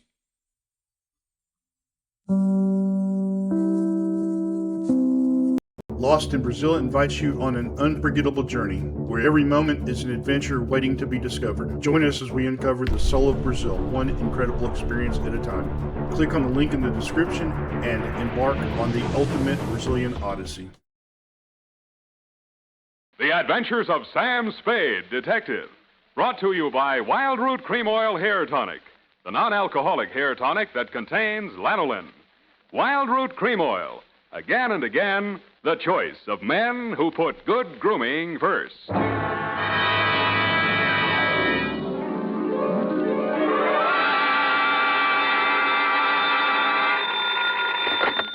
Spade Detective Agency. Hey, it's me, Sammy the Spade. Sam, it's not true, is it? Every word of it. What? That you've been consorting with unsavory characters? Well, she was a savory enough girl, Effie, although a crook. Well, according to the paper, she's practically a murderess. Not to mention that she's dancing the Roomba with you. That's a lie. There's a picture of you.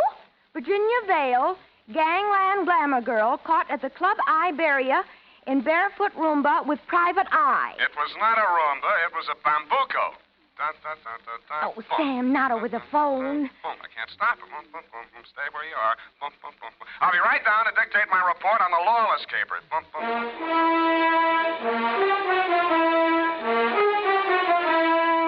Dashiell Hammett, America's leading detective fiction writer and creator of Sam Spade, the hard-boiled private eye, and William Spear, radio's outstanding producer-director of mystery and crime drama, join their talents to make your hair stand on end with the adventures of Sam Spade. Presented by the makers of Wild Root Cream Oil for the hair. Say, have you gotten acquainted with Wild Root Cream Oil yet? Tell you what, mister, if you haven't, even if you don't use any hair tonic at all, why not ask at your drug or toilet goods counter tonight or tomorrow for the brand new 25-cent Get Acquainted bottle of Wild Root Cream Oil. You'll like the way Wild Root Cream Oil grooms your hair neatly and naturally, relieves dryness, and removes loose dandruff. You never dreamed one hair tonic could do so much. So give it a try. Get the generous new 25-cent bottle of Wild Root Cream Oil. Again and again, the choice of men who put good grooming first. And now, with Howard Duff starring as Spade, Wild Root brings to the air the greatest private detective of them all in the adventures of Sam Spade.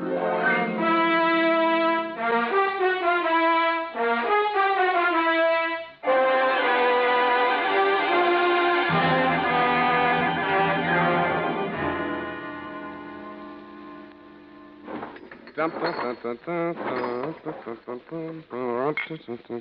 think I'm getting it now. You even lost your shoes. Ready, sweetheart? Yes, Sam. No questions? No, Sam. That picture in the paper doesn't mean a thing, Effie. There was nothing between Virginia and me. Just wasn't room. Well, that bambuco, you know, that's the way we dance it. Authentic. Sam, I troubled to call my girlfriend, Edna Mae Schwartz, who is an instructor at Arthur Murray's. Mm-hmm. I quote, "The partners exchange graceful nods in the center of the dance floor and then separate. Well, As a senorita provocatively leads a pursuing caballero through a series of gay whirls, turns, and figures." There, you see, provocative. But he never catches her, Sam. Well, I had my shoes off. That gave me the advantage. You know best, Sam. Well, that clears that up. Date? August 29th. I will give the date. Fill it in. That still doesn't explain your operating on the wrong side of the law. Down, Effie. This goes to John M. Lawless. A known gangster. What else? From Samuel Spade, license number 137596. Dun, dun, dun, dun, dun. Boom. Thank you, Effie. Subject, Joe Morales. Dear Johnny, you hired me yesterday morning, but the real start of it was back in 45. Flashback. San Francisco was just recovering from VJ Day, and crime was practically at a standstill because your number one competitor in the West Coast mobs had just been rubbed out, and you were on trial for same. Nothing about the trial made any sense. The tea-time chatter in the better pool rooms was that you were taking the rap for your worst enemy, Joe Morales. What made even less sense, the lawyer defending you was Joe's brother. So I wasn't a bit surprised to receive your check for $25, together with an invitation to be in the third row of the courtroom when the jury returned the verdict. I was. The defendant will please rise. Step forward, please. Have you anything to say why judgment of this court should not be passed upon you? Yeah. It's a bad beef. The judgment of this court is that you, John Lawless, for the crime of manslaughter, having feloniously run over, and killed with a certain automobile the deceased person named in the indictment, and having subsequently departed the scene in violation of the hit-and-run statute, are hereby sentenced to a term of 3 to 10 years in the state prison of the state of California, San Quentin.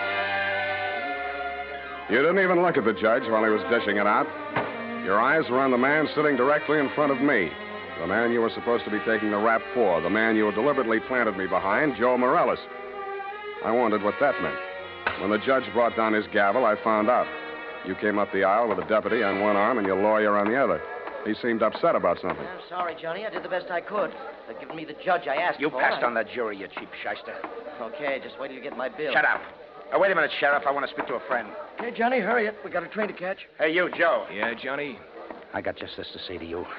I'm going up, but I'm not staying, see? If I'm not paroled out in 3, I'll break out. Either way, I'll get you, even if it means a murder rap. Oh, now listen, Johnny. You heard me, Spade?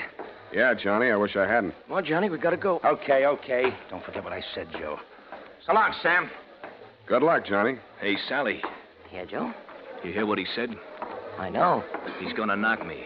This guy's a witness. Name is Spade. Spade, my brother Sally. Salvador Morales. You may have heard of me. Yeah, if I'm ever up in a hit and run, remind me not to hire you. How long, Spade, where we can talk quietly? Just over here. My conference room. Look, we got nothing to talk about. Oh, yes, we have. Watch it. I just got this suit pressed. Yeah, right in here. Sally, is it all over? How did it come out? Where were you? In here. I couldn't force myself to stay out there. What did he get? 3 to 10. 3 to 10. Is that... Oh, I mean, how terrible. How terrible. Best I could do. This is Sam Spade, my dear. Miss Virginia Vale, Johnny Lawless's fiancée. The San Quentin widow. Well, how's Tricks, Virginia? Why did they bring you here? Maybe they know. He's a witness. Witness? To a threat Johnny made against my brother's life. My own client. What's funny? Ask your brother. That threat would even get you a writ against him to keep the peace. What do you mean, Sam? Sweetheart, threats don't mean anything in law unless they're backed up by some action. Even if he told you the when, the where, and the how, it wouldn't be worth anything until you're dead. But it would be worth something then? Sure, shows premeditation. And if he knew he was overheard and you'd be forced to testify if anything happened to Joe... Hey, beautiful. What are you trying to do to me? Oh, I mean, he'd think twice before he tried anything. You'd be safe, Joe. Well, honey, I didn't know you cared. About you, I don't. I just wouldn't want Johnny to do anything foolish.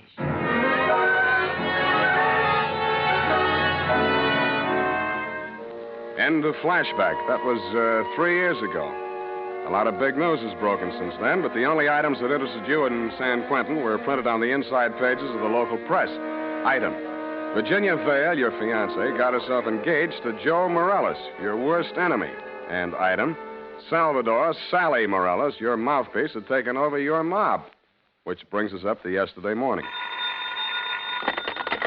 Yeah? That you, Sam? Who's this? Johnny Lawless, remember me? No. I was hoping you'd say that. Look, Sam, I got a job for you. Call Peeper Breen. He may need it bad enough. I've got no contacts in the mobs anymore. This is clean. How clean? A chance to save an innocent man from the gas chamber. Well, There's $1,000 in it for you. Wait till I get a pencil. Now, what was the address? The Alma Arms on Pine Street near Jones. Yeah? Buzz me 3 times. 1 long, 2 short. And make sure there's no one on your tail. Got it. I was not tailed. I found your name on the bell panel, buzzed 1 long and 2 short, and the automatic lock clicked me in. You were waiting 1 flight up in the open door of your apartment. You didn't say anything, just made sure it was me, motioned me inside, locked the door, and led me back to a bedroom. Well, there it is, Sam. Mm-hmm. Joe Morales. Dead about 3 hours, I'd say. 4 slugs, chest, shoulder, and head. Looks like amateur work, a professional aims for the belly, or did you mean it to look like an amateur job? Would I be sap enough to drop him in my own apartment? Besides, he's my lawyer's brother, and I might need Sally again. Why did you call me? Well, you heard what I said to Joe after the trial. Who told you that, Virginia? Yeah, but she didn't have to. Didn't I ask you to sit there? Oh, that's one thing that worries me. Look, let's go in the other room, huh? I feel like a drink. Well, here's my pitch, Sam. I checked out of San Quentin yesterday morning. I didn't have a mark against me. The warden himself put my case before the parole board. He called me the ideal prisoner. Shall we dance? Okay, Sam, okay. But a man can change a lot in 3 years. So can a woman. Virginia met me at the gate when we drove into the city. We didn't have a thing to say to each other. The way I felt by the time the ride was over, Joe could have her and welcome. I had other plans. Such as? Well, the parole board was getting me a job with a mining firm, a surveyor. I took a course up at Quentin. You seriously expect me to swallow this line of guff? Listen, you don't get fat making a living on the mace. Take half of these guys you hear telling the world what wonders they are at puffing boxes, knocking over joints, and the rest of the lays. Yeah, not half of them make 3 meals a day at it. Then what chance has a guy without a regular racket? And, brother, that's me. I'll buy that for now. Let's talk about that dead body. All right. Well, I called Joe on the phone this morning, see, and I told him to meet me here at 3 this afternoon. I wanted to tell him, forget about what I said about how I was going to get him. Not that I wanted to write off that rap I took for him. But if he was scared, he might come gunning for me. I might have to break parole to defend myself. About Virginia, like I told you, we got nothing to talk about. Yeah, it was beautiful while it lasted. So he was due here at 3, huh? Huh? Yeah. I was held up. As a matter of fact, I was with my lawyer at the time. Sally? Yeah, I phoned the building and told the superintendent to let Joe in, and then I got here about 4:15. But I didn't find him till just before 6 when I called you, Sam. How come? Well, I just didn't look in the bedroom. I figured he got tired waiting and left, you know. Yeah. Mm-hmm. Well, look, Johnny, assuming your story is true, and if it isn't, you ought to be ashamed of yourself. Who do you think did it? Well, that depends on why. If it was somebody gunning for him, it would depend on what's going in the mob since I've been in Clinton. You know more about that than I do. If it was somebody trying to frame me... What do you mean, trying? Hey, wait a minute. I got a phone homicide. You must have known that when you called me. Yeah, that's why I ripped the wires out. That's cute. That's very cute. Oh, that makes you look real good. Look, Sam, look. I'm not asking you to do anything extracurricular. Sure, you have to yell cop, but you'll do it over a pay station downstairs. And by the time anybody can get back up here, that stiff will be out. It will. Well, how's that going to be done? I got a friend in the undertaking business. Met him up at Quinton. He just installed a new crematorium. You should have called him first. I did, but I can call him off. You're stir-happy. Look, Sam, look. How about it, huh? So the cops come in tonight, tomorrow. Who cares? Not Joe, the weather he'll keep. What do you say, Sam? What do you say? I say you're probably bluffing, that you got no way of getting rid of the stiff, but on the outside chance that you might not be bluffing, I'll string along with you for a couple of hours. If I don't turn up anything by then, the deal is off. Okay, that's fair enough. Yeah, but this isn't... Hey! Sorry, I gotta do it. No. Oh.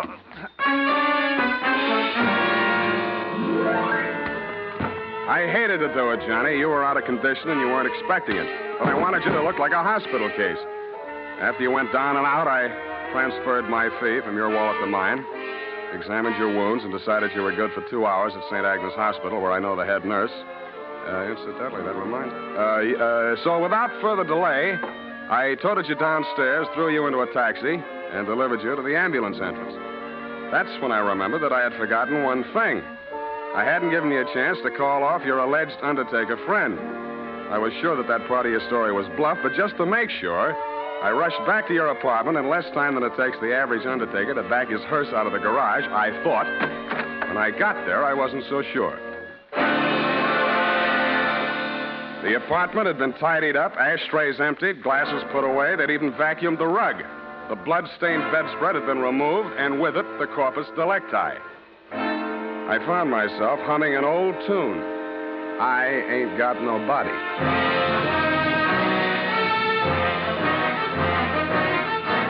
The makers of Wild Root Cream Oil are presenting the weekly Sunday adventure of Dashiell Hammett's famous private detective, Sam Spade.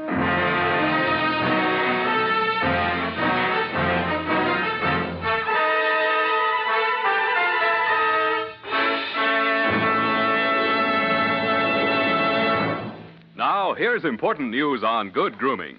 If you want the well-groomed look that helps you get ahead, socially and on the job, listen. Recently, thousands of people from coast to coast who bought Wild Root Cream Oil for the first time were asked, how does Wild Root Cream Oil compare with the hair tonic you previously used? The results were amazing. Better than 4 out of 5 who replied said they preferred Wild Root Cream Oil. Remember, non-alcoholic Wild Root Cream Oil contains lanolin. It grooms the hair naturally, relieves dryness, and removes loose, ugly dandruff. So if you want your hair to be more attractive than ever before, get the generous new 25-cent size of Wild Root Cream Oil, America's leading hair tonic, on sale at all drug and toilet goods counters. It's also available in larger economy bottles and a handy new tube. Get Wild Root Cream Oil. Again and again, the choice of men who put good grooming first. By the way, smart girls use Wild Root Cream Oil, too, and mothers say it's grand for training children's hair.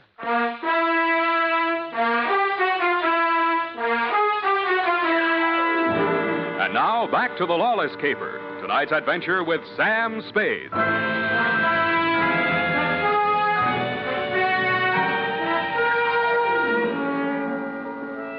In most murder cases, there are too many suspects, too many motives, and too many clues from the very beginning. I'd been on this one 3 hours, and I succeeded in turning up no suspects, no clues, and the most shameful thing of all, I had lost the body of the victim. I consoled myself with the thought that he was in no condition to tell me anything anyway. But then neither were you, Johnny. You'd checked out of the hospital, no forwarding address. But in a gin mill down in the Mission, I found a character with the unlikely name of Porky Grout. Porky is theoretically alive and will tell all he knows about anybody, which is plenty, for 2 fingers of rye. I gave him a handful. Easy. The Joe Morales mob, Yeah, huh? Well, they dusted this town. They moved to Las Vegas 5-6 months ago. How come Joe stayed in San Francisco? Oh, him and his brother had a beef with each other. That's Sally Morales, the lawyer? Yeah, the mouthpiece. Not too close. What was it all about? Oh, that dame, Virginia Vale. After she and Joe framed Johnny Lawless on that hit-and-run job, well, they disagreed on methods of administration. Not so close. No. So she and Sally team up. And Sally uses his business connections to pull off this big combine, you see? Yeah, I heard of it, Las Vegas. How do I get to Sally? My throat's dry. I can't hardly talk. Hey, Riley, put out the bottle. And bring an airwick. Yeah, that's right. Oop, so sloppy. Easy. I'll help you there. Great, huh? Great stuff. Not too close. Now, when do you want to get to him? Tonight? Right now. Let me see. The dame don't dance to nothing but rumba music, and she don't drink nothing but imported French champagne. Yeah. Furthermore, she don't go nowhere where she don't get her picture taken. And he don't dare take a drink in a place that pays him protection. Well, this being after hours, there's only approximately one place they could be at. That's the Iberia out on Van Ness. Yeah. Thank you and good night, Porky Grout. If your friends won't tell you, I will. What? Please don't bother to answer.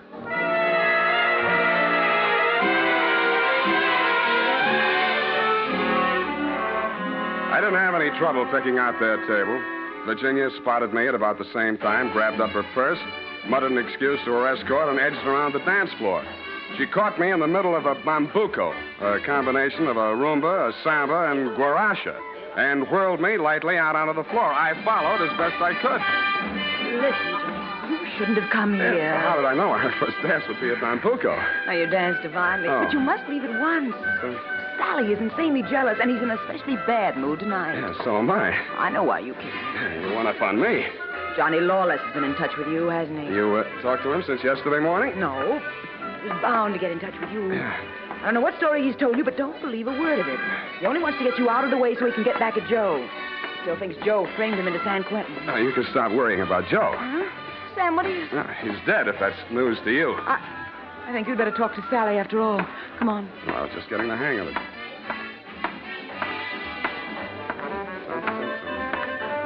Well, my dear, so you've met another old friend, huh? Hello, Sally. Hello. Sit down, Spade. Thanks. Sally. Huh? Sam says Joe is dead. Joe? Murdered? Yeah. Well, it was bound to happen. I warned him to get out of town before Johnny Lawless came back. Johnny says he was with you when it happened. Juries don't go for alibis, Spade. Best defense I could give him would be that I defend him despite the fact he's accused of killing my own brother. But look here. As his attorney, I have the right to know what he retained you for. To find out who did kill Joe. That's what he said.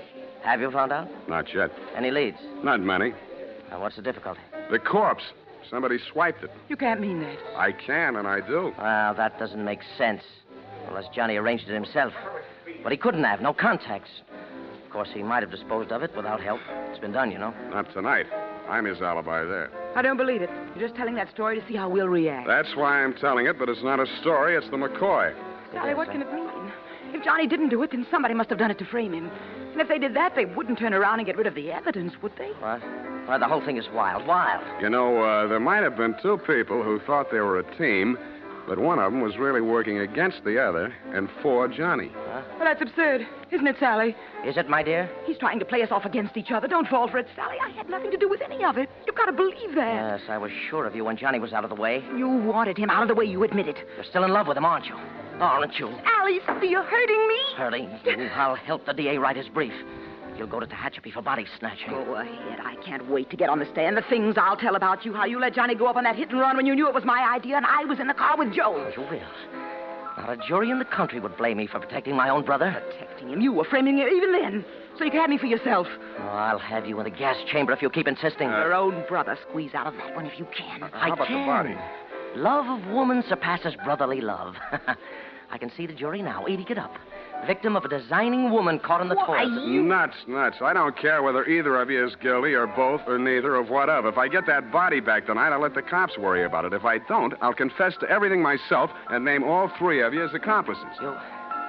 All right, Spade. You say your only concern is that body? Right. Right. Here's $500. Another $500 when you find it, huh? Does that convince you? Well, it helps. Here, my diamonds. Take them all. No, keep the diamonds, Virginia. If Sally gets sent up first, you'll need them for your defense. Think it over, kids. I'm calling the cops right now. I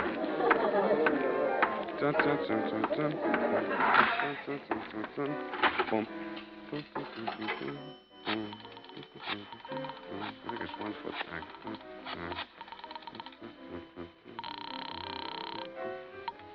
Overside, Lieutenant Garrett. Roy, Sam Spade.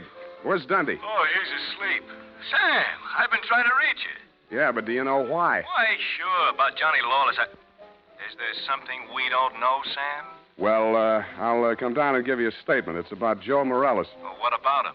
Well, he got knocked off, and somebody lifted the corpse. Oh, Sam, nobody lifted it. Then who did? We picked it up, Sam, right after you called us. Right after Oh, yeah.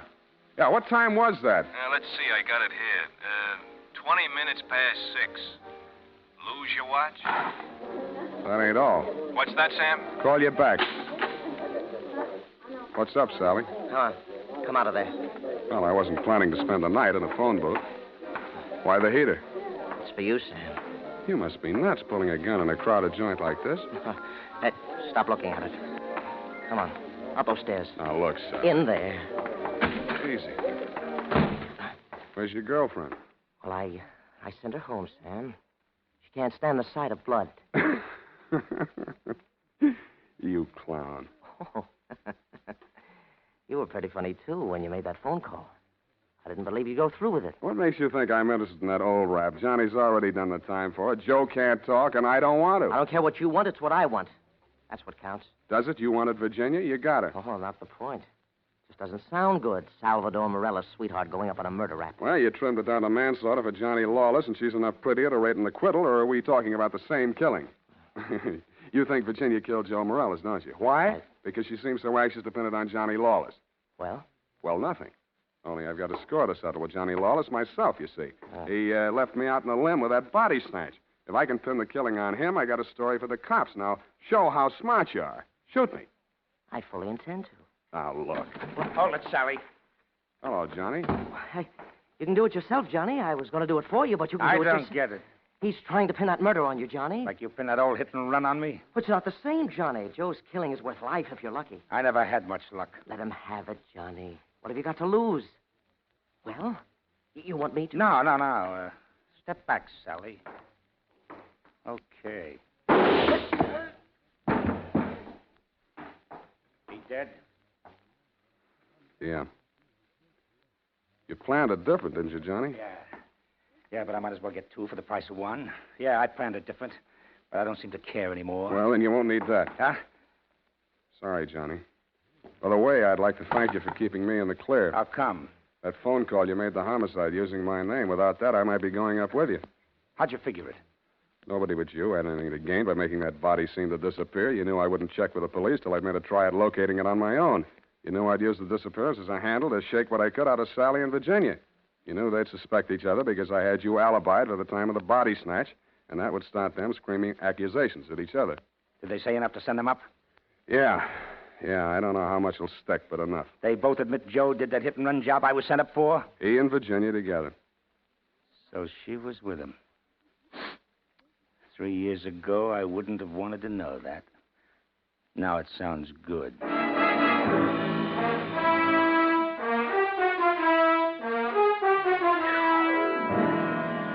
I didn't think it really sounded good to you. I was sorry to hear it myself, and after all, I'd only danced the bambuco with a mouse. I'm sorry things turned out the way they did, and it's a little late to be making with the advice, but Well, you know, the best laid plans of mice and men gang after Glade. A what? And as you say, what chance has a man got without a regular racket? Period. End of report. Well, heavens to Betsy. Oh. How can you be so sympathetic with a girl who did all those terrible things? Oh, I know, F. I know. It's a silly dance, but she looked cute while she was doing it. I don't mean the dance. You mean the best laid plans? What does that mean, Sam? That gang after Glade? I'll give you a hint, sweetheart. It's something you never need worry about. No.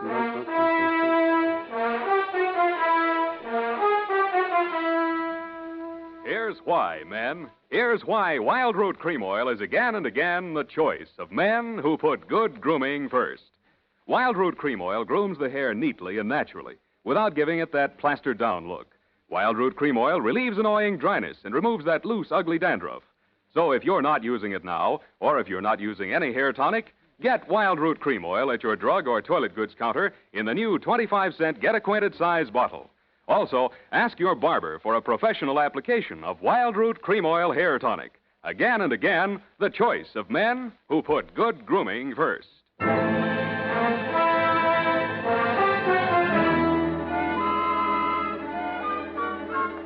here it is, Sam. My, terribly confusing. I sensed that somehow. Who was that hit-and-run victim? Well, they named that dance after him, George L. Bambuco. I don't believe it. Mm-hmm. Sam, what does it mean? What does it mean? You know. Gang after Glade? Snafu. Oh, why didn't you say so? Dialects yet. Good night, Sam. Good night, sweetheart.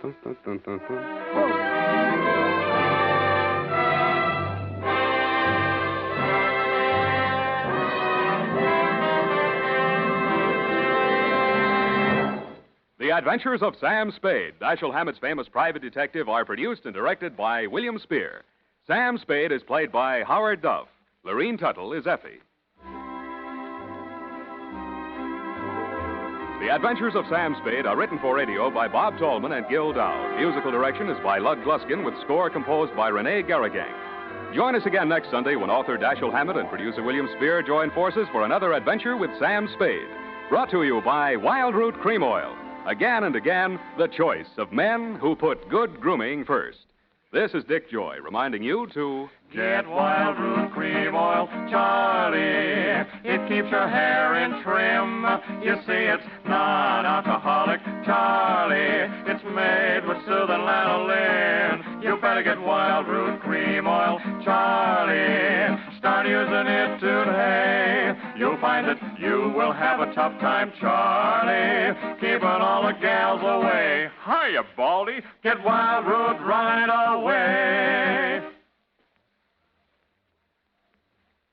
50,000 Americans die from tuberculosis every year. Yet tuberculosis is curable. The disease can be wiped out. The secret is discover it in its early stages. Why not be sure you and your family... Lost in Brazil invites you on an unforgettable journey where every moment is an adventure waiting to be discovered. Join us as we uncover the soul of Brazil, one incredible experience at a time. Click on the link in the description and embark on the ultimate Brazilian odyssey. I hope St. Peter's listening. This report may one day help qualify me for that pass through the pearly gates. This case almost rushed me up there.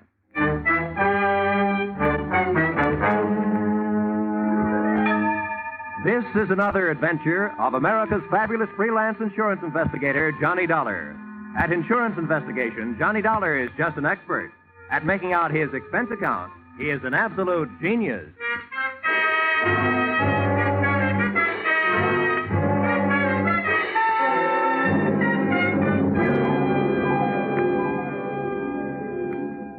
Expense account submitted by Special Investigator Johnny Dollar. To Special Investigator Johnny Dollar. This one's on the house. I wouldn't even bother itemizing it, except that the whole thing is probably tax deductible. The following is an accounting of my expenditures during my investigation of Bonnie Goodwin. Or, she was under 21, but that didn't mean she was involved with nothing but minor vices. Or, murder ain't minor. Expense account, item 1. $12.40. Scotch whiskey and cigars consumed at surprise party arranged for me by one Mr. King Hart at my apartment in Hartford, Connecticut at 1:25 in the morning.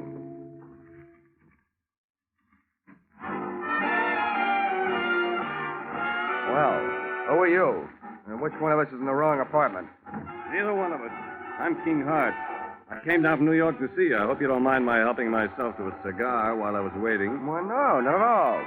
I'd even join you in a drink of my scotch, only I don't think I could squeeze it out of the cork. I'll send you a case.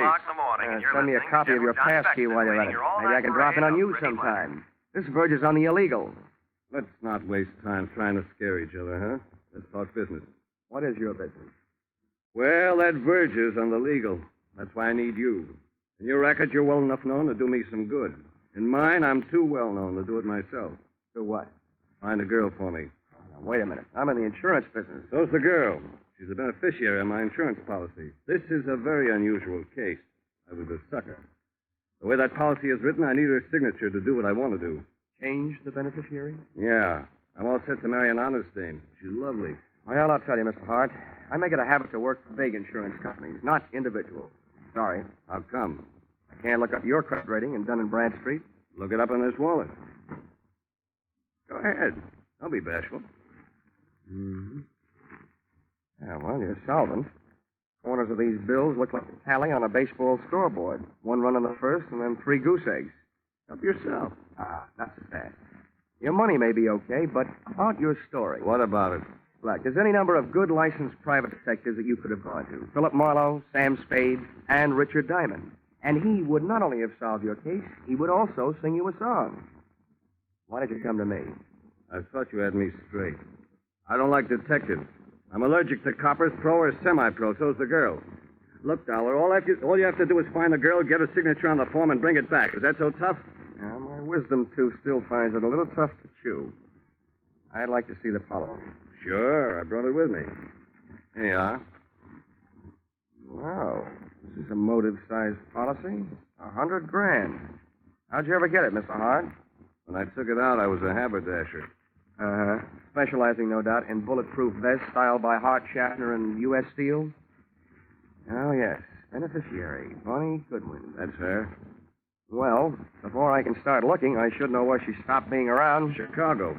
You'll find that and a lot of other stuff about her stapled to the back of the policy. My, you're the very model of efficiency. I should be. As a model prisoner, I ran the accounting department at Leavenworth for 5 years. Thanks for not being bashful about your past. Makes it easy for me not to be bashful about asking you for something. What's that? My assignment in writing. I just don't want anybody to get the wrong idea about my association with you. That's okay. All right. You'll pay for the ticket. I guess I'm ready to take the ride. How much? A $3,000 retainer, and I'll bill you for my expenses. It's a deal. And don't hesitate to travel first class. Don't worry, Mr. Hart. Don't worry.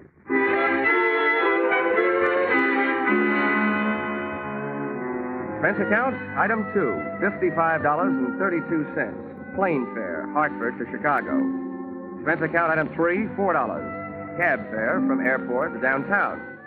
It takes about half as long to get from the Chicago airport to downtown as it does from Hartford to Chicago airport. I checked into the Ambassador, where I intended to live, first class. And expense account, item 4, $1.20. Cab fare to the Muriel Arms, a female hostelry where I didn't expect to live, but which was Bonnie Goodwin's last known address. Even at noon, it looked like a good place to start an investigation by either the police, the fire, or the sanitation department. You ain't got a thing on me. I stand my constitutional right. Yeah, why did they give you for an answer? 30 days.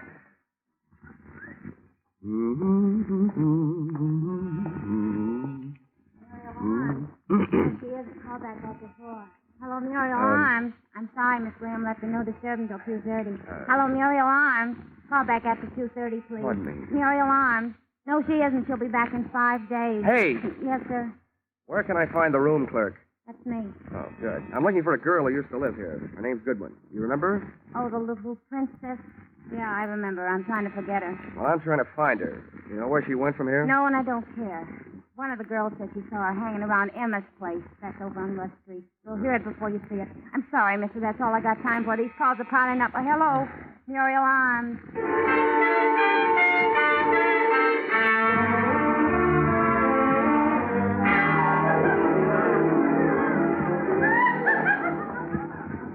Say, bartender. Let's see. Where can I find Emma? I'm Emma, and no jokes. What do you want? I'm looking for a girl named Bonnie Goodwin. She ain't around. We told her she wasn't wanted around here. Well, that's your business. My business is to find her. Who are you? The law? Well, from the law of averages, the insurance business. If you're selling insurance, you're going the right way. She needs some. Why don't you try the Flagler Apartments?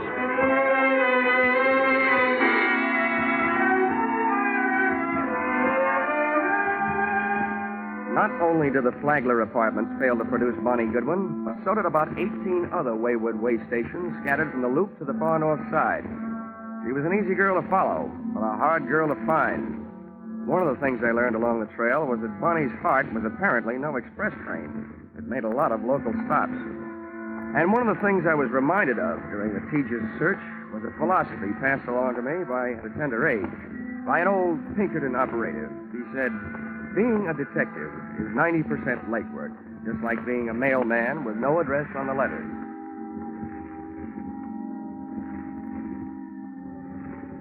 Expense account, item 5. $14.95, shoe leather. My brogans and my nerve ends were worn to a frazzle by 8 o'clock that night when I went sniffing up my latest lead, which took me to the desk of a tasty little flea bag on Dearborn. Oh, it felt like you were picking up the 7-year itch just walking into the lobby. Hiya, Sonny. Are you looking for somebody? Yeah, and if I don't find her soon, I think I'll just sit still and let her find me. One of your guests, Bonnie Goodwin. You know her? As much as I know any of them, I guess. Is she still here? No. Well, do you know where she is? No, all I know is she moved out of here. As I asked her to this morning. Tell me, what makes this kid so popular? She makes me nervous. I don't like the people she brings around. You mean me, Grandma? Or do you mean you don't like her choice of friends? I didn't say they were friends. No, I'm through talking. Beat it. Now, wait a minute. I've got to find... Now, listen, little boy. I'm awful good at not talking when I don't feel like it. And right now, I don't. Save yourself some time and get out of here. Okay. Now I know what was wrong with that little Red Riding Hood story. Grandma was the wolf. Boo! Oh, nuts. Hey, mister. What? Hey, I think I want to talk to you. Go away. Don't bother me. You were asking about Bonnie, weren't you? I'm a friend of hers. Oh? Well, where can we talk? Well, we better get away from this lobby window. Come on. Where are you headed? Out of town? Huh? Oh, the suitcase? Mm-hmm. No, I just came back for the last of our things. Bonnie and I took an apartment today. Well, your roommate, huh? Yeah. What do you want with her? Wait a minute. Can you think of any good reason why 2 men should be following you? Where? Don't turn around. Where can I meet you? You're not going to leave me. Just long enough to get where we're going. Where's a good place? The hangover house on North Park. Who do I ask for when I get there? What's your name? Jenny Page. Why can't I go with you? I want to find out who's being followed, you or me. Now, there's a hack stand. You take the first cab, Yeah. I'll take the second. Bill and Darby take the third, and then we'll know.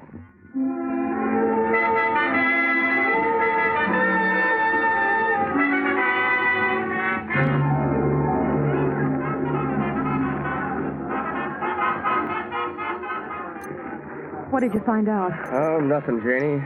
Those guys pitched me the biggest curve since Lefty Grove. What does that mean? Oh, we took 2 cabs, so they took 2 cabs. One of them followed me, so it figures one of them followed you. Any idea why? Now, wait a minute, mister. First, I got to get you straight. I just picked you up on a hunch because you don't look like the other ones. Who are you, and what do you want with Bonnie? My name is Johnny Dollar. My business, insurance. Insurance? Who's dead? King Hart? Did I hear a hopeful note in your voice, Janie? Well, is he? Look, in my business, I've learned never to give a definite answer to that question. But, as far as I know, he's still alive. He was when I saw him yesterday. He hired me to find Bonnie because he wants to get her name off his life insurance policy. As simple as that. That skunk. After what he put her through. You can file this question under N for none of my business, but just what did he put her through? He built her way up, and then he dragged her way down. And she's still too good for him, for anybody who works for him. I'm getting out of here. Maybe I told you too much about my business. Just enough. You're trying to help King Hart take away the only thing he left her. If I have my way, she'll never sign away the money from that insurance policy. Good night. This was the first chance I'd had all day to make anything happen. With a little luck, Janie Page was going to finally bird dog me straight to the little chick who had flown so many coops, thus making herself so hard to find. she started down the 60-foot length of the long, narrow bar toward the back door, I saw two familiar hulks launch out of their chairs up to the front door. They were after her, and too big for me, our opponents from that game of taxi tag. So I set about stopping them. I took advantage of the narrow room, the big crowd, and a little bitty drunk. I hated to do it, but I had to turn the bottle baby into a bottleneck. I hope he was too numb to care. Hey, lay off the little guy. Come on, let me through here. Get out of our way. We're coming through. If you like mob scenes, it was a great go-round when it lasted. But it only lasted 40 seconds. And then we got upstaged by some off-scene action out in the back alley.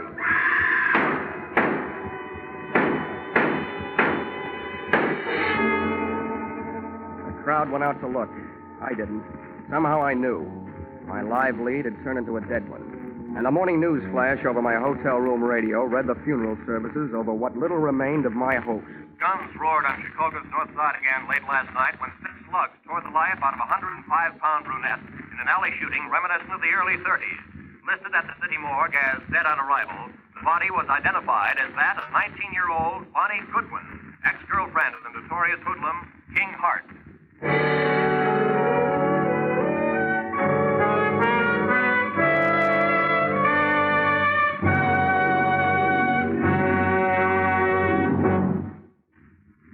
In just a moment, we'll return to the second act of Johnny Dollar. But first, a burly sea captain, a fashion designer, a neurotic young gun collector, and a wealthy socialite.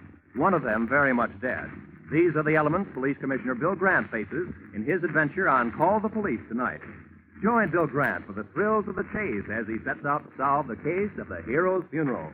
And then take in Sam Spade's latest two-fisted adventure, well spiced with wisecracks. Bill Grant of Call the Police and Sam Spade, like Johnny Dollar, are regular Sunday visitors on most of these same CBS stations. Now, with our star, Charles Russell, we return to the second act of yours truly, Johnny Dollar.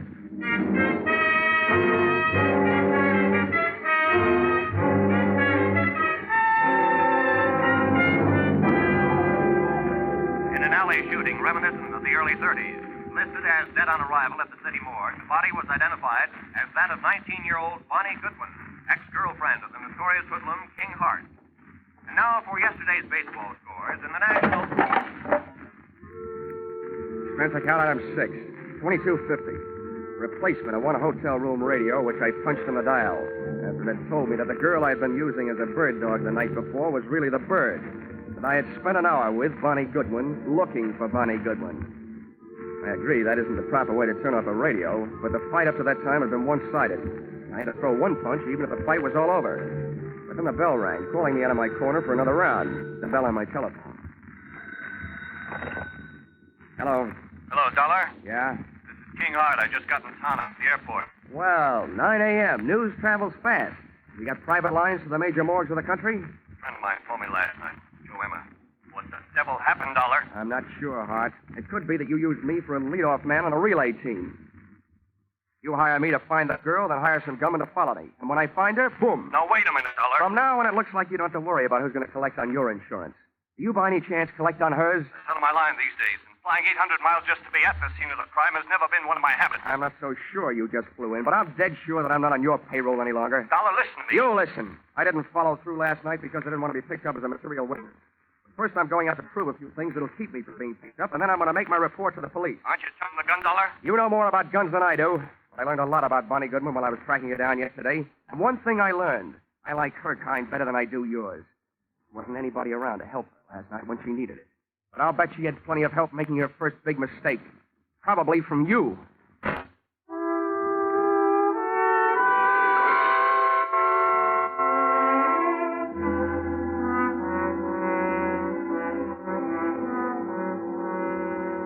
Any morgue is a masterpiece of refrigeration. Just thinking of one can give me a real cold chill. When I walk into one, I feel an icicle forming on each separate vertebrae in my spine. And when I start walking out of one, I feel the ice begin to melt. You do yourself any good? Maybe. Thanks for letting me go through a thing. Here, buy some cigar. Oh, this I'll buy a box. It's a big tip. It should be. You've been a big help.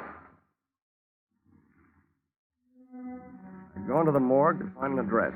I'd found it. In the suitcase, monogram BG for Bonnie Goodwin.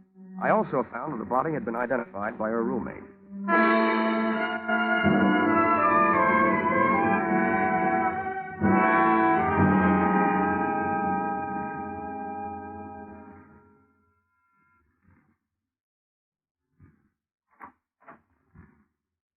What do you want?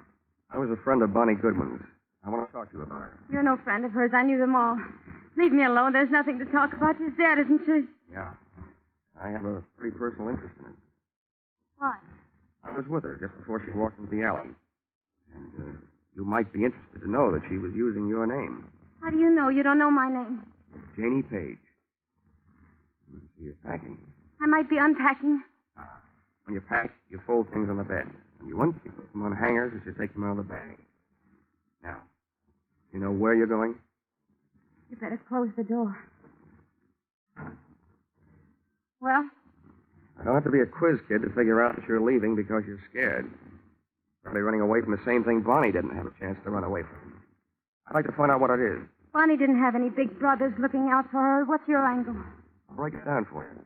About 10% of my interest is keeping myself from being implicated in what happened last night. The other 90% might get me a merit badge in a Boy Scout troop. I'm just trying to do my good deed for the day. I'd like to see somebody get paid off. Who's your candidate? King Hart? He's one of the people she was afraid of. For a little girl, she had a lot of people after her. Did she double-cross too much, talk too much, or just know too much? She knew too much. About what kind of things? Kind of things smart people stay away from. Wasn't she? Couldn't. For a girl being mixed up with the wrong people is an incurable disease. She just waited out. Mm-hmm. See what you mean. You can't throw a bad reputation into reverse. You can stand a compliment.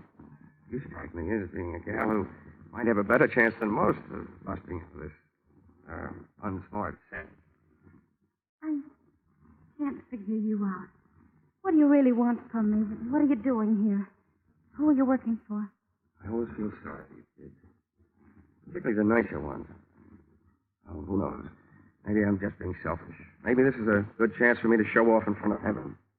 I'd like to revise those percentages I gave you. From now on, let's call it 10% me, 10% Boy Scout, and 80% you. Well, now that I've cut you in for most of the profits, I'll get some help. I haven't got much to give you, but I think it was King Hart. Why? That insurance policy? That'd be one good reason. And the others? She brushed him. He wanted to marry her, but she brushed him. He was crazy jealous. King Hart claims he was in New York at the time of the shooting. If he can prove it, he's clear.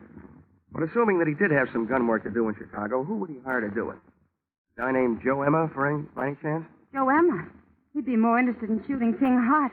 They split up over Bonnie Goodwin. Emma wouldn't leave her alone till after Hart got out of town. Is there enough reason for him to kill her? I don't know. I don't know how jealous he gets. There's only one other thing I'd like to know. What? How I'm going to help you.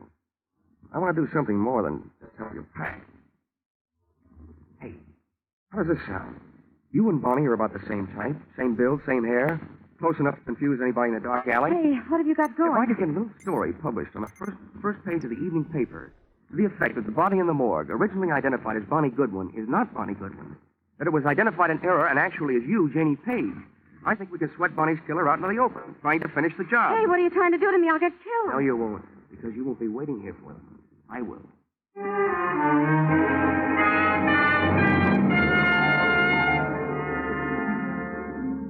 Expense account, item 7, 5 cents. Phone call to an old newspaper friend. Expense account, item 8, another nickel, one evening newspaper. Which proved to me the power of having old friends, and which I hope would prove to me the power of the press. The story, including the girl's address, was right above the weather report. And it looked like a fair night for Chicago, but a stormy night for me.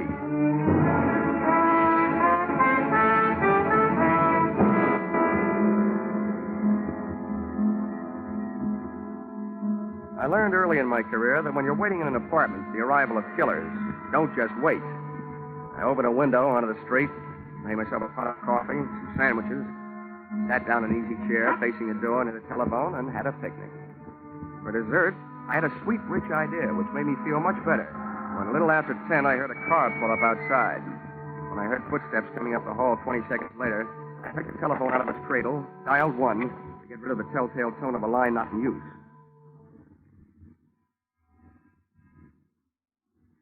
Come on in. It's unlocked.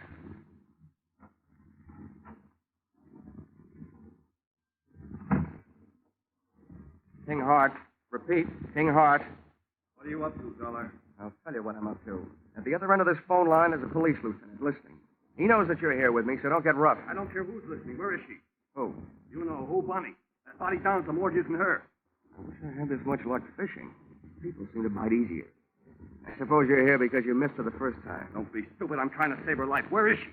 She's sitting next to the lieutenant who's listening on this telephone. I don't believe it. Come on. You can talk to her. Okay. But you better be right. Here, take the phone. Right over the head. Oh!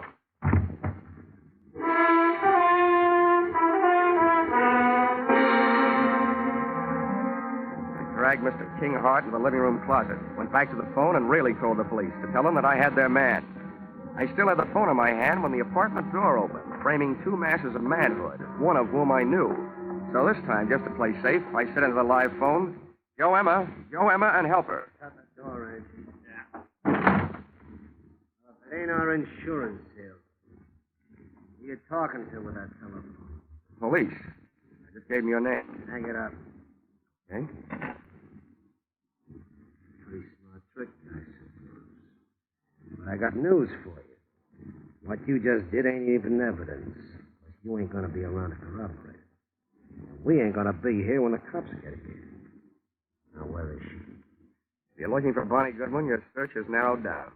You've got the whole rest of the world to look because she ain't here. Too smart. Now, where is she? Hey, Emma. She's hiding in that closet there. The knob just moved. Oh? That's where you got her. Okay, Angie, stay on this guy. I'll take care of Bonnie. On out, sweetheart. I'm coming, Joe! Why, you?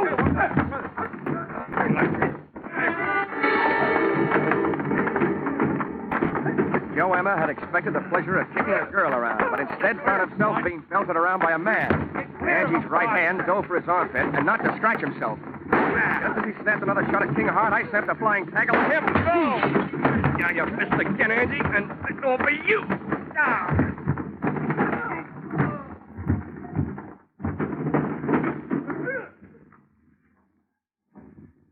Congratulations, King. It's a delightful right hand you throw. Never mind that. Where's Bonnie? She's dead, Hart. I planted that newspaper story that she's still alive. I didn't read any newspaper story. I just came from the city morgue. The babe they got isn't Bonnie Goodwin. I never saw her before. Isn't Bonnie? Well, then why did... Oh. Emma kills her roommate in the dark alley by mistake. So Bonnie switches identities to make herself officially dead so she can live longer. Where is she? I want her back. I thought all you wanted was to get her name off that insurance policy. That isn't true.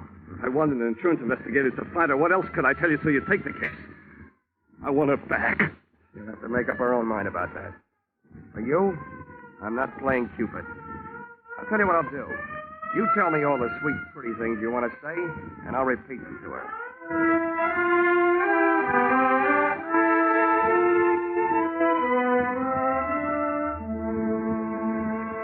Expense account, item 9. $28.40. Dinner, while repeating all the sweet, pretty things King Hart had wanted to say to Bonnie Goodwin. And telling her all the unsweet, unpretty things I felt about his kind of guy. Don't worry, Johnny. I'm not going to him or anybody like him. Well, where are you going? Back to my hometown, I guess. Your hometown didn't seem to do a very good job of giving you a start the first time. How far from Chicago is it? It's only about 28 miles north of here. Here. Here's an envelope. But what's in it? You'd better buy yourself a ticket. It'll take you about $3,000 worth west of here. Oh, Johnny, thank you.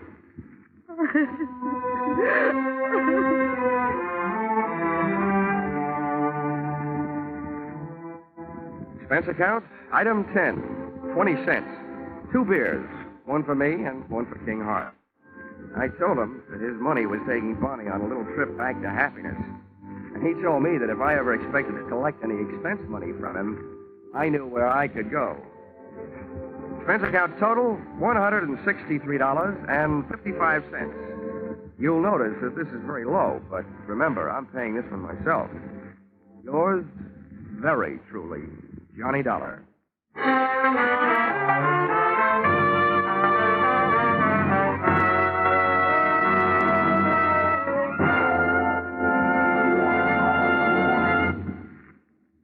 Yours truly, Johnny Dollar, directed today by Gordon P. Hughes, stars Charles Russell, with script by Paul Dudley and Gil Dowd. Featured in the cast were Georgia Ellis, Paul Dubov, Martha Wentworth, Lou Krugman, Gene Bates, and Larry Dobkin. The special music is written and conducted by Leith Stevens.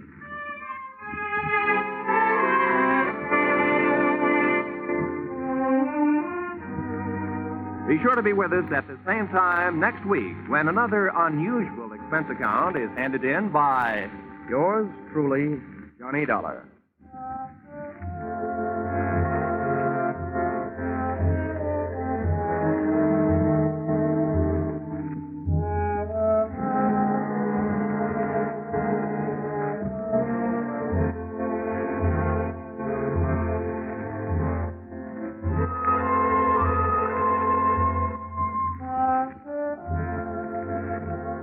Cheek to cheek, I'm in the mood for love. Isn't it a lovely day? That's what you think. Nope, that isn't just a mixed-up sentence. That's just for the top hits you'll hear on your hit parade on parade tonight. Top hits from 1935. Without a word of warning, I'm on a seesaw. Yes, more hits dressed up in bright new 1949 arrangements and played and sung by the nation's top vocalists and musicians. Be sure to hear your hit parade on parade this evening in Jack Benny's time on all of these same CBS stations. This is Roy Rowan. Your hit parade on parade follows immediately.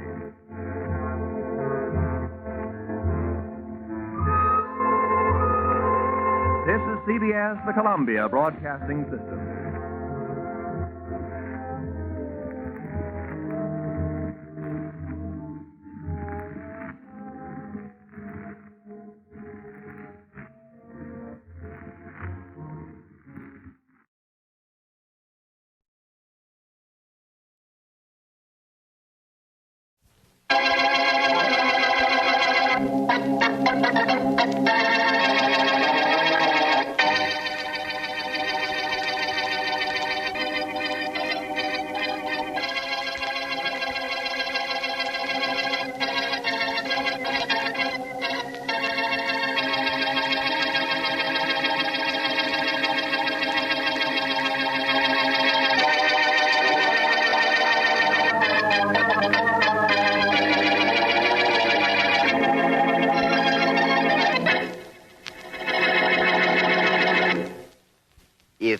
You have all taken seats that satisfy you, gentlemen. We will proceed at once with the business at hand. Good.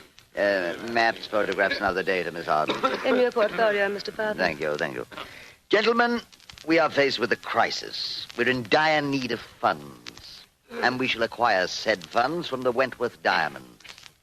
Net profit to us, $500,000. Boss, the Wentworth rocks are too hot to handle. The main stone, yes. We have no interest in that. We shall acquire our revenue from the 24 smaller stones of the Wentworth collection. We gonna take it out of Lady Wentworth's home? Lady Wentworth has only a paste copy of the diamonds in her name. The real diamonds are in the National Vault. At 8 o'clock tomorrow morning, the diamonds are to be transferred by armored truck from the National Vaults for 2 weeks' display at the Manchester Museum. It is there that we appropriate them. They'll be heavily guarded at the museum, won't they? You will hire a dozen of the city's most capable trigger men. They'll be paid well. I get it. Rough stuff. You will lead the operations, Mr. Adams. 6 guards will stand in our way. The 2 at the front door can be subdued at trigger point. The 2 at the entrance to the gallery in which the Wentworth collection is being displayed may have to be rendered unconscious. The other 2? The other 2 will be guarding the Wentworth diamonds. They are to be killed. When do you plan to do this? I'll inform you of the exact day and time of day. In the meantime, you'll study these maps and photographs at the Manchester Museum. One more thing. There's more? Yes. We now come to that portion of our plans which involves the person known as Boston Blackie.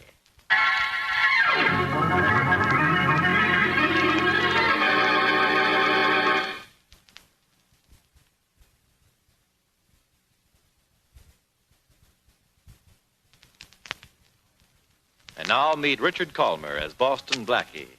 Enemy to those who make him an enemy, friend to those who have no friend.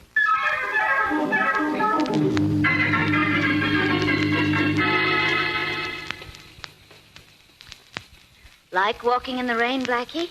That's a leading question. Where does it lead? Well, right now, Mary, around the corner to your apartment. Okay. Oh, it's been a wonderful evening. Yeah. I hope the three of us enjoyed it. The three of us? Sure. You and I and the man who's been following us. Someone following us? Why? Never had a man follow you before? Oh. Did you see someone? Yes. What do we do? Keep talking. About what? Oh, anything. Tell me a funny story. A funny story. So when I get through with him, this guy following us will have something to laugh about. All right. After we turn this corner here, I'll stop. But you go ahead. Cut across the grass and keep talking all the time. Here's the corner. Now, keep going. I'll hug the wall and get this fellow as he goes by. But what if he puts up a fight? About the only thing he'll get to put up is a squawk. Now, keep on talking. I stop here. Wish me luck. I do.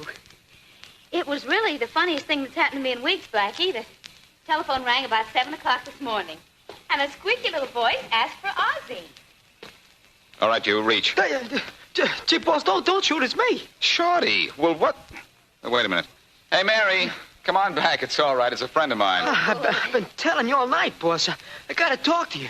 But not with a dame, Blackie. I can't. Since when have you turned girl shy? This is Mary Wesley, Shorty. Mary, this is Shorty, an old pal of mine. Oh, how do you do?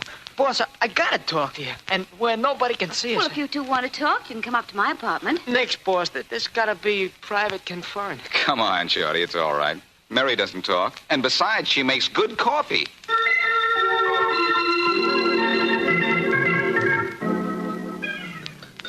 Oh. Hey, boss. Hey, you're right as a parson. This is sure good coffee. How right are you about this frame? That's what I'd like to know. Well, I told you all I know, Blackie, and that's all I know. A high-class operator is going to snatch the Wentworth diamonds from the Manchester museums. And you got it straight from one of the hoods who was hired as a triggerman. Well, from a guy who knew a guy who was hired. But I don't understand how they're going to involve you, Blackie. Well, the plan seems to be this. To dress one of the gunmen to look like me. He'll be called, Blackie several times during the holdup. Yeah, and they figure to knock off a couple of guards, see? So Blackie'll get wrapped by the cops for murder. And then to cinch it, they're planting the big Wentworth diamond in Blackie's apartment. Is this really true? Probably, but that doesn't mean it's going to work. Well, what are you going to do? I don't know. I don't know when they're planning the robbery, so I don't know when to make sure to have an alibi. This is cute. Well, why don't you try calling Inspector Faraday? When I want somebody to laugh at me, I'll tell jokes. Oh, please, Blackie, please. It's the smartest thing. Will it make you happy? Very.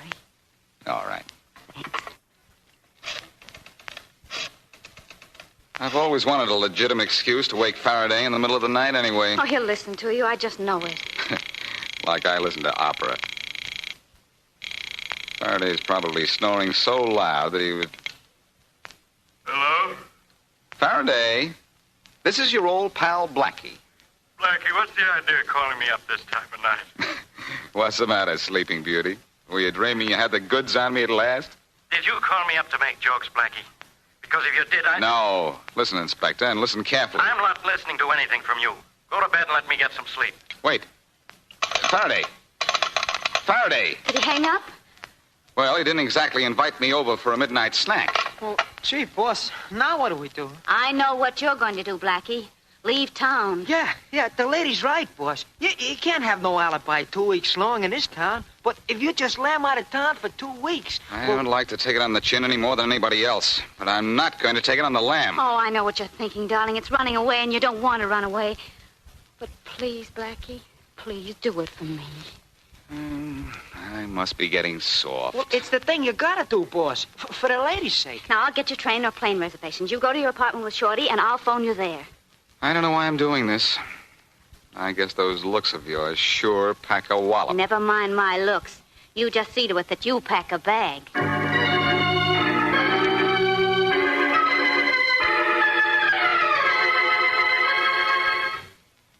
How many shirts you want in this suitcase, boss? Oh, I don't know. Gosh, I wish that Chicago call would come in. Oh, well. Shorty, is there something that maybe you haven't told me yet? For instance, what time tomorrow are the diamonds being taken from the National Vaults to the museum? 7 o'clock. To be in the museum at 8, see? An armored car's picking them up. No chance they intend to steal them en route. They're too well guarded in an armored car. Gee, boss. How'd you know the diamonds would be picked up at the National Vaults instead of Lady Wentworth's house? Lady Wentworth wears only paste copies of the Wentworth diamonds. The real ones have always been in a vault. Gee, you know everything, boss. Well, I know I'm in the clear till those stones get to the museum at 8 tomorrow morning. This is probably my Chicago call now. Or the dame with the reservations on a train, maybe. Hello? Blackie, this is Mary. I couldn't get a plane reservation at all. I got a train reservation to Chicago just as you wanted, but it's not until Friday. All right, then I'll leave on Friday. Oh, but Blackie, to be perfectly safe, you have to be out of town before tomorrow morning. Look, honey, don't worry. I'll play Invisible Man until Friday. But I am worried, darling. What if they rob the museum before Friday? Then I'm in a jam. Well, if having an alibi will help, can't someone be with you all the time? You like the job for yourself? Oh, Blackie. Oh, Blackie, be serious. You know I can't meet you until 4 o'clock. That has to be a date. All right. Well, be careful, darling. And call me in the morning. I'll give you a ring at 10. See that you do. Night. Good night. Well, Shorty, looks like you and I have a chance to have a little fun. I can't leave town till Friday. Oh, gee, boss. But you better tell your pal Kingston in Chicago. And tell him you're not coming to see him until Friday, huh? Not at all, short one. He's going to help me. Oh.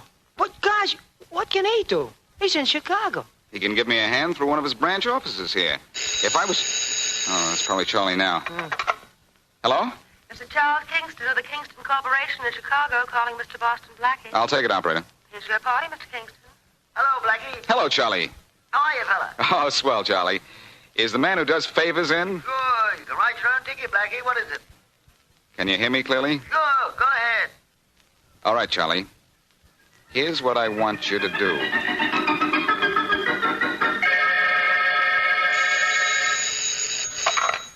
Hello? Morning, Mary. Oh, Blackie, I've worried all night long. Where are you? In my apartment. Stop worrying. But, Blackie, as long as you're in town and those... Look, Mary, everything's going to be all right. There's nothing to the... Blackie! Blackie! What's the matter? Blackie!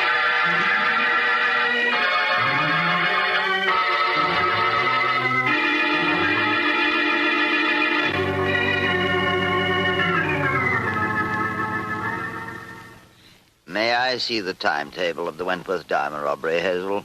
Here you are, Mr. Farthing. Good. Now, here on the chart, we can see what progress we will make today. Mm-hmm. It's 1:30.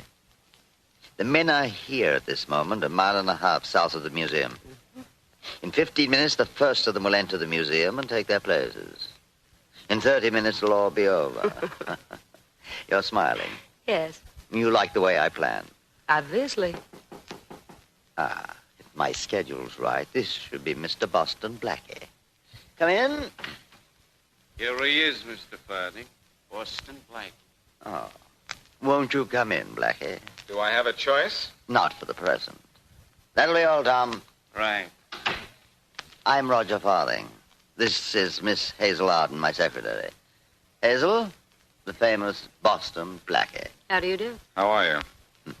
You know why you're here? Not to play house. When do my teeth start chattering? In exactly 22 minutes, men in my employ are going to steal the Wentworth diamonds from the Manchester Museum and inadvertently kill 2 of the guards. One of the gunmen will be referred to by the others as Blackie. You begin to see? Seeing is a little habit I picked up some time ago. Splendid. As you probably know, the main Wentworth diamond is too distinctive to be of value to anyone other than its rightful owner. So? So, one of my associates is placing it in your apartment shortly after the robbery, then informing the police of its whereabouts. You will be forced to remain here until it is found. You understand? Perfectly. You know something, Blackie? Nothing disturbs you. I'd like to have you on my side. You want me on your side? Believe me, Farthing, you'd be more comfortable with acute appendicitis.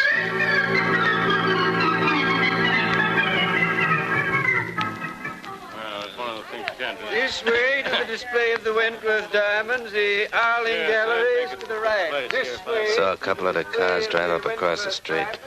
Boy should be coming through the front door in a minute, right? There they are. They took care of the guards at the door.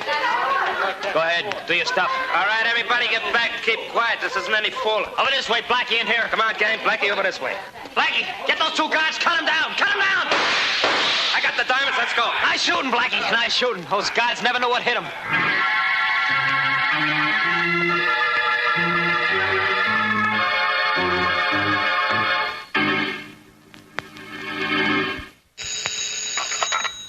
Faraday. Inspector, this is Mary Wesley. Yeah? You remember me, don't you? Oh, I remember all of Boston Blackie's friends, so I can identify him when we pull him out of the river. What do you want? I talked to Blackie on the phone at 10 o'clock this morning. We were cut off. I haven't heard from him since. Ooh, don't let that surprise you. But I had a date with him at 4 o'clock, and he didn't show up. I'm worried about him. I think you should be. Has something happened? Plenty. I hope you like music, Miss Wesley, because you're playing second fiddle to the Wentworth diamonds. Blackie stole them this afternoon.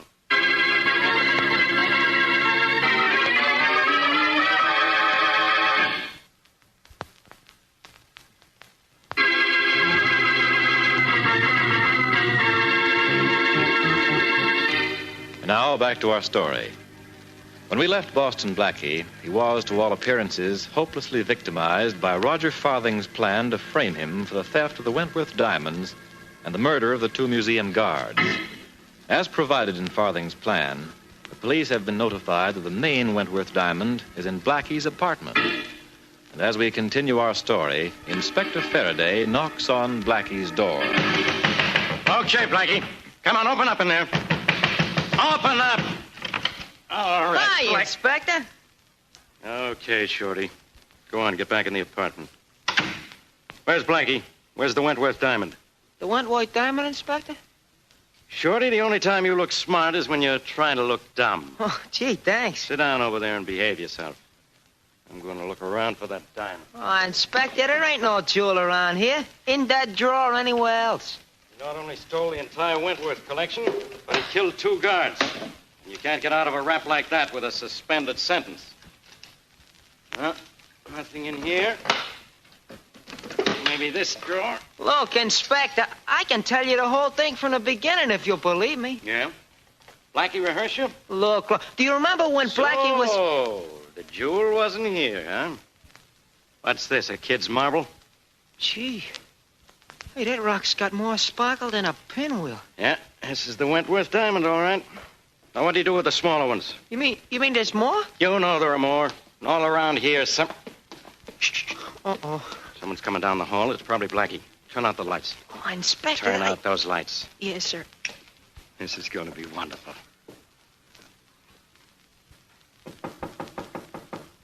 Wise guy knocking on his own door. Is that a signal to you? It don't mean nothing to me. I'll open it. Blackie, are you... Oh, Miss Wesley, it's you. is Blackie here? Turn on the lights, Shorty. Oh, sure thing. Hi, Miss Wesley. Shorty, where is he? What happened to him? Well, didn't he meet you? No. And when he called me, we were cut off. I don't know what happened. Oh, gee. Okay, you two. Make yourselves comfortable. Because we're going to wait right here for Blackie. Oh, gee, Inspector, I think you're way off base. Think so, huh? Well, we're waiting here all night if we have to. Because with Miss Wesley here, I'll guarantee Blackie thinks there's no base like home.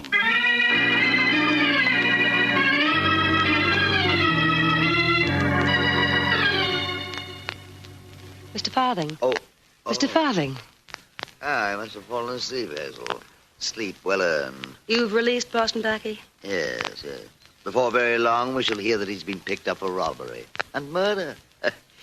And tomorrow morning, I shall have in my hands 24 of the most precious diamonds in the world. Tomorrow morning, Mr. Farthing. You mean this morning? Oh, it is quite late, isn't it? Nearly mid-morning. I suggest you go to your room and try to sleep, Hazel. And if you are addicted to dreams, my dear, perchance you can dream of the crime so perfect that it cost nothing but the life of Boston Blackie.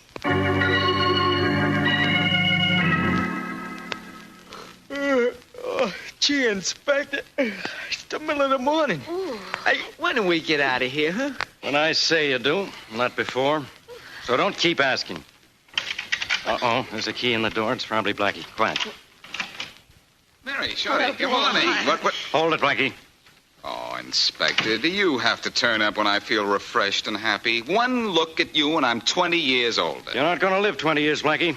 What they do to you for murder in this state isn't good for your health. What did I do? Kill one of your jokes? You killed 2 guards at the Manchester Museum yesterday. Don't be a fool, Faraday. I wasn't near the Manchester Museum when those guards were killed. Then where did you get this diamond I found in your drawer? At the 5 and 10? I could get one like that off a chandelier, Inspector. That's a phony. That's the central diamond from the Wentworth collection. And you know it. I don't even know that the diamonds were stolen. What? For all I know, they're still in the Manchester Museum, just where they ought to be. Sometimes I think you ought to have your head examined. There are witnesses who saw you there. I find the diamond in your apartment, and you tell me the Wentworth jewels are still in the museum. Come on, what did you do with the smaller stones? Mary, call the museum, will you? Sure. The phone number's Plaza 39613. That kind of a stall isn't going to get you anywhere, Blackie. Forget about that phone call, Miss Wesley. Make it, Mary. And don't be a dope, Faraday. Wait a minute. Oh, what'll I say? Tell the museum you're calling for Inspector Faraday. All right. I'm not going to wait around for any phone call. Where would you like to meet us, Inspector? At the Ritz or the Roni? Very funny, Blackie. But I don't need a phone call to prove those diamonds were stolen. I got one of them right in my hand. Roll that stone out, Inspector, and it'd make a nice window pane. Hello, Manchester Museum. I'm calling for Inspector Faraday. Yes, of police headquarters. They don't even know you, pal. Yes, just a minute. He wants to talk to you, Inspector. Yeah? We didn't know who I was, huh? Give me that phone. Blackie said he's been trying to reach the inspector Hello, all morning. this is Faraday Most people talking. don't know when they're well What off. do you want? The Wentworth diamonds are in their display case. What? Sure. I'll be right down. I told you the diamonds were right where they belong, Faraday. Have a nice trip down there. Mary and I are going to have some breakfast. You too, Shorty. Come on. Just a minute, Blackie. I don't fall for any tricks this easy. I'm going down to have a look at those jewels, all right? But you're going with me.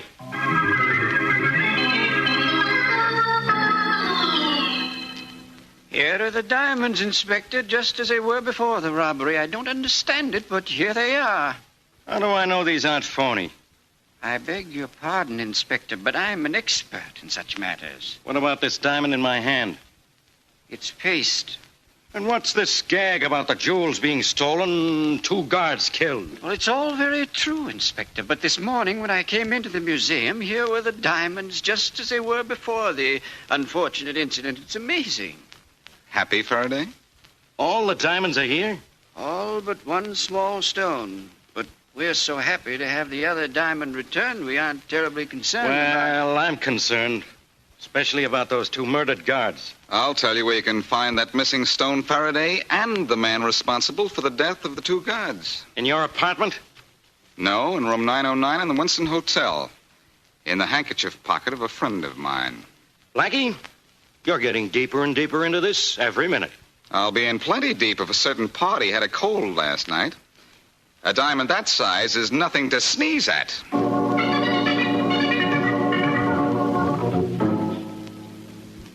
Here's room 909. Whose room is this? You'll see. Yes? Hello, beautiful. What do you want? In. Come on, Inspector. I'm with you. How dare you force your way in here? I seemed welcome enough here yesterday. Where's Farthing? Who's out there? Don't talk, beautiful. He's in there, Inspector. Come on. Mr. Farthing, it's the police. What's the meaning of... You two know each other, don't you? Hello, Farthing. I didn't know you were in town. Oh, good morning, Inspector. I was just in town for the day on a buying trip. Buying diamonds, Inspector. Diamonds? for free. Look in his handkerchief pocket, Faraday. I'm in no mood for practical jokes, gentlemen. I have a business appointment that I... You may have to reach inside for the stone, Faraday. The handkerchief may not pull it out. We'll see. There. What fell on the desk, Inspector? Looks like a diamond to me. Farthing, if this is from the Wentworth collection, I'm arresting you for murder and robbery. It's from the Wentworth collection, all right. From the looks of it, I'd say the same thing. Congratulations, Blackie. Farthing, do you admit this is a Wentworth diamond? Oh, I see no reason why I shouldn't. You'll discover it for yourself in due time. I know when I'm beaten, but I don't know how. Blackie? Sorry, Farthing. That's a secret of the profession. If we of the same profession were alone... Same profession? Don't flatter yourself, Farthing. Inspector, would you be so kind? Let us have 5 minutes alone, Faraday. It's all right. I'm not the type to run away from anything once I run into it. It's entirely safe. Well, with Blackie in here and me outside the door, I guess it's okay. 5 minutes, no more. Sit down. Thanks. You're a good sport, Farthing. Sit right here. A gambler has to be a good sport. Yes, I guess he does. I'm amazed. How did you do it, Blackie? When? The diamond in your pocket? It wasn't easy.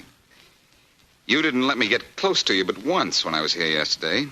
Fortunately, once was enough. But that's so utterly impossible. The diamonds were still in the museum when you were here yesterday. That's where you're wrong, Farthing. The diamonds were never in the museum. Only a set of paste. Why? I switched them myself at the National Vaults, 8 o'clock yesterday morning. Amazing. Absolutely amazing. Tell me how. Well, the first thing I did was to borrow Lady Wentworth's paste set. Mm-hmm. That was easy. Lady Wentworth is away. The paste set is not locked up because it's worthless. Then I hired an armored car. That alone is no simple matter. It was simple enough for my friend Charlie Kingston. Of Chicago? Yes. He hired an armored car for me through his local office. Oh, and how did you use this armored car? My friend Shorty and I dressed as bank guards and went to the delivery entrance of the vaults a little before 8 with the paste diamonds in a case just like the ones the real diamonds were in. I see. You stayed just inside the delivery entrance until the armored truck came along, then walked out with the paste diamonds and gave them to the driver. Well, that was no problem. We weren't stealing anything, just handing to the driver something he expected to get. So far, brilliant, brilliant. Then what? Then Shorty and I got our own armored car from around the block, drove it to the delivery entrance of the vault, and picked up the real diamonds from the real bank guards. That was simple, too, because the bank guards expected to see an armored car outside the delivery entrance. So a set of phonies went to the museum, and I kept the real set. Until after your men robbed the museum. Then I broke into the museum at night and delivered the real diamonds, that is, all except the one small stone which I planted on you. Brilliant. Absolutely brilliant. Thanks. That's a lot coming from you under the circumstances. I am an artist in my way, Blackie, and you're an artist in yours. Does one great painter scoff at the work of another because the other's artistry is superior to his own? Maybe you're not the artist you think, Farthing. Why do you say that? The idea of involving me. It seems to me that a good artist concentrates more on the picture and a little less on the frame.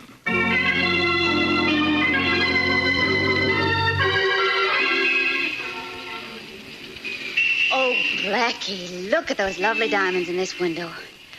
Aren't those engagement rings beautiful? They sure are. Oh, how I'd love to have that one there. You would? Well, it might depend on who gave it to me. Oh. I might like you to give me one someday. Except... Except what? Except I'd never be quite sure just how you got it.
neighborhood Chevron gas station invites you to Let George Do It. Brought to you by the makers of climate-tailored Chevron Supreme gasoline and RPM compounded motor oil.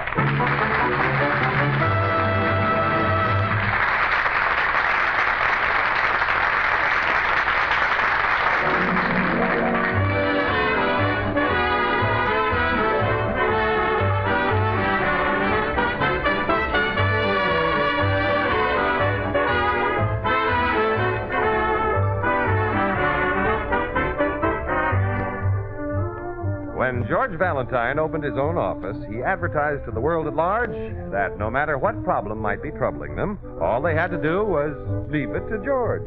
Since then, he has had a variety of clients with a variety of problems. Now it's early morning. George is just opening the door to his office. Oh, here's Mr. Valentine now. Well, good morning, Claire. Mr. Valentine, this is Mr. Ralston. He's been waiting to see you. Oh, fine. Glad to know you, Mr. Ralston. What can I do for you?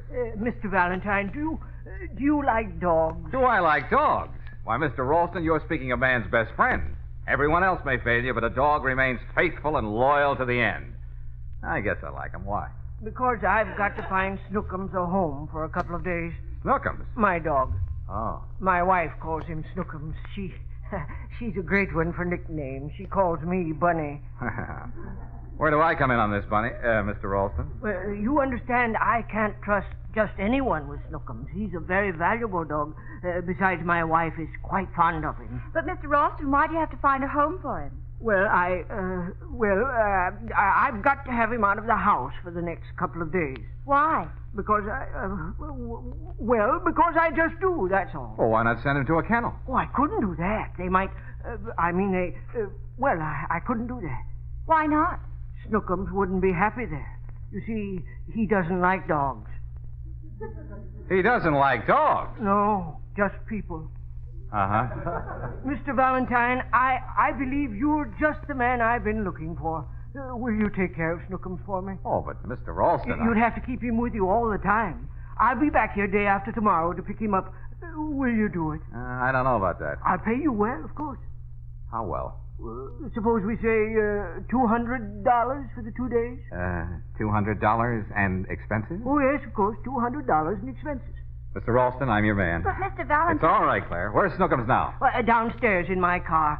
You'll have to take him right away. I can't keep him with me for another minute because you see, I'm in a hurry. Claire, get Sonny. Have him go with Mr. Ralston to my apartment. Sonny can stay with Snookums till I get home. All right, Mr. Valentine. Then I'll see you day after tomorrow, Mr. Ralston? Oh, yes, certainly. I'll be here. Oh, and, Mr. Valentine, you'll be good to him, won't you? Good to him?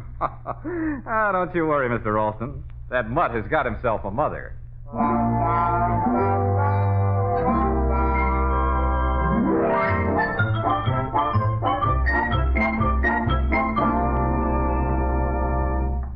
Okay, Claire, let's go. I bought Snookums something for supper. What'd you get? Quarter pound of hamburger. Oh, do you think that'll be enough? Well, it ought to give him 2 good meals anyway. What kind of a dog is he?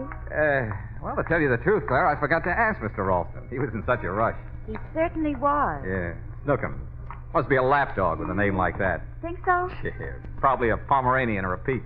Mr. Valentine, I don't like to keep bringing up a woman's instinct, but I wish you hadn't gone ahead with this. Now, what's the matter with you, Claire? Why, what could be softer? $200 in expenses just to have a dog for a roommate. Yes, but there was something about Mr. Ralston. He seemed to be keeping something from you. Oh, women and their imagination. Come on, hurry up.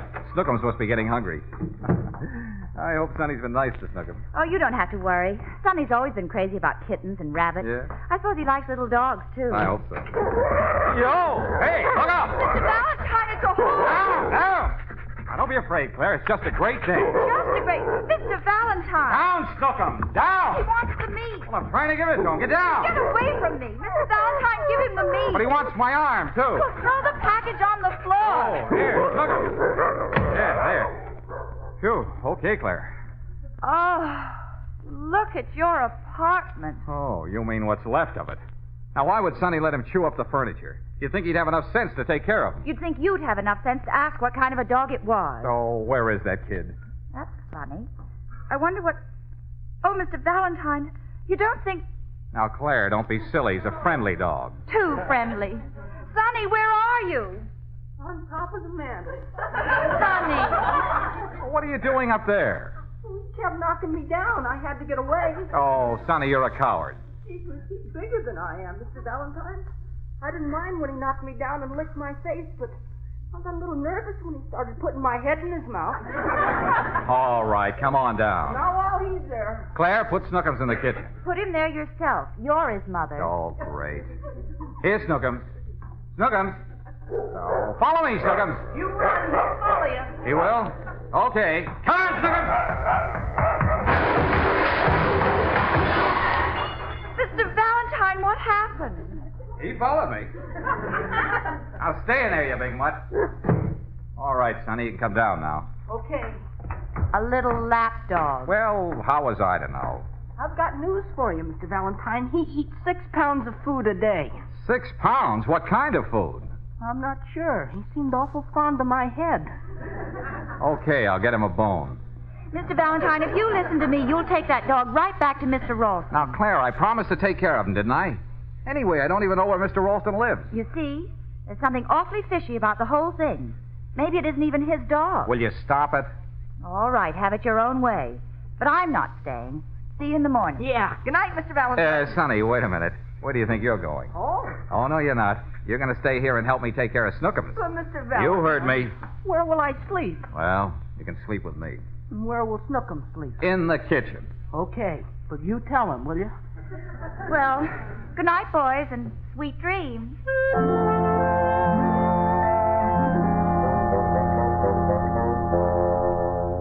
Sonny. What's the matter? Will you please get your cold feet off my back? You must be dreaming. Oh, Sonny, stop it. Oh, Sonny. It isn't me, it's Snookums. Snookums? Why, you... Get out of this bed, you mutt. Now, go on, feed it. Sweet dreams, Mr. Valentine. Yeah, sweet dreams.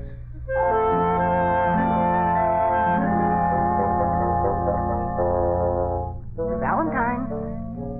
Mr. Valentine. Huh? Snookums. What? It's your turn, Mr. Valentine. Oh, not again.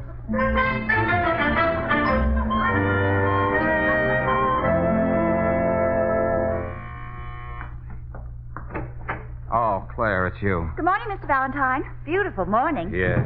Good morning, Sonny. Jeepers, says, how can you be so cheerful so early in the morning? It isn't very early. Well, we didn't get much sleep last night. Oh, too bad.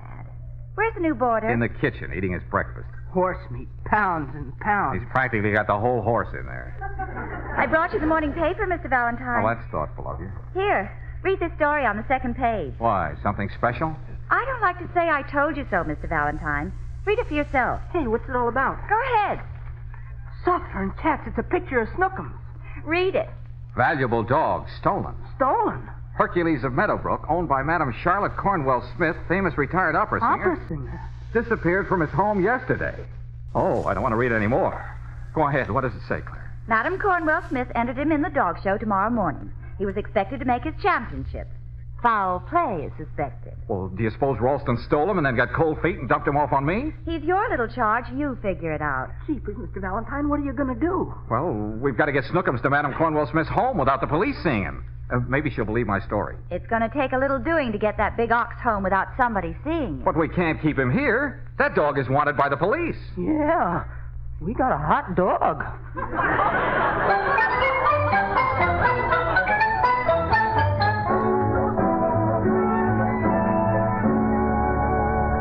Down, Snookums, down.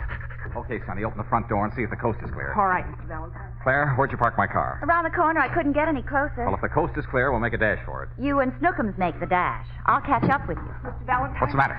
There's a policeman crossing the street, and he's headed this way, toward this building. Oh, great guns.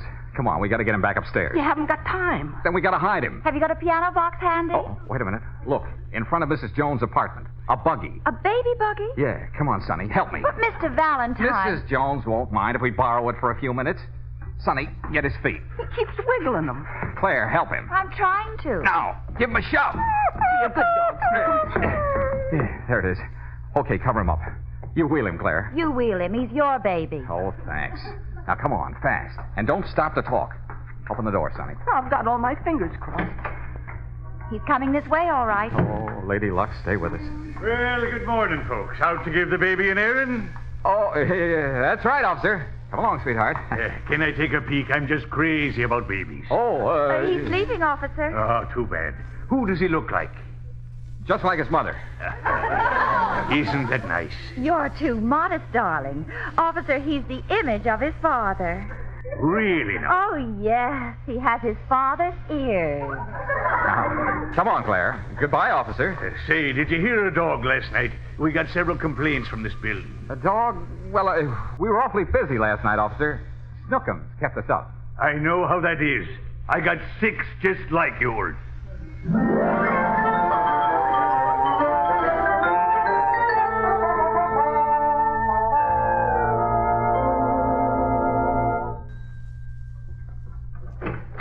Yes? I want to speak to Madam.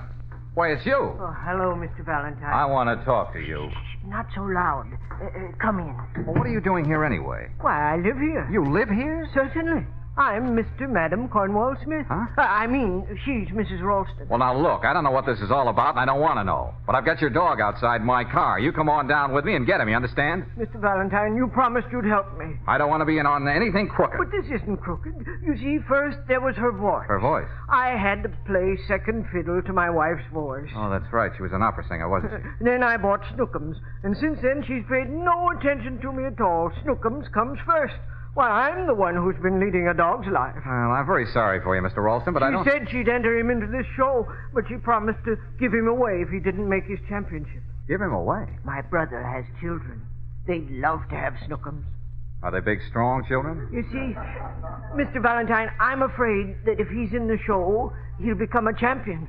And you know what my life will be like then? You mean you want me to keep Snookums so that he can't be in the dog show? Is that it? Will you do it? Oh, now listen, the police are looking for him. Well, I can't call them off or my wife will suspect me. But the dog belongs to me, not to my wife. And I have papers to prove it. No, I'm sorry, Mr. Ralston, I'm your client. You can't let me down. I don't like to, Mr. Ralston. It's only until tomorrow. It's the only thing I can do to get a little attention around this house. Things have got to change. After all, I've been a chump for 30 years. Okay, Mr. Ralston, okay. I guess I can be one for another 24 hours.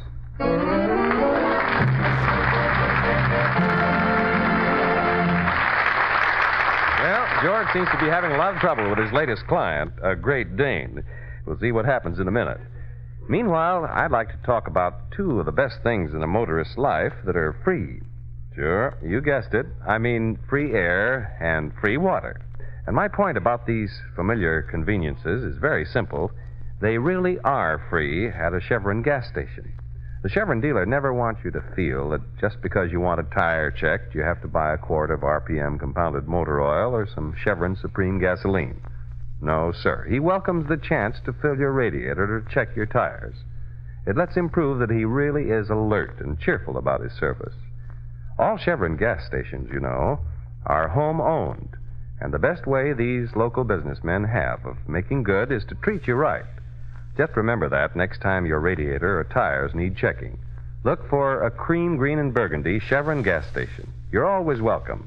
And your Chevron credit card will be good as gold.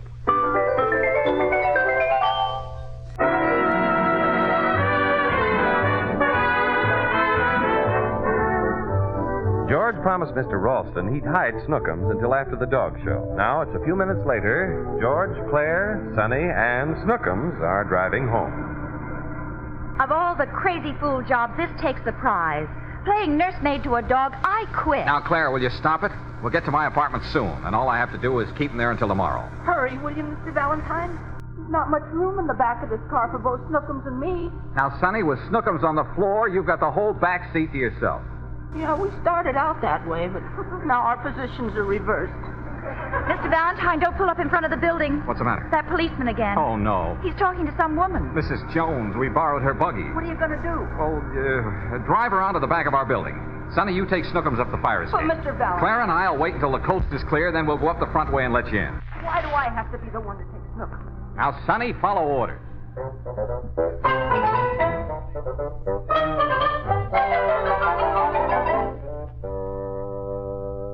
Did you unlock the back door, Claire? A few minutes ago. Then what's keeping Sonny and Snookums? I'm sure I don't know, Mr. Valentine. Oh, well, I'd better find out. Sonny's probably got his hands full. Not a sign of him. There, Sonny, at the bottom of the fire escape. Sonny, what are you doing down there? I'm looking for Snookum. What? Where is he? If I knew, I wouldn't have to look. What are you talking about? Sonny, come on up here. Okay, Valentine. I was afraid something like this would happen. Now, Claire, a dog his size doesn't just disappear all of a sudden. Sonny, will you hurry? I'm coming as fast as I can. What happened? Where is he? Well, you see, when we got to the fire escape, he went ahead of me. When I was on the second floor, he was on the fourth floor. Why did you let him go to the fourth floor? I live on the second floor. Yeah, I know that, but I don't think Snookums does. Oh, never mind. Which way did he go? Well, then I went up to the fourth floor, but he went down to the first floor. And that's the last I saw of him. Do you suppose he's somewhere in the building? Claire, you go to all the apartments on the first floor. I'll take this floor. And Sonny, you take the third and fourth floors. Hey, why do I get 2 floors? Because you lost him. Now get going. Isn't that your telephone, Mr. Valentine? Yes. Come on, Claire. Sonny, you go ahead and find Snookum. I'll try, Mr. Valentine. Want me to get it? Never mind. Hello? Hello, Mr. Valentine. Yes? This is Mr. Ralston. Oh, yes, Mr. Ralston. Something terrible has happened. Dumpling has had a nervous collapse. Who's Dumpling? My wife, Oh. she's worried about Snookums. That's why I called you. Mr. Valentine, I've decided to tell her everything. I want you to bring the dog back. Well, I can't do that. You can't. Why not? I mean, you can't do that. Now, look, Mr. Ralston, this is your chance to take a firm stand. You don't want to be a chump for the rest of your life, do you? Well, no, I don't think so, but... Mr. Ralston, be a man. But she cries all the time, and it's so unnerving. I think I ought to get the dog back to her. Yes, Bunny, I think you'd better. Who said that? It sounded like my wife. It is your wife. I'm on the extension phone. Oh, Dumpling. Well, you see, dear, it was like this. We'll discuss that later. Mr. Valentine? Yes, Mrs. Ralston. You bring that dog back here immediately. Do you understand? Oh, but, Mrs. Ralston. I said immediately. But, Snookums likes it here. I don't care about that. I want Snookum. Oh, well, you'll get him back when I find time. Has something happened to Snookum? Oh, no, of course not. Well, remember, he's going to be in a dog show tomorrow. I know, but... Yes, you see, that's just it. You don't want him doing a lot of traveling today, do you? It might upset him. Well, Snookums is sensitive. Oh, he is. Very sensitive. Very well. But if Snookums isn't back in time for the show and in good condition, you can do your explaining to the police. Is that clear, Mr. Valentine? Oh, perfectly clear. All right. Put him on. Put him on? Yes. I want to talk to him. You want to talk to Snookums? He'll recognize my voice. Oh, he always recognizes your voice, Dumpling. Put him on. You, just a minute. Claire, what am I going to do? She wants to talk to Snookums. Figure it out for yourself, Mr. Valentine. Oh, here, Snookums. Snookums. Oh, Snookums. All right, Mrs. Ralston. He's listening. Oh. Go ahead and talk. Snookums. Hello, my precious. Hello, my angel. Speak to Mother. Sweetheart. Snookums, speak to me. What's the matter with his voice? Bad connection. Oh. Now remember, the first thing in the morning, Mr. Valentine, we'll meet you at the dog show. All right, Mrs. Ralston. Goodbye. Goodbye. Goodbye, Mr. Ralston. Goodbye, Mr. Valentine. Goodbye, Dumpling. You come upstairs. Hello, girlie. I'm sorry to bother you, but have you seen anything of a dog? Hey, how are you, girlie? A large dog? Hey, what are you doing this evening? Looking for a dog.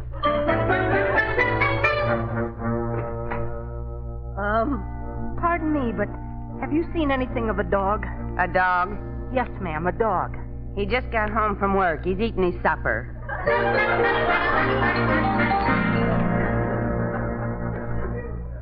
Come on, will you hurry up? Now where are we going? Well, it's a cinch he's not in this building. We'll have to look in every building for miles around. Sonny, why didn't you hang on to him? Jeepers, I'm sorry. Oh, you're sorry. A lot of good that does. Don't you realize he's a very valuable dog? Maybe we ought to call the police. Oh, if they hear about this, then I will be sunk. I'm sorry, Mr. Valentine. Will you stop saying that? Now take it easy. Well, can you blame me? I fail a client. His wife never speaks to him again. The man's life is ruined. And Sonny's sorry. I'm very sorry. Oh, come on. Mr. Valentine. What's the matter? That policeman again.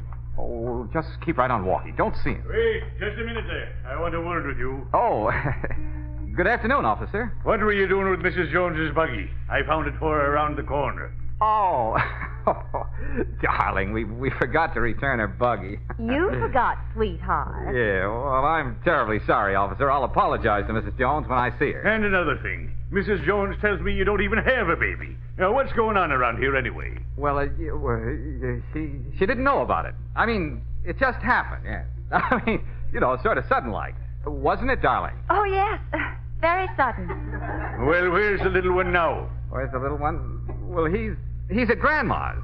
Yes, we're just going to get him. Goodbye, officer. I'll see you again. I think he's getting suspicious. We have enough to worry about. Hey, something's going on across the street. Well, come on, let's go. Maybe one of them has seen Snookums. Is that a restaurant? Well, in a way. It's called Frank's Place. Ladies invited. I never saw such a sight. He dashed over to our table and knocked it right over. Uh-oh. Hey, you almost caused a riot jumping up on everything. It sounds like Snookums, all right. Come on. Hey, this is no place for Snookums. He's not old enough. Mr. Valentine, look. It's Snookums. He's sound asleep. Asleep? He's out. Poor Snookums. Oh, he shouldn't have done it. I guess he's going to the dogs. You better wake him up so he can walk home. He's in no condition to walk. Then what are you going to do? Carry him. Mr. Valentine, aren't you overestimating your strength? Well, I'll just have to do it, that's all. Sonny, give me a hand. I can't budge him. Claire, get his feet. Sonny, get under him. All together now. Steady. Oh. Don't stop. Almost. There. Oh. What a load. Help me walk, Claire. Sonny, get on the other side of me. Okay. All right, let's go. Hey, is this safe to come out? Oh, yes. They fit your dog, Bud? Yeah, thanks a lot. Not so fast, Bud. That dog did a lot of damage around here. Okay. Claire, give the man my card. Just send me a bill. You bet I will, Bud. You owe me for 3 tables, 6 chairs, and a dozen glasses. Yeah? Yeah. And 6 short beers.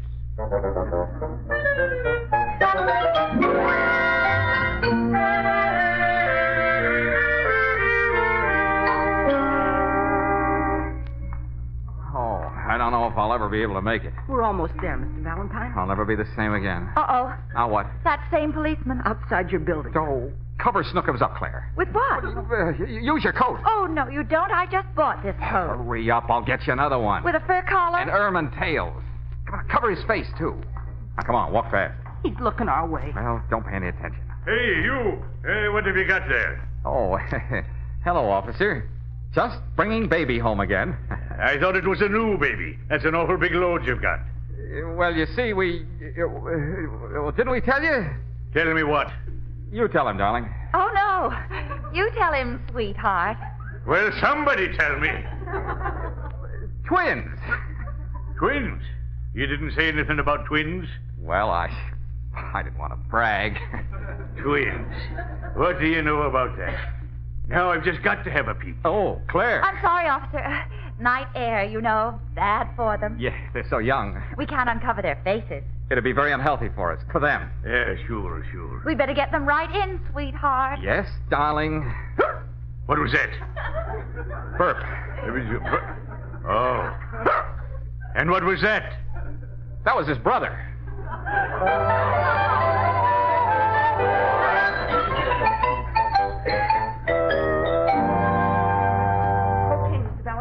More ice in the ice bag. Okay, put it on his head. Here you are, Mr. Valentine. Another can of tomato juice. Put it down, Claire, and help me rub his paws. Why don't you just let him sleep it off? Don't you realize this dog has got to be in a dog show tomorrow morning? Jeepers. Well, there's only one thing left. A cold shower. But how are you going to get him in it? One of us will have to get in with him. Don't look at me. I'm not looking at you. Mr. Valentine.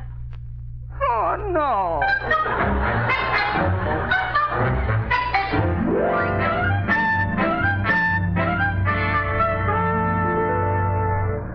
Well, folks, the judge has apparently made his decision. You know, this is the winner's class of the Great Danes. Now the judge is ready. He's walking over to one of the handlers. He's giving the ribbon to Madam Charlotte Cornwell Smith, owner and handler of Hercules of Meadowbrook. Best of breed.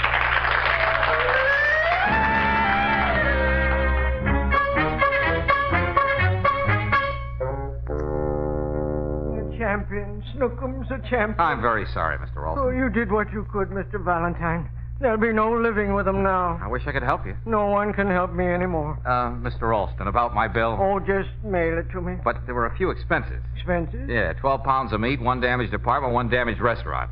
We'll forget about the damaged nerves. Just send me the bill. Bunny! Bunny! We're over here, Dumpling. We wanted to get away from the crowd. Oh, isn't it wonderful? At last my ambition has been realized. Snookums is a champion. Oh, congratulations, Mrs. Ralston. Oh, you're really the one who should be congratulated, Mr. Valentine. Why? What do you mean? Well, usually Snookums doesn't show at all well. He gets so nervous and skittish. That's so? I don't know what you did to him, Mr. Valentine, but I never saw such a change in a dog. Bunny, did you notice? He was so dignified, so sedate, so sober. Yes. We finally managed to straighten him out. I owe you a great deal, Mr. Valentine. I wish I could think of some way to repay you. Uh-oh. I can think of a way. Oh? You see, Mrs. Ralston, I've become very fond of Snookums, and I'd like to know that he was happy. You don't think he's happy now? Why, he's a champion. Well, I don't think that means much to a dog. And Snookums is a very affectionate animal, Mrs. Ralston. He should be around children. Children? Yeah, that's right, Dumpling. My brother's family. Well, maybe you're right, Mr. Valentine. Maybe he's right, Bunny. I think he's wonderful. Snookums doesn't really need me now that he's a champion. And besides, I just bought Nero a Falconville. You bought another dog? Oh, yes. And if I devote myself to him, someday I may have another champion. Dumpling. Come, Bunny, I want to introduce you to Nero. Goodbye, Mr. Valentine. Mr. Valentine. Sorry, Mr. Ralston, but I can't do anything for you. Bunny, are you coming? Yes, Dumpling. Oh, the poor little guy. Hey, you. Hey, wait a minute. Oh, no. Hello, officer. Well, congratulations, young man. Congratulations? For what? For what? I see your twins won his championship.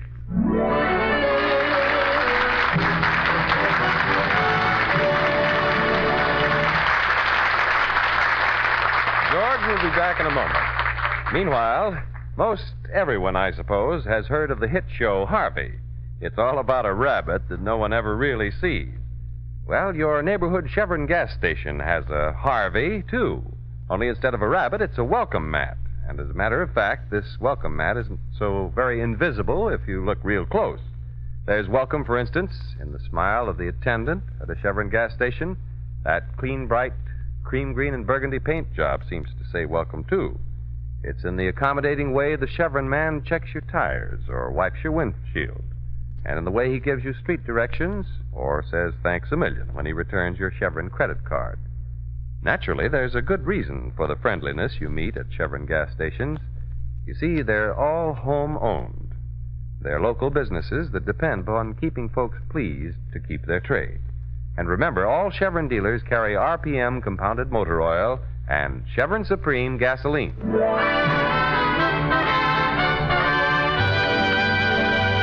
Well, next week, Mr. Valentine is in for a mad chase, and you'll probably hear something like this. Mr. Valentine, do something. She's trying to lose us. Keep your eye on her tail light, Claire. I'll fix her. What are you going to do? Turn off our lights so she won't know we're following her. Mr. Valentine, don't do that. I can't see a thing. What are you worried about? I can't see anything either. And I'm driving.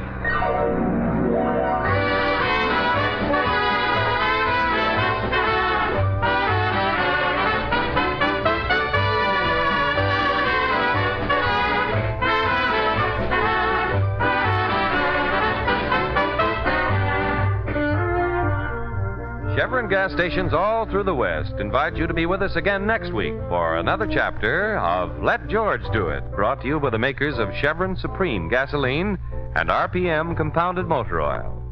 Let George Do It, starring Robert Bailey as George with Frances Robinson as Claire and Eddie Firestone Jr. as Sonny, is written by Pauline Hopkins, produced and directed by Owen Vinson. Others in the cast were Junius Matthews as Mr. Ralston, Georgia Backus as Mrs. Ralston, Willard Waterman as the policeman, Herman Waldman as the bartender, and Ed Harper as the woman, and Snookums was played by Earl Keane.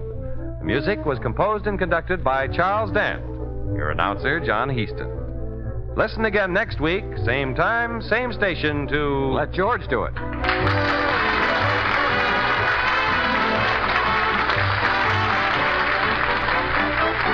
is the Mutual Don Lee Broadcasting System.